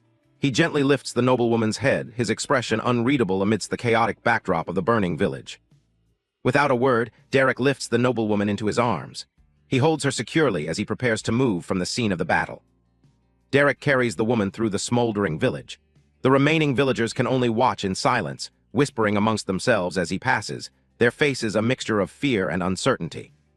Meanwhile, two villagers, an older bald man and a younger man with a beard named Richard, are in despair. The older man is on the ground, defeated. Richard urges him, "On your feet, Richard." But the old man can only lament. "He's truly doomed us all," referring to Derek's drastic actions. A young man with light brown hair stands among the crowd, his face stoic as he watches the events unfold. The villagers behind him look on with wide-eyed shock and fear. The villagers watch as Derek carries the noblewoman through a large arched doorway, disappearing into the light. His shadow looms long on the ground before them, a symbol of his heavy presence in their lives now. Putting aside his despair, Richard helps the old man up, a new resolve in his eyes. He yells out to the stunned onlookers, "What's everyone just standing around for, huh? We've got some cleaning up to do." It seems despair is a luxury they can't afford. Spurred into action by Richard's words, the villagers begin the grim task of cleaning up the debris and evidence of the fight. From a distance, the whole village is a scene of quiet, organized activity. Under the lingering smoke, everyone methodically works to erase the signs of the massacre that just took place. The scene shifts to inside the village chief's residence. Derek has laid the injured noblewoman on a chaise lounge by the fireplace and now sits watching over her. The noblewoman lies peacefully, her face illuminated by the crackling fire. She seems stable for now, resting under a thick, warm blanket. Derek sits beside her, a quiet guardian in the warm, fire-lit room. He appears calm, but a storm of system notifications is about to ruin his day. He lets out a long sigh, and as if on cue, a flurry of blue system windows pop up in front of him with an electronic ding. Staring at the multiple level UP notifications and EXP gains from killing human warriors, Derek is visibly annoyed. "Damn it," he thinks. "There goes my plan to do all those low-level dungeons with Thomas." Apparently, mass-murdering nobles comes with inconvenient, unscheduled power-ups. He groans in frustration, clutching his head. "I've got to be the first person ever to be mad about leveling up," the struggles of being too efficient for his own good. His expression softens for a moment as a name comes to mind. Derek. A flicker of a memory, or perhaps just him calling himself out on his own absurdity. Just then the noblewoman stirs. She lifts her head, her voice weak as she asks with urgency, "The village." Derek calmly turns to her and reassures her with two simple words, "Is safe." Overcome with relief, the woman collapses back onto the chaise lounge with a soft whumph. She whispers, "Thank you." Derek shrugs it off with a cheerful yet sociopathic denial. "What are you thanking me for? I didn't even do anything." He waves his hand dismissively, adding, "They all spontaneously died. It was weird. I mean, first they were alive, then they weren't." A perfectly normal, not at all suspicious explanation. Her relief instantly turns to horror. She grabs Derek's arm with surprising strength, her eyes wide with panic. "They were nobles, Derek," she says, the gravity of the situation dawning on her. She looks at him, her voice trembling with fear. "This is serious. If someone learns what happened here, the entire village." Derek simply smiles, his expression calm and collected. He gently takes her hand in his. "Then we won't let anyone find out," he says, as if planning a surprise party instead of a massacre cover-up. He continues smoothly, laying out the foundation of his plan. "Besides, I already have an idea of what we ought to do. You just have to make sure everyone in the village keeps their mouths shut." He leans back, adding a chillingly casual threat. "Shouldn't be too hard considering they know what happens if they don't." And with that, the stage is set for the entire village to become accomplices. The village chief, Leon, leads a group of key villagers, including Richard, into the residence. He calls out, "All right, everyone inside." The cover-up operation is moving to its next phase. Leon reports to Derek, who stands by the fireplace. "The corpses of the nobles are piled in the next room, out of sight just like you asked, and we've rounded up their carriage drivers. We made them swear oaths to the great system not to speak of this." Derek gives a slight nod. "Good, thank you, Leon." He adds nonchalantly, "I'll put them in my storage bracelet after this, because where else would you store a pile of inconvenient bodies?" Leon, filled with anxiety, slumps into a chair. "What are we to do now, Derek? I know I have no right to chastise you. Raina'd be dead if you hadn't stepped in. But I can't see a way for us to get out of this mess." Sweating and full of regret, Leon laments, "If you just listen to me and let him live." But Derek calmly cuts him off. "Don't worry, Leon." Derek stands before them, the picture of confidence. "I have a plan," he announces, "but I can't do it alone. I'll need the help of everyone in this room." The assembled villagers, Leon, Richard, and Derek's young apprentices, listen with grim expressions, understanding the weight of his words. Derek's gaze intensifies. "No," he corrects himself, "I'll need the help of everyone in the entire village. The conspiracy is going community-wide." Outside, the cleanup continues. The villagers work together, carrying away the wounded and clearing the debris, their faces set with grim determination as they enact the first stage of Derek's plan. Back inside, Derek questions Richard. "Richard, how long do you think we have until the Noble House or Adventurers Guild comes to check on things?" Richard, looking stressed, replies, "It's tough to say for sure. It could be anywhere from a few days to a few weeks." "I see," Derek says, stroking his chin thoughtfully. "We're just going to have to hope it's a few weeks then." He concludes with a decisive "all right." The scene shifts to a village meeting. The noblewoman, now recovered, stands on a wooden platform with Leon and Richard, addressing the crowd. She begins, "First, we have to hold a village meeting and make sure everyone in the entire village understands what's at stake." She lays out the fabricated story with conviction. The story is that the nobles came in, got the map from Richard, and then left for the dungeon. "That's it," she declares, facing the crowd. "They were barely even in the village. A simple, clean alibi." Later, Derek speaks to a dejected Richard. "Sorry, but you'll be losing your map, Richard." He frames it as a necessary sacrifice. "A small price if it keeps the village safe." Derek then addresses the small group again, his tone serious. "Next, I'm going to need oaths from everyone in this room." A concerned villager with a beard looks shocked. "An oath from the great system, whatever for?" he asks, confused and wary. Derek explains, gesturing to his blonde-haired apprentice. "It would be the same oath that Thomas took before we began traveling together, that you won't tell anyone my secrets unless I allow it." The boy, Thomas, nods in confirmation. The bearded villager firmly refuses. "I'm sorry, Derek, but I cannot swear an oath." He elaborates. "I know you are honorable, but I will not put myself in that situation. I have seen what they can do to people." The village chief, Leon, speaks up as well, echoing the sentiment. "I will if I must, but I would prefer not to swear any oaths either." The two elders of the village are united in their mistrust of system oaths. Breaking the stalemate, Richard looks towards where the noblewoman is resting and asks Derek the crucial question. "If I swear it, will you keep the village safe?"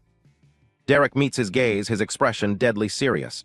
"To the best of my ability," he promises. Hearing this, Richard makes his decision. "Then I'll do it." A woman named Mallory steps forward with a younger girl, Brandy. "I don't need to swear an oath to safeguard the secrets of my friends," she says with conviction. "But if you ask me to, I will do it." Then Raina, a young girl with fiery red hair, jumps in with enthusiasm. "Me too," she exclaims. "If Thomas did it, then so can I." Her loyalty is absolute and unquestioning. Derek looks at his three loyal apprentices, his expression softening. "Mallory, Brandy, Raina, thank you," he says, genuinely grateful for their unwavering trust. Derek turns to the two hesitant elders. "Leon, Richard, I understand, thank you anyway. You can still stay and listen for now." He respects their decision, but the plan moves forward regardless. A brilliant blue light flashes as a system window appears with a great FWOOSH. It confirms the oath has been made. Raina West, Brandy Fields, and Mallory Fields have sworn oaths to the great system. These oaths are binding until death. There's no turning back now. The noblewoman, who has been watching the drama unfold from her comfortable position on the chaise lounge, smirks. "So," she purrs, "what's the plan?" Derek gives her a confident, knowing smile, a golden glow appearing behind him. "I'm glad you asked," he says. "It's story time." He begins to weave his tale, illustrated like an ancient scroll. After graciously receiving the map from Richard, Mr. Noble Gracefall led his team to the level 100 dungeon. The made-up name is a nice touch, adding a layer of heroic flair.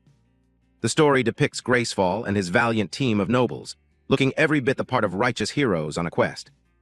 A magical blue seal flashes. Thanks to their valiant efforts, the overflow of the dungeon was stopped. A mural shows the heroes fighting off skeletal monsters, and with proper control, the disease will stop spreading. A clever addition to explain away any lingering weirdness. But the heroic tale takes a tragic yet convenient turn. Unfortunately, his team was wiped out in the dungeon, and he suffered a fatal wound from the boss. A perfectly blameless end for the party. The story continues. Gracefall barely escaped, but he bled out and died before he was able to receive aid.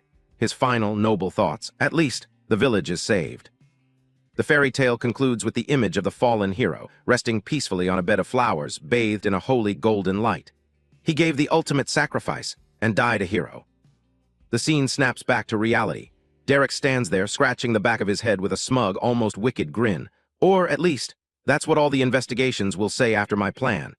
The heroic story was nothing but a complete fabrication. The entire room falls into a stunned, deafening silence. The villagers, the chief, his apprentices, and even the recently amused noblewoman can only stare, their minds trying to process the sheer audacity of the lie they just heard. The silence is shattered as everyone, from the apprentices to the noblewoman, erupts in a collective, synchronized shout of disbelief. What? Derek gathered his party. Is everyone packed? He asked, giving them a final once-over. We won't be back to the village for several days, so make sure you aren't forgetting anything. Raina, ever the pragmatist, voiced her confusion. Yes, but I still don't understand why we're going to the level 50 beast dungeon. Shouldn't we be going to the level 101 that Gracefall supposedly died at? A confident smile played on Derek's lips. We will once you're all a little bit stronger. He then added, giving them an out. Again, if you don't want to join me, you don't have to. I'm more than capable of doing this on my own. But, Derek continued, his voice persuasive as they stood before the village gates. This is a great opportunity for you all to grow in strength and get rare rewards. I highly recommend you join. Derek's gaze drifted towards Mallory as a thought crossed his mind. Plus, there are some things I want to test, from what I've seen so far of this new system. He continued his internal monologue. The experiences someone has before leveling to Class 1 play a big role in what classes they're offered. If I'm right, she could be offered something incredibly special. Raina, however, was still stuck on the logistics. So, what? We're going to go into lower-level dungeons and clear them while you wait? She demanded, her brows furrowed in confusion. I don't understand. Why? Derek just gave her a cheeky wink. Just trust me, he said smoothly. You'll understand soon enough. Raina pressed on. Will I have to hand feed? Derek cut her off, already starting to walk. No, I'll hand feed you all for these ones. We still need to move relatively fast. Without another word, Derek suddenly scooped up a startled Mallory. All right, everyone, she yelped, caught completely off guard. Mallory found herself perched on Derek's back, her face a mask of pure confusion as he grinned, ready to run. Why do you always insist on running everywhere? Mallory shrieked as Derek broke into a sprint. The rest of the party scrambled to keep up as he yelled back, Let's go! And so the bizarre caravan set off, with Derek carrying a protesting Mallory and the others trailing behind as they raced down the sun-drenched path. Their mad dash led them through the wilderness until they reached their destination, the level 50 beast dungeon entrance. Panting and gasping for air, the party finally caught up to a perfectly composed Derek. With Mallory still on his back, he pointed towards a glowing portal across a rope bridge. All right, we're here. As they crossed the precarious bridge, it started to wobble. Raina snapped at Thomas. Stop doing that! But Thomas cried out in terror. I can't. My legs feel like jelly. Once they were safely across, Derek let Mallory down and turned to the group, a mysterious energy swirling around him. You all swore an oath not to reveal my secrets. Now it's time you found out why. A system interface materialized before them, and Derek's hand reached out, tapping and manipulating the glowing blue screen. The screen displayed the party's information. Max participants, 5-5. The names and levels were listed. Derek Hunt, level 30, Thomas Stewart, level 17, Raina West, level 31, Brandy Fields, level 1, and Mallory Fields, level 18. Raina's eyes went wide with disbelief. How are you only level 30? She exclaimed, utterly baffled. Your level is lower than mine. That doesn't make any sense. Derek chuckled, a sly grin on his face. One of my biggest secrets. See why I wanted an oath? Raina, now more amazed than confused, replied. I do. This is crazy. You have to tell me how. Derek simply said, maybe one day for now. We have a dungeon to run. With that, the energy portal flared to life, its light shining as the system announced their entry. A countdown began, ticking away the final seconds before their teleportation. 3, 2, 1. With a great FWOSH, the scenery dissolved, and the party found themselves transported to a new, unfamiliar location inside the dungeon. After entering the dungeon, Derek found a small, defensible building to use as a temporary base. He peeked through the doorway to check on his team. Gathering everyone inside the newly established safe house, Derek laid out his plan. "All right, here's what we're gonna do," he explained with a chibi-style reenactment. "I'll go outside and beat a bunch of monsters to an inch of their life." Then, the chibi Derek continued, dragging a line of bruised and bandaged monsters. "I'll bring them back here for Thomas and Mallory to finish off." Derek then gave specific instructions. "Mallory, I suggest looking at all your class upgrade options once you hit level 25. He turned to Thomas. "Thomas, you know what you're going to do, right? I don't need to say it." Thomas thought to himself with grim satisfaction. "No more dagger class. Perfect." Next was Reina's turn. "Reina, you should be strong enough to fight outside with me," Derek stated, as a tiny, fierce Reina was shown expertly dispatching a large wolf creature in their imagination. "But if you have any problems," he added, providing a safety net, "flee back to the safe house, and I'll do the same for you as I'm doing for Thomas and Mallory." The imagined scenario showed a panicked Reina being chased back to safety. Mallory, not wanting to be left out, eagerly raised her hand. "What about me?" Derek paused, turning to her. "You." He looked at her with a straight face and delivered the crushing news. "We'll do nothing." Mallory's world came crashing down. Derek quickly clarified, "Except practice on a whole lot of hides." Mallory's despair instantly transformed into pure ecstasy. "YESSU," she screamed, imagining herself joyfully skinning a mountain of monster pelts. Before they could start, Derek held up a hand. "Before we begin, Mallory," she looked at him questioningly. "Yes," he pointed at her simple staff. "Is that the best weapon you have?" Mallory sighed. "Well, yeah, my class is common and weapons weren't easy to come by in the village." She explained the unfair system. "All of the strong warriors were given the better weapons, and the rest of us got, well, the rest." A familiar blue glow enveloped Derek's arm as he prepared to access his personal inventory. With a loud dump, Derek emptied a vast collection of high-grade weapons onto the floor. "Pick a new one, I've got plenty." Mallory could only stare, completely shocked. "What in the world?" The entire team was stunned by the sheer volume of quality gear. "So many," Mallory murmured, picking up a new weapon. "How do you even have all of these?" Derek gave a dismissive, cool guy shrug. "Oh, just collected them over the years. Never really used any of them, though." He selected a sleek, modern-looking spear from the pile and offered it to Mallory.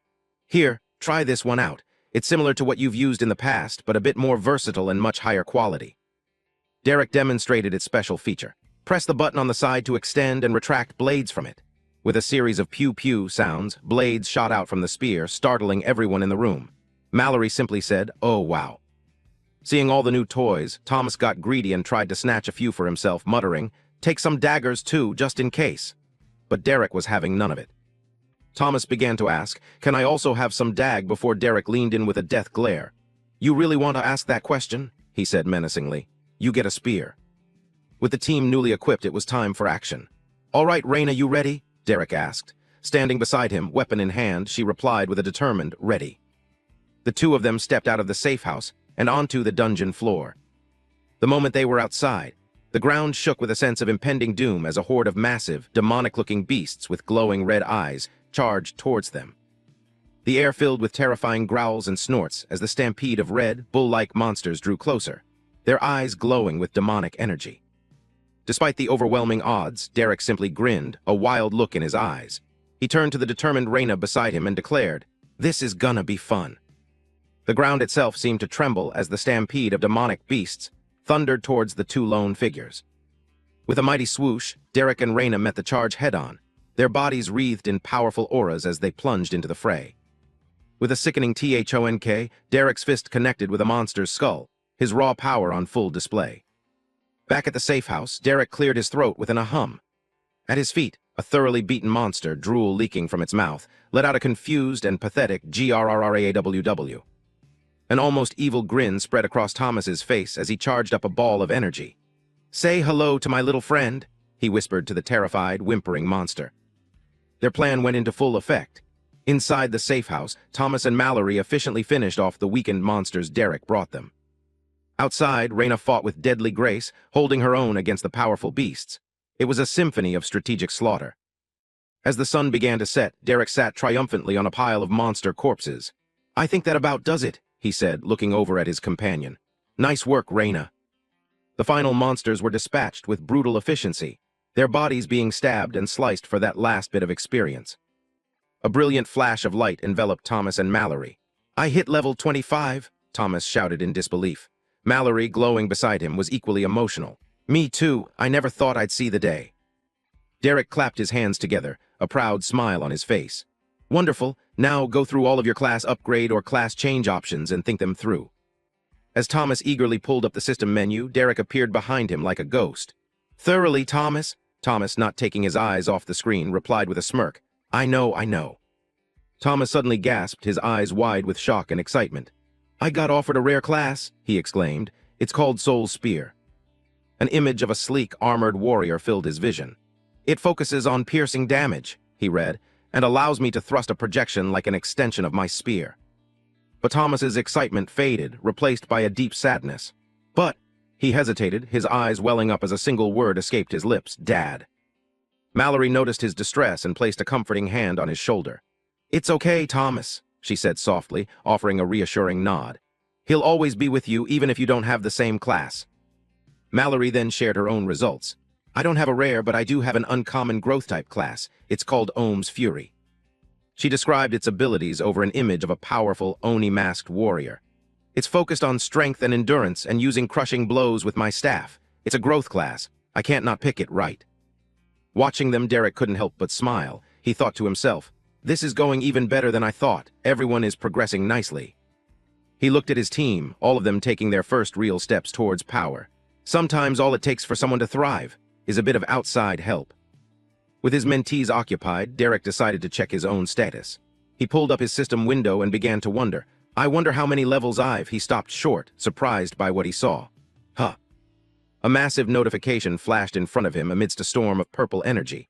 "Level 25 reached. Please choose new class or upgrade current class." A realization dawned on him. "That's right. I reached level 25 back when I killed the nobles." A vortex of dark, void-like energy swirled from his chest as the full implication hit him. A grin spread across his face. "I can upgrade my class too." Deep within the dungeon, Derek Hunt checks his status screen, muttering to himself, "I wonder how many levels when a sudden notification stops him mid-thought. Huh. A brilliant flash of purple energy erupts around him as a system window declares, "Level 25 reached. Please choose new class or upgrade current class." A slow smile spreads across his face as he remembers. That's right. As the void's energy swirls around him, he thinks, "I reached level 25 when I killed the nobles. I can upgrade my class too." The system immediately confirms his choice. Champion of the Void upgraded. 20 stat points GAINED. 15 skill points GAINED. 2 new SKILLS available to unlock. Power surges through Derek's body, his eyes glowing with purple light as he feels the immense increase in his strength. A confident smirk plays on his lips. 2 new skills, hopefully they're better than Void Call. The first new skill appears, Void Shift. Become one with the Void, shift yourself out of a corporeal state and move through the Void and out of time and space. It costs 7 skill points. The system gives him a visual preview, showing a central glowing figure surrounded by shadowy copies of itself, hinting at the skill's incredible potential. Then the second skill is revealed, Void Sense. A passive skill, your familiarity with the Void allows you to feel it wherever you are and sense abnormalities within it. This one costs 6 skill points. Another visual demonstrates the skill, portraying a being with heightened awareness, perceiving the Void as a web of interconnected energy and strange, dark orbs. Derek contemplates the new abilities, the purple aura of the Void dancing around him. Interesting, these both sound quite powerful, moving through the Void and being able to sense it all around me. Without hesitation, he makes his choice. "Don't mind if I do." His finger touches the screen, and both Void Sense and Void Shift are instantly learned. The moment the skills are acquired, a jolt of information floods his senses. His eyes widen in shock as he exclaims, "What the?"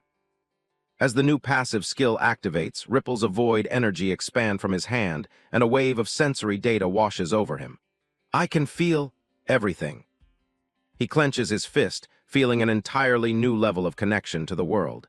It's like I've become connected to all of the space around me. This is incredible. He decides to be cautious with his new powers. Though I think I'll wait to try Void Shift until I'm alone. Don't want another Void Call incident. He glances over at the villagers playfully sparring. A woman with her hair tied back grins, her arms crossed confidently. "Ready for Wave 2?" she asks. A young boy with a spear cheers enthusiastically, pumping his fist in the air. "Yeah!" The others around him look on with a mix of excitement and nervousness.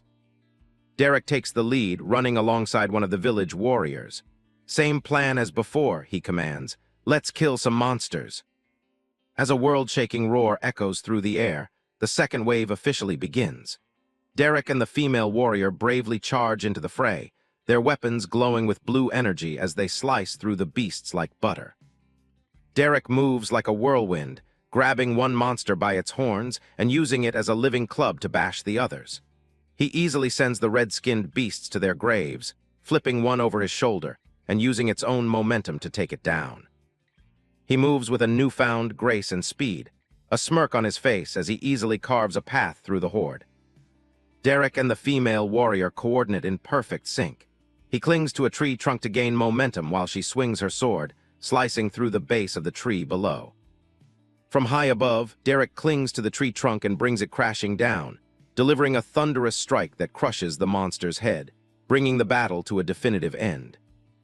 With the last monster defeated, Derek straightens up as his companion catches her breath. He gives her a thumbs up. "Well done," she exhales. "Thanks, I think I'm spent." He surveys the carnage, nodding. "All that's left now is the—" Before he can finish his sentence, a deep, earth-shaking roar rips through the air. Derek finishes his thought with a grim smile. "Boss." As the ground rumbles, a colossal armored beast with glowing red eyes emerges from the dust cloud, dwarfing Derek and the warrior. The beast huffs, steam billowing from its nostrils, its eyes burning with pure rage as it glares down at the two humans. A system window pops up, identifying their new foe. IRONHOOF level 65, a boss monster spawned in a mid-level beast dungeon, a colossal horned beast that wields an earth-shattering axe. Ironhoof stands at its full, terrifying height, its massive frame and heavy axe promising a brutal fight. Derek turns to the exhausted warrior beside him. "I think I'll take this one. You get back to the cabin." Understanding the massive gap in power, she readily agrees. "No complaints from me." Now alone, Derek faces the behemoth. As Ironhoof takes a heavy step forward, void energy begins to crackle and swirl around Derek's fist. He summons his glaive, its blade now wreathed in the same purple energy, and smirks at the boss. "You know, you're only over 30 levels higher than me. Not exactly a fair fight." The beast snorts angrily as Derek continues his taunt. "But don't worry, I'll go easy on you. I have some new toys I want to try out." Enraged, Ironhoof lets out a thunderous roar and swings its enormous axe with incredible speed. The axe slams into the ground, carving a trench and sending a shockwave of energy tearing across the battlefield. Derek, already in motion, narrowly dodges the devastating blow. As the dust settles, Derek's eyes glow a menacing purple. A dark orb of energy forms below him as he activates his new skill, Void Shift. An explosion of void energy erupts outwards from Derek, and in an instant, the entire world seems to freeze around him. Debris from the axe attack hangs suspended in the air. He looks around in astonishment at the frozen landscape, tapping a floating piece of rock. Did my skill just freeze time?" He turns to the motionless boss. "Hey, buddy, you okay?" Ironhoof is caught mid-swing, a translucent blue phantom locked in place. Derek confirms his suspicion. Yeah, he's frozen all right. The boss's face is a perfect mask of frozen rage. Its attack halted just moments before it would have struck. Derek's attention is drawn to several glowing, swirling circles of energy floating in the air. "What is this thing? A portal?" he wonders aloud. Curiosity getting the better of him, he reaches out and cautiously pokes his finger into one of the strange portals. To his complete shock, his own hand emerges from another portal that opens up right behind his head and pokes him. "AHHH," he yells, whipping around in shock, completely startled by his own disembodied hand. He stares at his hand and then back at the portals, the pieces slowly clicking into place. Wait a second. The full, insane potential of his new skill dawns on him. As his hand emerges from a portal in front of him, he bursts into laughter. "Ha, holy shit, this is awesome." He calmly summons another portal to conveniently scratch an itch on his own head, a satisfied smile on his face. But it'll sure take a lot of getting used to. His amusement is cut short by a blaring red pop-up. "Warning, mana at 10%. He recoils in shock, exclaiming, "Ah, crap, this skill drinks mana." Realizing he can't stay in the void any longer, his mind flashes the command, deactivating Void Shift, and the frozen world around him begins to warp and rush back into motion. Derek reappears in the real world just as time resumes. Ironhoof's axe finishes its swing, smashing violently into the ground right where he had been standing moments before. The beast looks at the empty crater, letting out a confused grunt, MRR, completely baffled as to where its target vanished. Standing safely behind the monster, Derek gives a smug smile. "Missed me," he says, realizing the implications of his new power. "To everyone else, it must look like I just teleported. Man, this'll be fun." Letting out a furious bellow, Ironhoof spots him and charges forward, raising its axe high for another devastating attack. The axe swings in a deadly red arc, but Derek effortlessly leans back, the blade passing harmlessly in front of him. Ironhoof follows up with a lightning-fast horizontal slash, but Derek calmly raises his hand, halting the 1,000-pound blow with a deafening explosion. A brilliant green aura begins to flow around him, his expression turning serious. "Slow down, I'm not done yet." He closes his eyes, entering a state of deep focus as he activates another skill, meditation. The green energy intensifies, shimmering around him. Now refreshed and surrounded by a calming green glow, Derek faces the growling beast and smirks. "Let's try this again, shall we?"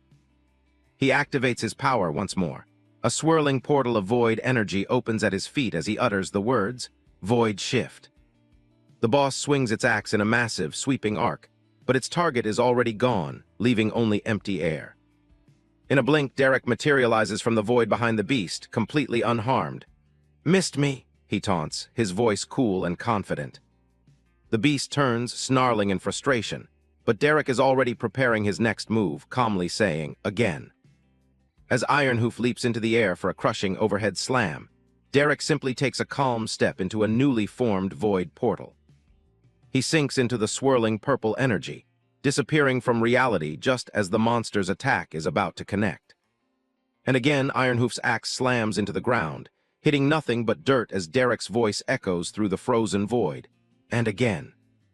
He toys with the beast, blinking in and out of existence, appearing on a ledge to land a quick slash before vanishing once more.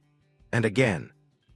And again, he says, this time opening portals all around the confused monster, striking from multiple angles at once, completely overwhelming its senses. Driven mad after being toyed with, the monster erupts in fury, channeling all its pent-up rage into a single target.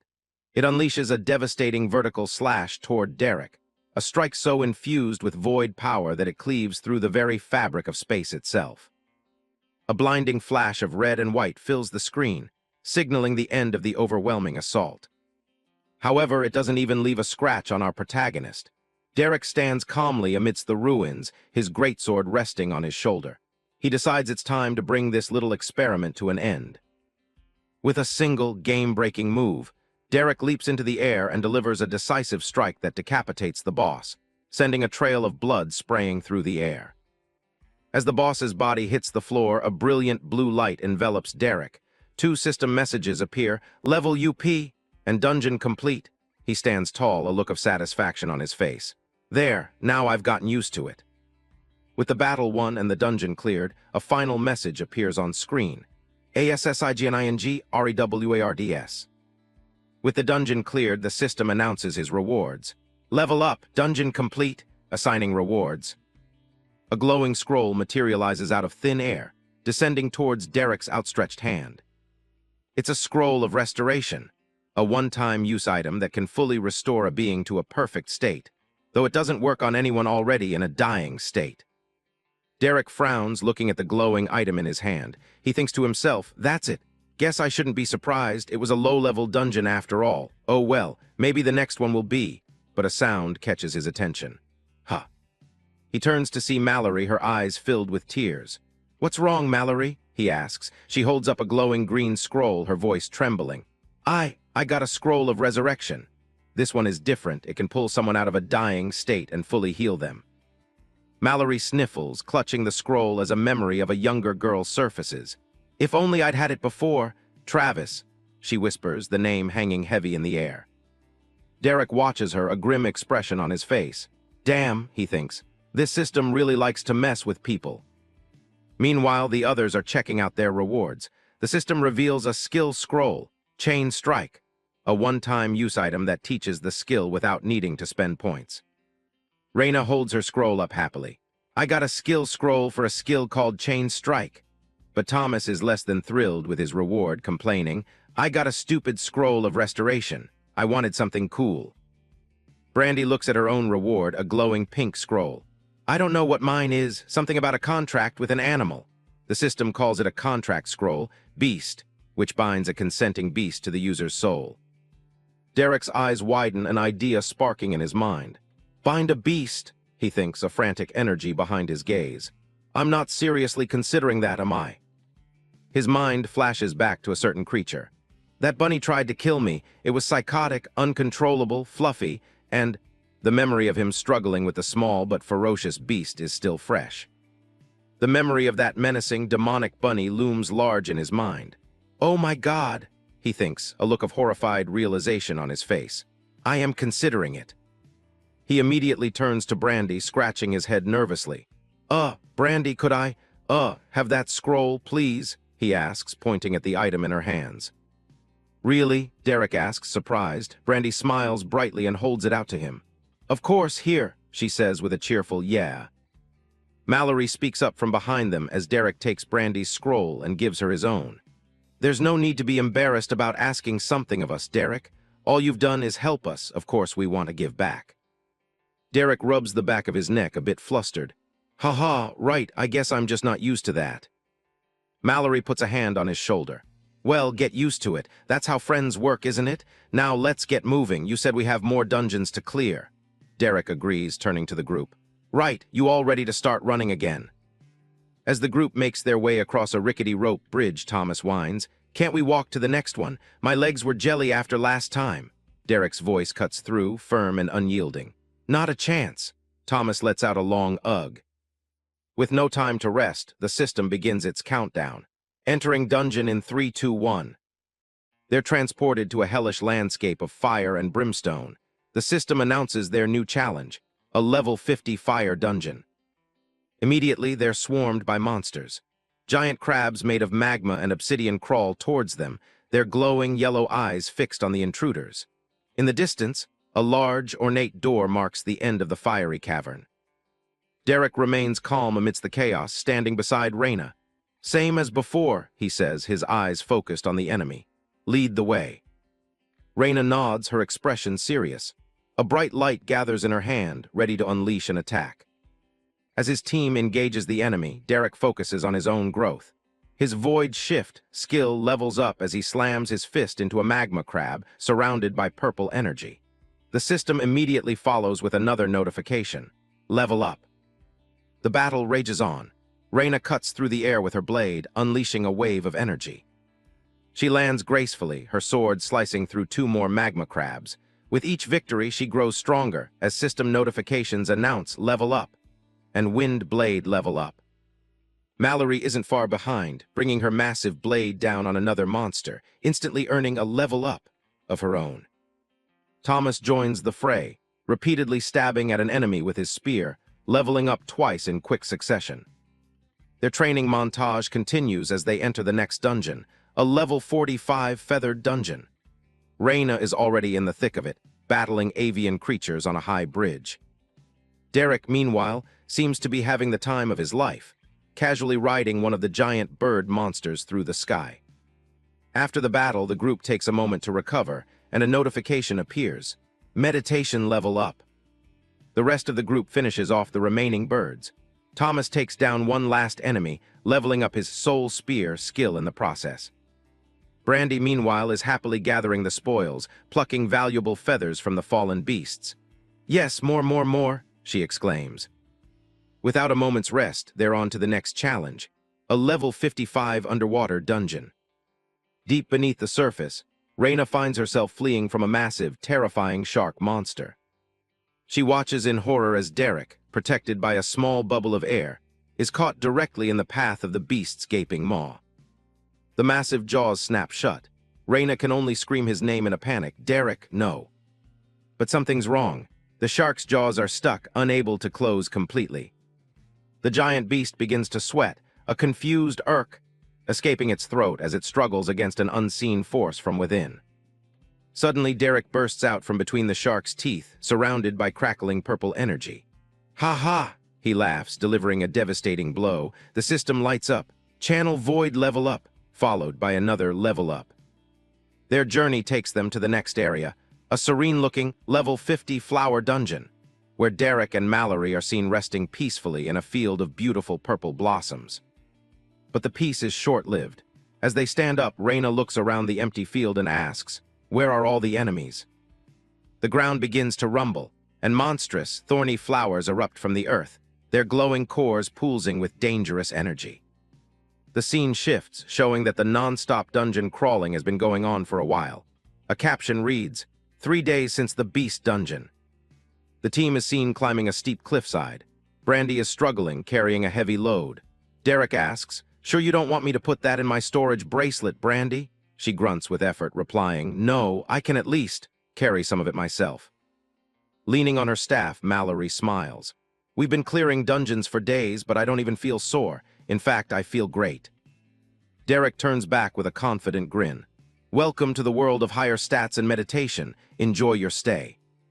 This reminds him of his own progress. Speaking of higher stats, he thinks to himself, I have a ton I need to allocate. A blue digital energy begins to glow on his chest.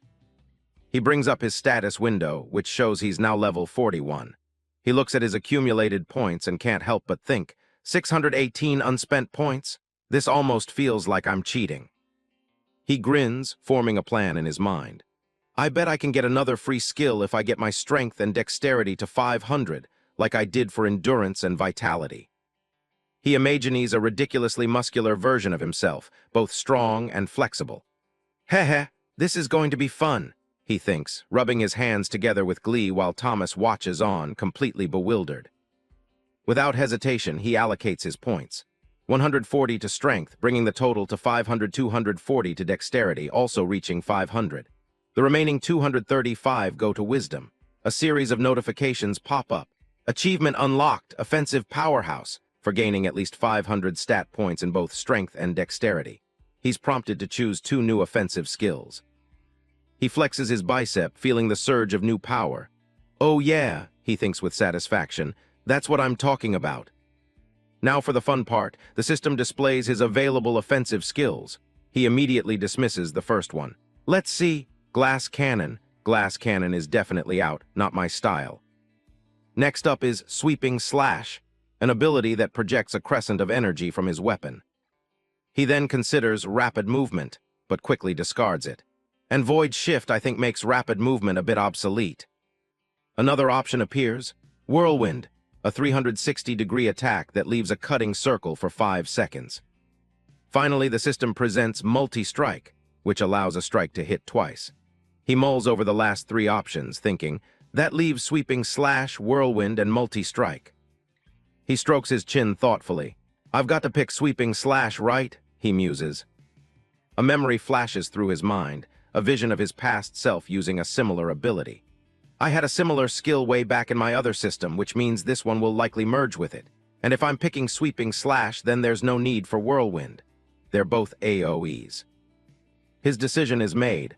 Sweeping slash and multi-strike it is, he thinks with a grin, reaching for the system screen. Come to Papa.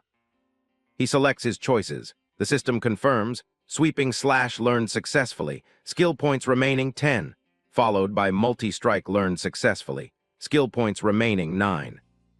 And just as he predicted, another notification appears. Dormant skill similar to sweeping slash discovered. Merging skills. Red lightning crackles around him as the process begins. He grits his teeth, but the sensation is familiar. The pain of my skills merging is nothing to me anymore. The system chimes in, skills successfully merged. Suddenly he calls out to the others, "Everyone hold on a second." Reyna turns, her brow furrowed in confusion. Huh. He summons his polearm, which materializes in his hand, crackling with blue electrical energy. A confident smirk spreads across his face as blue flames of energy begin to surround him. "There's something I need to test." With his weapon in hand, he addresses the group watching from a distance. "Give me some room." He grips the polearm tightly, pouring his newfound power into it. The energy intensifies, lightning arcing up and down the shaft. His eyes glow with power as he lets out a battle cry, "Rahhh!" The energy around him explodes outwards. He swings his weapon, activating his new merged skill, Sweeping Slash.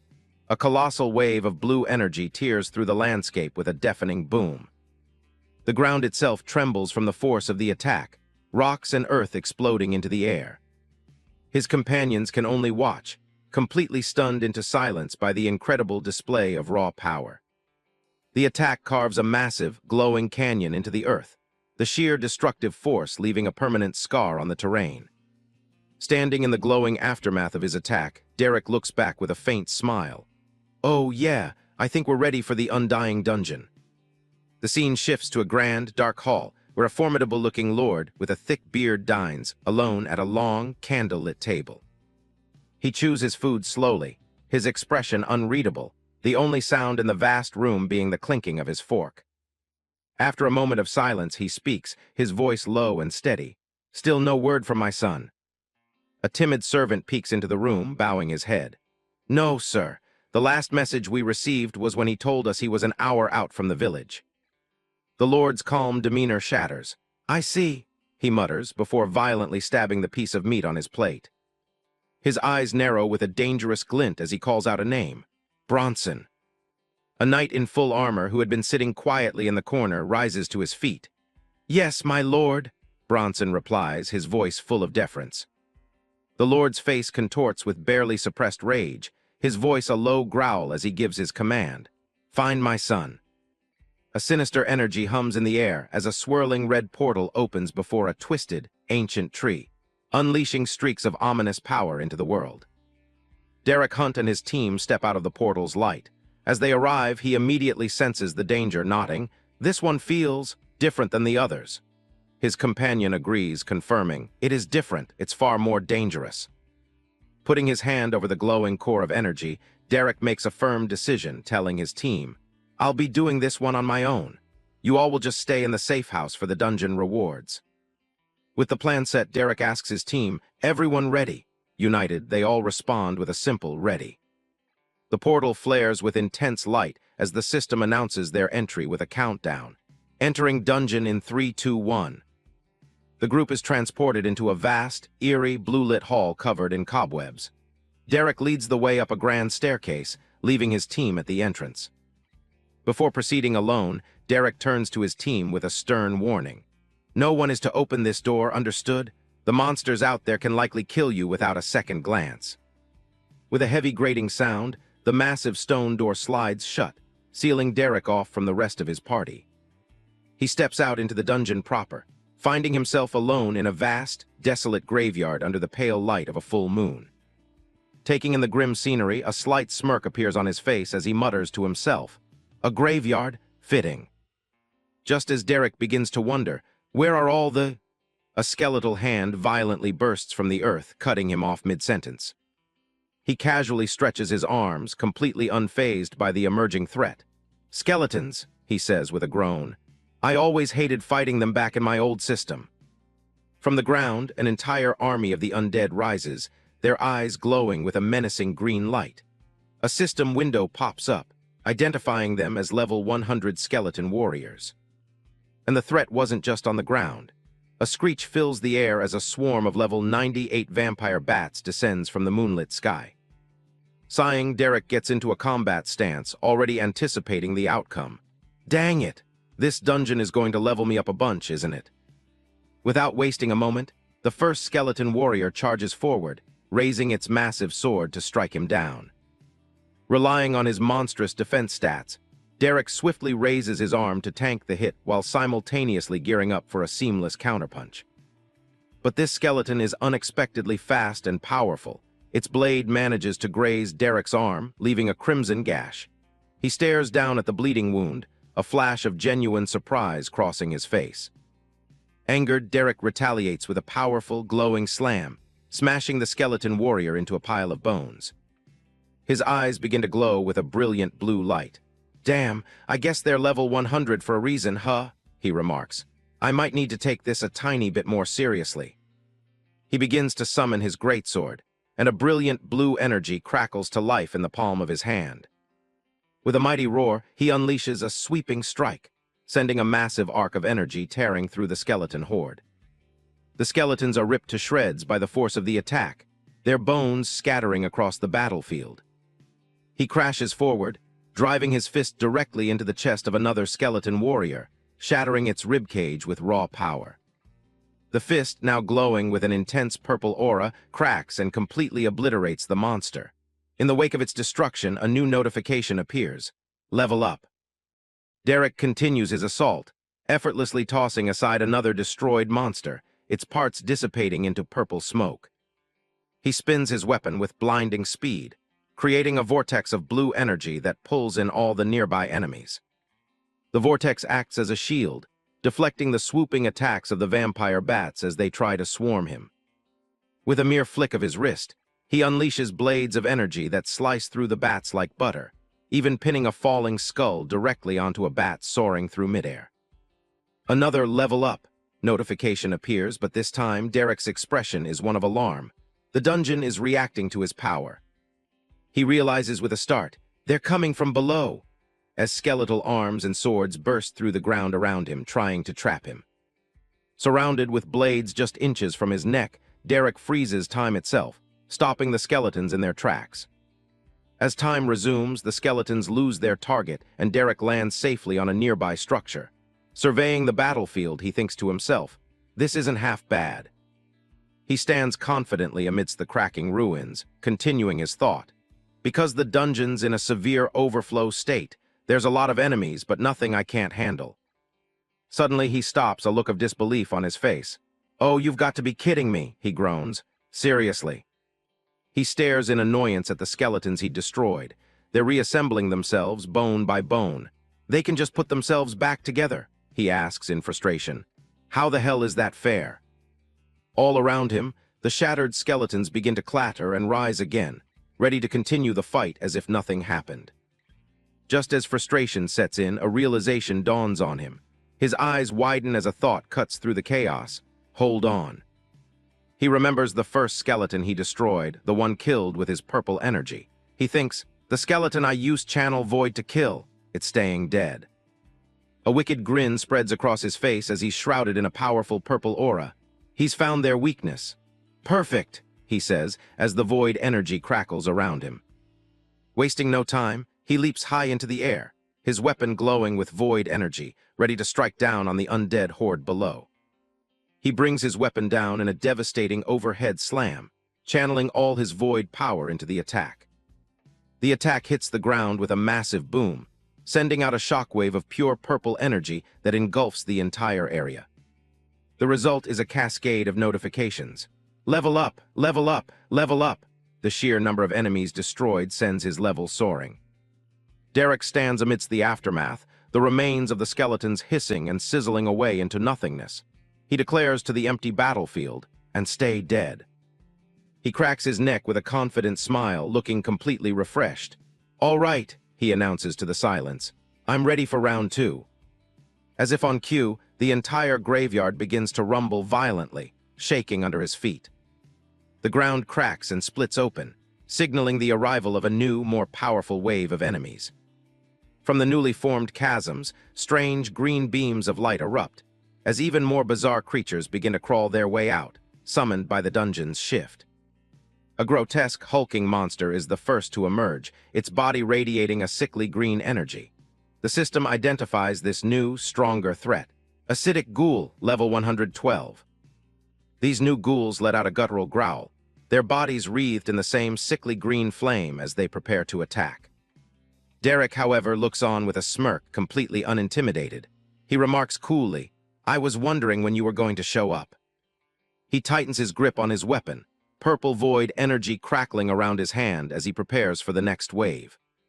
The ghouls charge, swarming him from all sides against the backdrop of a crumbling clock tower. Derek counters with a vertical blast of void energy, catching the charging ghouls and sending them flying. He pants slightly, the continuous use of his power starting to take a toll, but he remains focused. He raises his weapon high in a badass stance, activating multi-strike to unleash waves of energy that tear through the demons who just took the hit. With the last of the ghouls defeated, 2 more level up. Notifications appear, and Derek stands alone in a field of dissipating monster parts. He's hit a major milestone. The system announces, level 50 reached, please choose new class or upgrade current class. Derek looks at the prompt with a bit of surprise. Already, he thinks to himself, I basically just upgraded my class. While he's weighing his options, the monster remains scattered on the ground begin to twitch and reform. As he reads the system prompt, a monstrous ghoul looms behind him, fully regenerated. He thinks out loud, 2 more skills. The ghoul raises its claws and slams its fists down, intending to crush him into a pulp while he's distracted, busy studying the system. This system is starting to grow on me, he says with satisfaction. With a casual backhand swing of his weapon, he obliterates the ghoul without even looking. He leaps away, dodging the attack, and yells in frustration. Why can't anything in this dungeon just stay dead? The horde of ghouls and skeletons turn their heads in unison, their glowing eyes locking onto a new target. Suddenly, the sound of a massive clock tower bell rings out, a deep dong that echoes through the graveyard. On the clock's face, a fiery figure materializes with a sinister laugh. Hearing the bell, Derek looks up, realization finally dawning on him. Ah, he says with a grim smile, that's why. The source of the undying curse is revealed.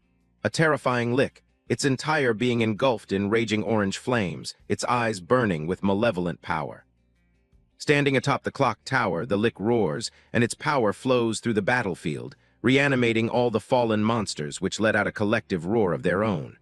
The system finally identifies the true enemy. The boss is a lick.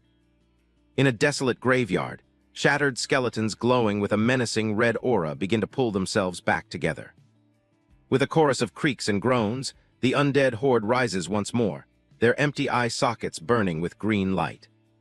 But their resurrection is met with a simple, decisive nope, as a powerful punch shatters one of the skeletons instantly. Derek Hunt sends a skull flying with a kick, shouting, "Just stay dead.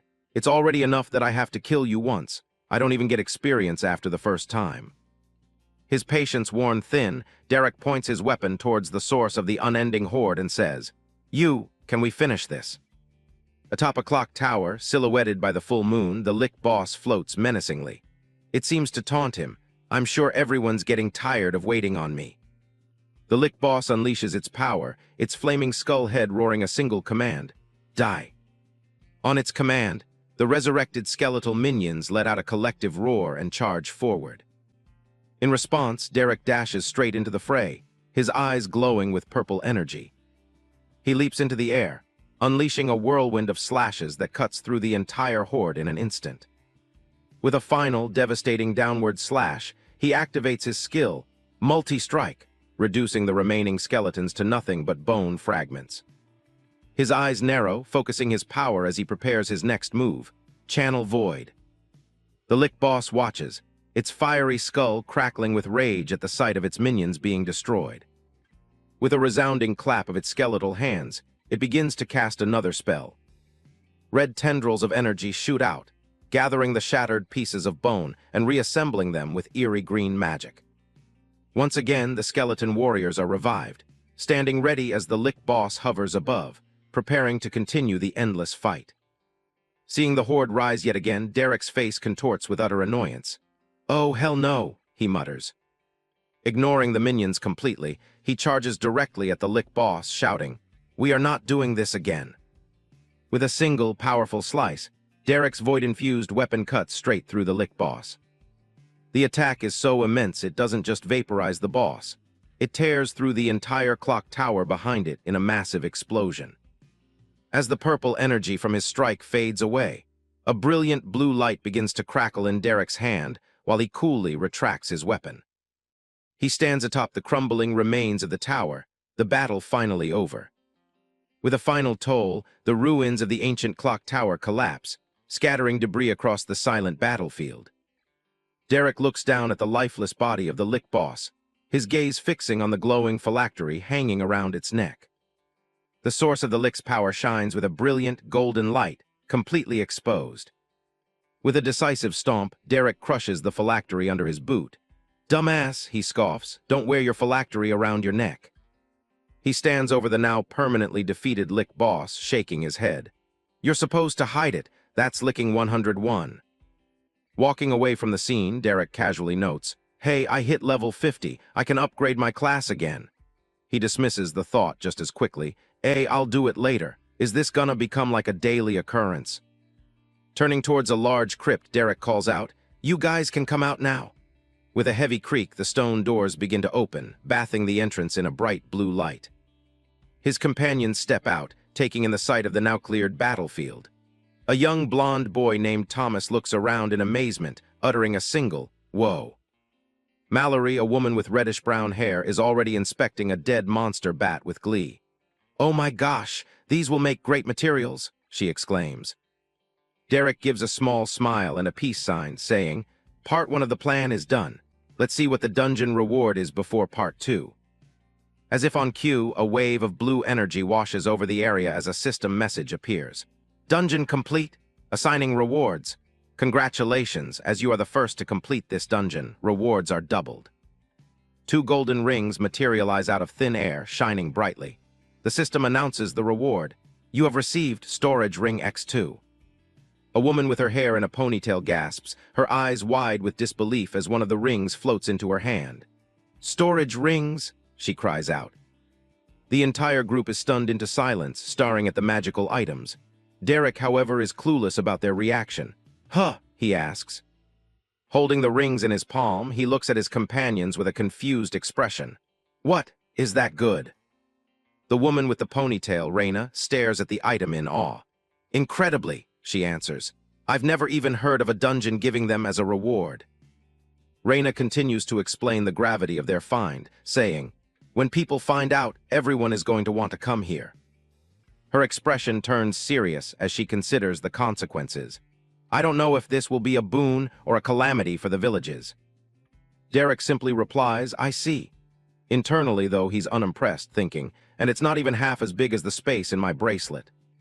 Thomas, however, is ecstatic. "Whoa, this ring is huge. Are they all this big?" he shouts. "I can hold so many more materials now." Mallory is already putting him to work. "Thomas, help me collect all of the corpses," she says as she dashes off. "Okay," he replies, running after her.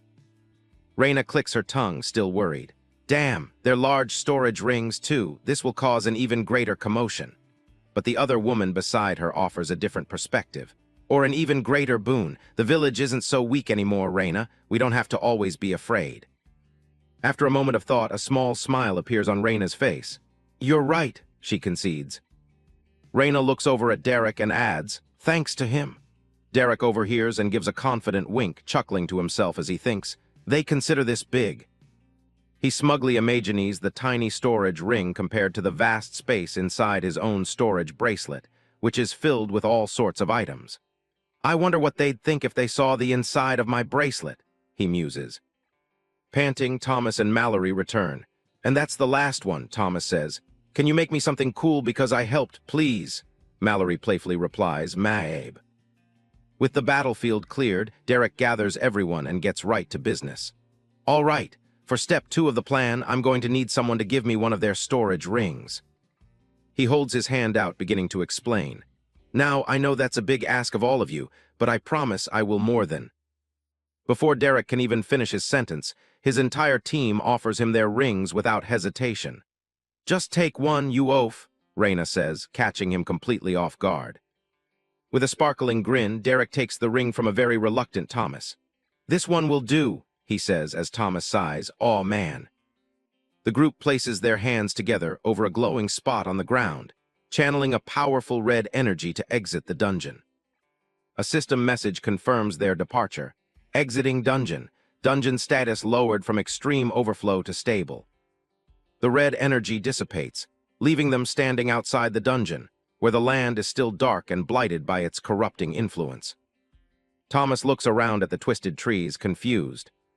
Why is everything still so diseased? Shouldn't it be better now? Reyna places a reassuring hand on his shoulder. It will take time, she explains. We've stopped the cause, but the forest still has to heal.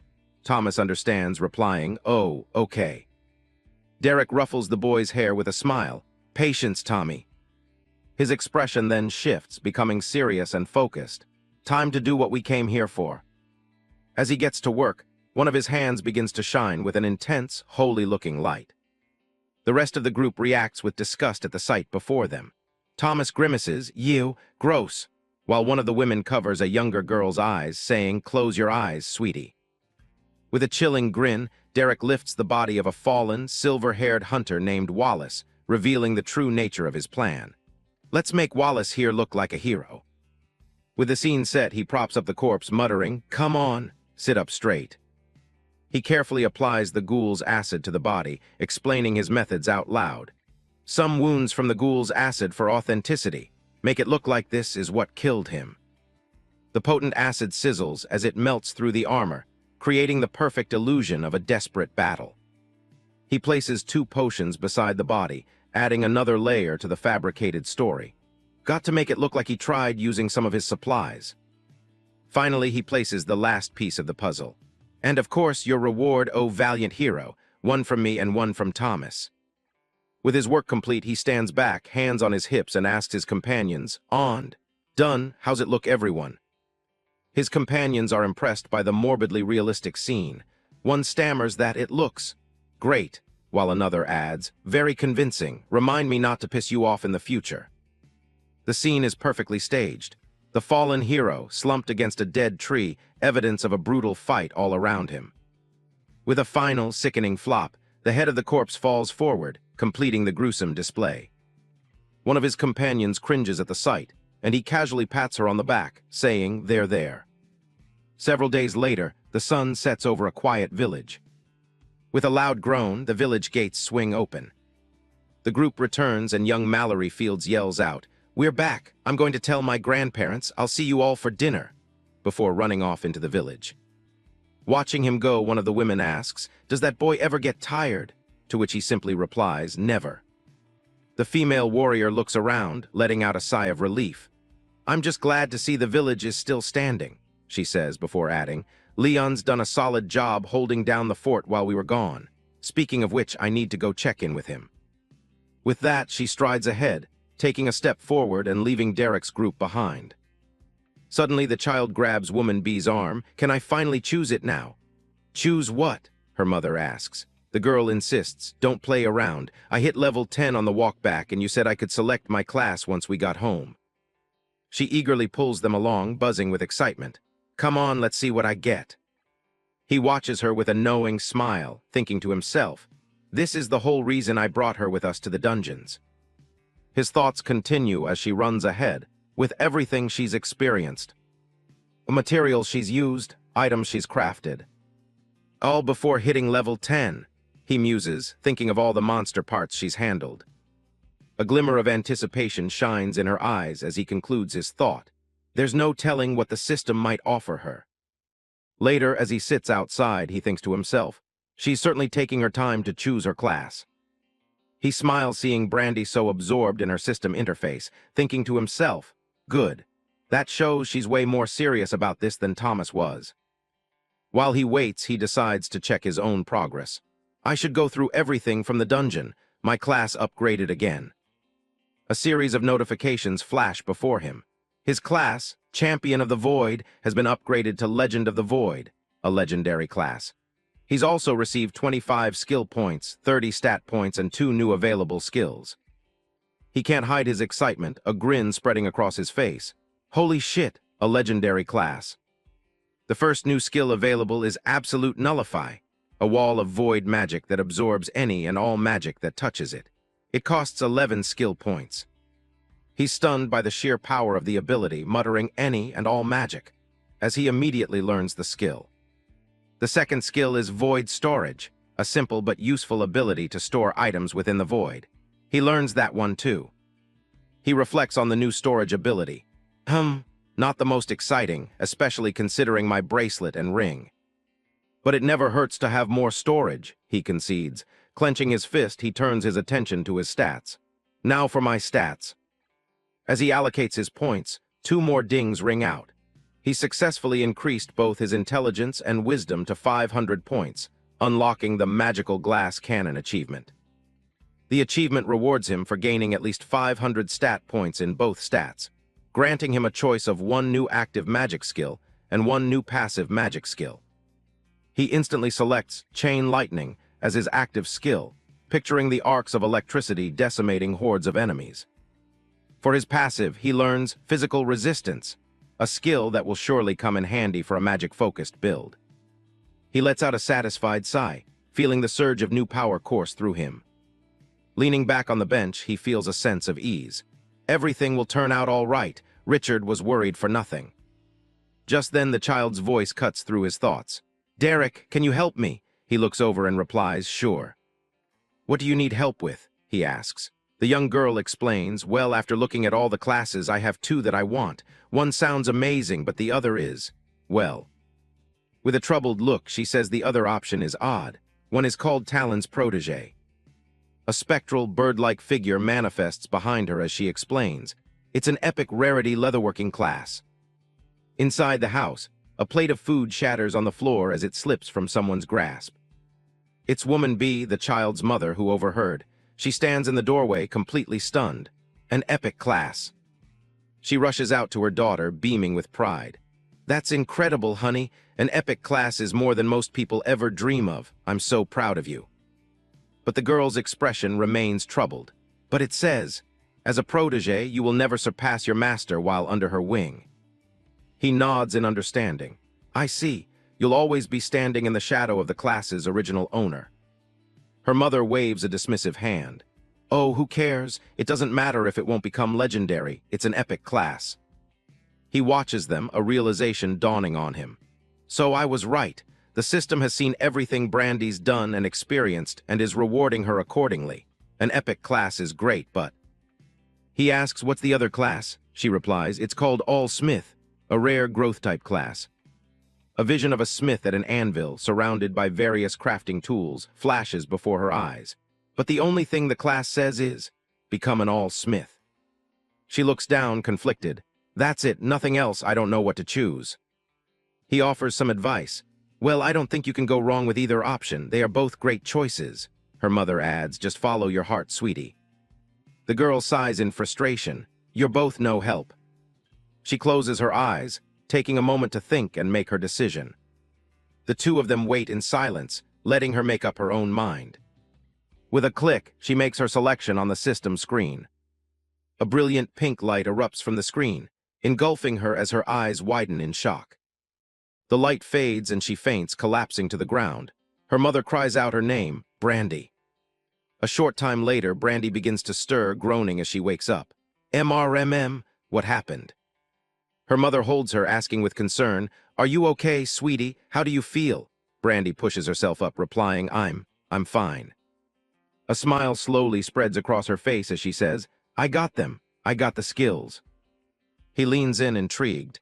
"You got them already? Were they free? How many? 3, 4?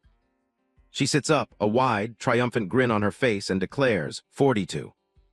The wind blows gently, as an old farmer leads his water buffalo along a dusty path at sunset. As the farmer passes by, a heavily armored figure gives a nod and a simple greeting, "Good day."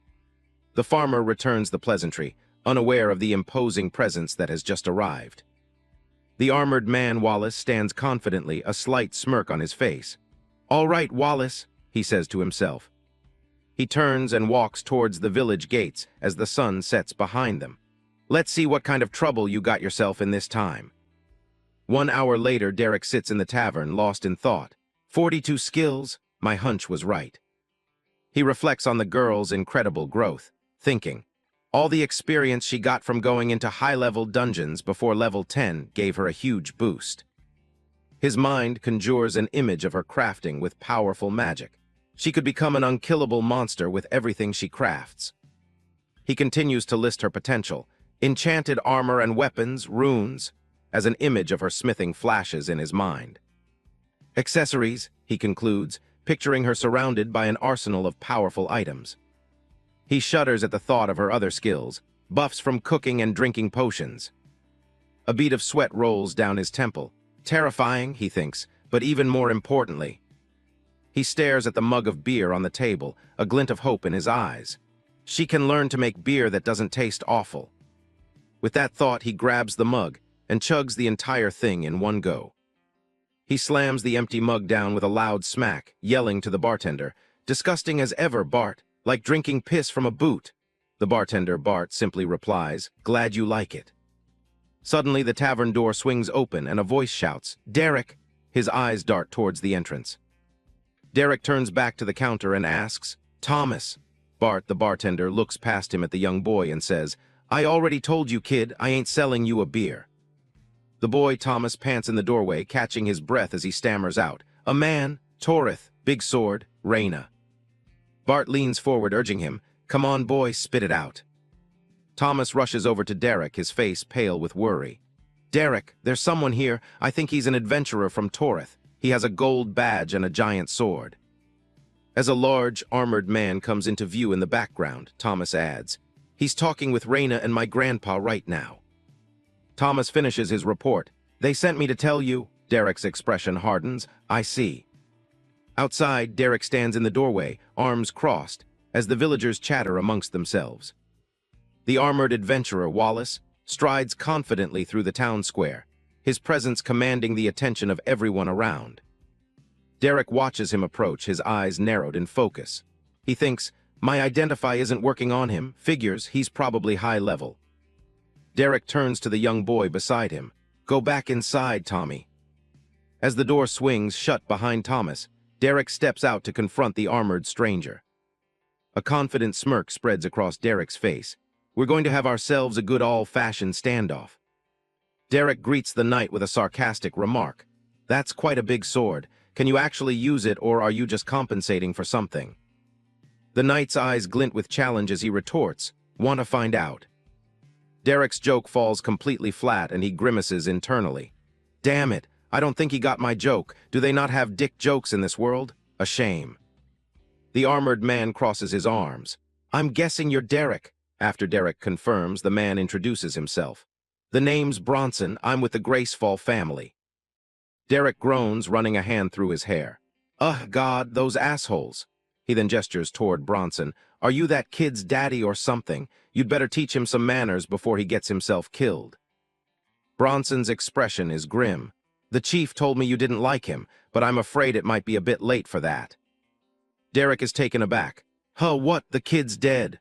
Bronson clarifies, "Missing, but I wouldn't be surprised if he were." "Strange," Derek muses. "Why's that strange?" Bronson asks. Derek explains, "Well, he should have cleared the dungeon by now." As Derek begins his narration, a vision of the surroundings manifests. "The corruption has receded significantly over the last few days," he explains. An image of a glowing, magical tree appears as Derek's voice continues. "I would have cleared it myself, but it was only level 100. You know how it is." Bronson's surprise. "Wallace completed the dungeon?" He then adds, "Yeah, I assume so. Didn't think the bratty noble had it in him." Bronson immediately asks, "And you've seen this dungeon? Can you take me to it?" The two of them start walking together through the village. A sly grin spreads across Derek's face. "Maybe, if you can do something for me." Bronson eyes him suspiciously. "A favor," Derek replies smoothly, "of a sort." Derek lays out his condition. "I'm leaving for Torith soon. I'll let you show me around when I get there." Without waiting for a firm answer, he turns and says, "Come on, I'll lead the way." He leads Bronson deep into a lush, green forest, heading towards the glowing entrance of the now-cleared dungeon. Suddenly, Bronson stops dead in his tracks, his eyes fixed on something just ahead. Shit. Kneeling beside Wallace's body, Bronson begins to assess the scene. He's truly dead. It looks like he fought with everything he had against whatever killed him. Derek plays along smoothly. Bummer. There, propped against a tree and overgrown with flowers, lies the corpse of the young noble, Wallace. Bronson reaches out a hand, and a bright blue light envelops the body, pulling it into a storage spell. "I'll take his body back with me." With the body secured, Bronson says, "We should return soon. Master Gracefall will want to know of this. Plus, I'm sure the Adventurers Guild is eager to learn of a dungeon that rewards storage rings." As they walk along a ridge at sunset, Derek makes small talk. "So Gracefall, eh? Quite the name. Are all the nobles in your house as noble as that kid?" Bronson lets out a heavy sigh. "No, Wallace was extra conceited. The name was too heavy for him to carry." He continues with a somber look. "The master always feared his actions would do him in. Who would have thought the boy would die trying to save others?" A bead of sweat trickles down Derek's face as he remembers the truth. He forces himself to agree, yeah, who would have thought? Bronson looks toward the setting sun, his voice filled with emotion as he delivers a heartfelt eulogy. "I pray his sacrifice inspires all of us to never stop striving to be better versions of ours." But his tribute is cut short by a massive explosion of purple energy erupting from the ground, the force of the blast sending him flying backward. Bronson barely manages to skid to a halt, crying out as the shockwave hits him. He quickly recovers, drawing his sword, which crackles with energy. "To arms, Derek, a wicked creature is." He stops mid-sentence, his battle-ready expression turning to one of pure confusion. "Eh?" The source of the explosion is revealed to be Derek, casually presenting a glowing scroll to a small horned rabbit. "Okay, Sylvie, just sign here and we'll be contractually obligated friends." A system window pops up, announcing, "You have initiated a contract and requested that the level 64 horned rabbit become your contracted beast. Please wait while it makes a decision."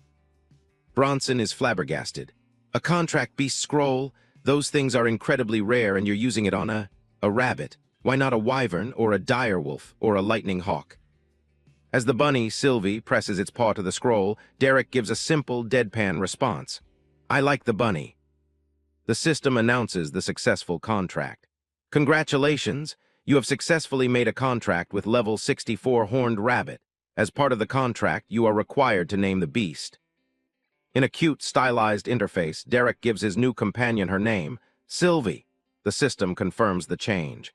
Level 64 horned rabbit has been named Sylvie. The system then presents an incredible offer. "Would you like to initiate a bond with your contracted beast, Sylvie? Because of your legendary class, your bonded beast will gain stats equal to 75% of your own." A note clarifies that he can only bond with one beast at a time. Derek smirks. "Well, yeah, that was always the plan." But then comes the strange part of the ritual. "Bond initiated. Please share your blood with the contracted beast." Derek recoils slightly. "Gross, the heck are you, a vampire?" With a sigh of resignation, he mutters, "Fine, whatever," and bites down hard on his own finger, drawing blood. As Sylvie licks the drop of blood from his fingertip, her eyes begin to glow with a menacing purple light. Bronson yells from the background, "What are you doing?" Derek holds Sylvie aloft as she transforms into a shadowy version of herself amidst the swirling purple energy. "Initiating a bond," he calmly explains. "Is there something wrong with that?" Derek asks nonchalantly. Bronson, struggling against the force, yells back, "Of course there's something wrong with that. Why would you waste your only soul bond on a tiny bunny? If it dies, it could cripple you." Surrounded by the raging energy, Derek simply shrugs off the warning with a dismissive, "Oh, eh." The bonding completes and Sylvie's paw hits the ground with a powerful stomp. A single, ominous word echoes through the void. "Hungry." Derek clutches his head as he hears the voice in his mind for the first time. Did I just hear something in my mind? Sylvie, now radiating an intense, dark aura, speaks directly into his thoughts with a bloodthirsty proposal. "We kill human. Meat will be tough, doesn't matter, chewy meat is good." Bronson watches in horror, asking himself, is that bunny stronger than me? But Derek just throws his head back and laughs. "Ha ha ha, this is awesome." Skipped, CREDITS. Under the light of a crescent moon, a man in full plate armor sits by a campfire. Suddenly, a sound from nearby makes him turn his head. The source of the sound is a bizarre sight. A massive boar sizzles over the fire, tended to by a tiny unicorn-horned rabbit who hops merrily around the flames, showing off its culinary skills right before his eyes. The armored man, Bronson, scratches his head in disbelief, muttering, "I don't believe it." Derek, sitting across the fire from him, casually asks, "What?" Bronson points with a trembling hand at the scene, exclaiming, "The bunny is cooking." Derek calmly confirms, "Of course she is. I bought her the cooking skill, kinda expensive though. It cost me 2 skill points." Bronson is floored. "You spent skill points to teach a beast the cooking skill? Why?" He then stops himself, realizing the answer is obvious with Derek. "Never mind, don't answer that. Of course you did." Changing the subject, Derek asks, "Hey, Bronson? Yes. Could you spare one of the 2 storage rings we found on Wallace's body?" Derek explains his reasoning. "I need to give one to Sylvie." This leaves Bronson utterly baffled, stammering, "You want to give a storage ring to your bunny?" As if on cue, Sylvie struggles to add a large log to the fire, showing her dedication. "I told her I'd give her one in exchange for cooking for us," Derek says, just as Sylvie finishes a charred piece of meat and sets it before Bronson. Bronson eyes the blackened meat skeptically before remarking to Derek, "Though I'd pass on her first dish if I were you. Looks like she needs some practice." Bronson mutters under his breath, "Maybe I should have been your contracted beast instead." Derek overhears, "What was that?" Bronson quickly replies, "Nothing." The next day, Derek, Bronson, and the little bunny make their way towards a village. As they approach, Derek tells Bronson, "Head to the tavern. I'll meet you there after I catch up with some people." Bronson simply agrees, "Okay." Sylvie, seeing the villagers, excitedly asks through their mental link, "So many humans. Can we kill?" Derek immediately shuts her down. "Sylvie, no, bad bunny." "But why?" Sylvie asks. Derek patiently explains, "This is a human village full of nice people. We aren't going to kill them. Actually, we aren't going to kill any humans unless I say so, okay?" Sylvie stomps her foot in frustration, thinking no fun, before reluctantly agreeing, "Fine." In the village, a young boy with blonde hair is practicing with a spear, while a red-haired girl works at a nearby table. Derek greets the 2 of them. "Thomas, Brandy," when the girl spots someone familiar. "Is that Derek, you're back?" she exclaims with joy. Derek waves as he approaches, calling out, "Sure am, and I brought another friend." Thomas and Brandy run to greet him. Derek introduces his companion. "This is Sylvie. She's my bonded beast companion." Brandy is immediately smitten. "So cute," while Thomas thinks it's awesome to have a bonded beast. Sylvie basks in the attention, thinking to herself, "Human's right. I am awesome and cute." Derek then gets to the point. "I wanted to introduce the 3 of you since I'll be leaving tomorrow on a more long-term trip. Thomas, I'm assuming you still want to travel with me." Thomas eagerly responds, "Yes, sir." The news hits Brandy hard. With tears welling in her eyes, she asks, "You're leaving tomorrow? Are you coming back?" Derek kneels down, gently wiping her tears away. "Of course I am," he reassures her. "I don't know how long it will be, but I can't just leave Miss Master Crafter by herself." Derek's expression turns serious as he warns Brandy, "While I'm gone, you need to be smart, okay? Keep your class and skills secret. There are bad people that might try to take advantage of your gifts." Still fighting back tears, Brandy nods and promises, "Don't worry, I'll be smart." But internally, a cold fury builds within Derek as he thinks, "If another noble house even thinks about kidnapping her to work as a crafting slave, I'll wipe them off the map." His demeanor softening, he turns to Thomas. "Thomas, make your travel preparations tonight, then spend time with your grandparents. We'll be leaving tomorrow morning." Derek looks out over the village, a small smile on his face as he muses, "If everything goes well, it will be some time before you're back in the village." Later that evening, Derek and Bronson are having a meal at the local tavern. Bronson pushes his plate away in disgust, prompting Derek to ask, "What, you don't like it? You nobles and your fickle taste buds." Bronson clarifies, "I'm not a noble, I'm the guard captain and master's personal butler." Derek finds this amusing, remarking, "That's an odd combination of jobs." Bronson just replies, "It is what it is. The master trusts me, so he made me his personal butler." At the end of the table, Sylvie's nose twitches as she cautiously sniffs the food on her own plate. She tells Derek telepathically, "This food doesn't smell like food, taste good." Derek replies bluntly, "It's food, not necessarily good food, but it's edible." After taking a bite, Sylvie makes a face. "You right, not good," she says, then asks, "Can we cook to make better?" Derek grins, finding her question funny. It's already cooked." Sylvie shudders in horror, the realization dawning on her as she thinks, "Already? Cooked?" The tavern owner, Bart, overhears the complaints. Sorry the food's not up to your city boy standards, he tells Bronson. I'm no crown chef. Derek raises his mug with a grin, declaring loudly, As bad as ever, Bart. You've really outdone yourself. People will come from all over to get a taste of this. Food. Well, that and the storage ring reward from the dungeon. Bart is stunned. What, you serious? The dungeon gives storage rings as a reward? Bronson turns to Derek, whispering, You told him. I thought you wanted to keep it secret. Bart can only mutter, Well, I'll be. Derek just shrugs. What? There's no use in hiding it from the villagers. Besides, I like the people here, so may as well give them a head start. As he says he likes the people, a sudden, immense pressure fills the room, emanating from Derek and startling Bronson so much his mug trembles. Ha! Derek's eyes glow with an ominous purple light as he stares intently at Bronson, his voice dropping low as he says, Remember. The purple aura swirls violently around him as he leans forward with a threatening glare. I'm quite fond of the people here, he says, his voice cold and low. Bronson's eyes widen in sheer terror, the unspoken threat finally sinking in. Just as quickly as it appeared, the terrifying pressure vanishes into thin air. Derek leans back, taking a casual sip of his beer with a faint smile. Just a friendly heads up. The sun rises, casting a warm glow over the village rooftops. A new day has begun. The next morning the sun rises, casting a warm glow over the village rooftops. It's the day of departure. Inside the main hall, the villagers have all gathered to say their goodbyes, the room filled with the sound of their chatter. Thomas's grandmother fusses over him, and don't forget to brush your teeth twice a day. An exasperated Thomas replies, I know, Grandma, she continues, and did you remember to pack extra pairs of underpants like I said? Thomas protests, Grandma, I'm an adventurer. This is embarrassing. His grandparents pull him into a tight hug. You might be an adventurer, but you'll always be our grandson, his grandma says as his grandpa agrees. That's right. Thomas's voice is muffled as he says, Grandma, Grandpa. Tears well up in his eyes as he sniffles, admitting, I'm gonna miss you guys. Nearby, the village leader, Leon, shakes Derek's hand. You're a strange man, Derek, but a good one. I wish you well on your journeys. Derek smiles and replies, Thank you, Leon.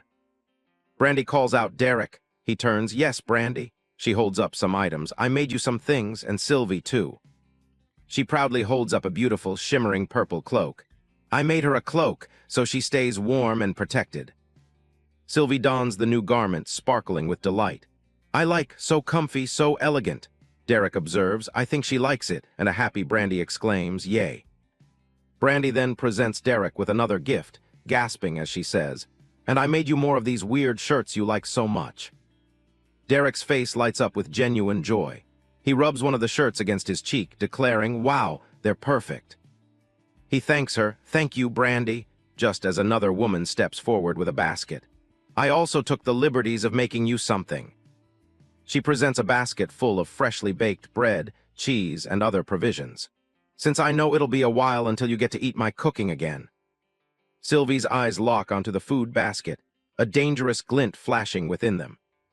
With a determined glint in her eye, Sylvie prepares to make her move. The woman says, I made you some biscuits for the road, as a purple beam snatches one from the basket. Derek accepts it. These are going to be perfect for breakfast. He then spots Sylvie already stuffing her face with the stolen goods. Sylvie, no, he yells in panic. With a contented burp, Sylvie, her belly now round, declares, Good biscuits, delicious. Derek can only stare in disbelief and mutter, Oh, shut it. Another villager waves goodbye. Don't be a stranger, okay? Derek replies with a warm smile. We'll miss you back here, both of you. She pulls him into a tight embrace, saying, Thank you for everything, Derek, for saving me, for saving everyone. As the other villagers look on, she adds, And who knows? Maybe when you come back, we could join you on your next adventure. Derek gives a confident smile and a two-fingered salute. Don't worry, I plan on being back, and all of you are always welcome. Come on, Tommy. As they run towards the bright light of the village gate, Thomas yells, Stop calling me that, Derek declares. The big city awaits, thus beginning their new journey.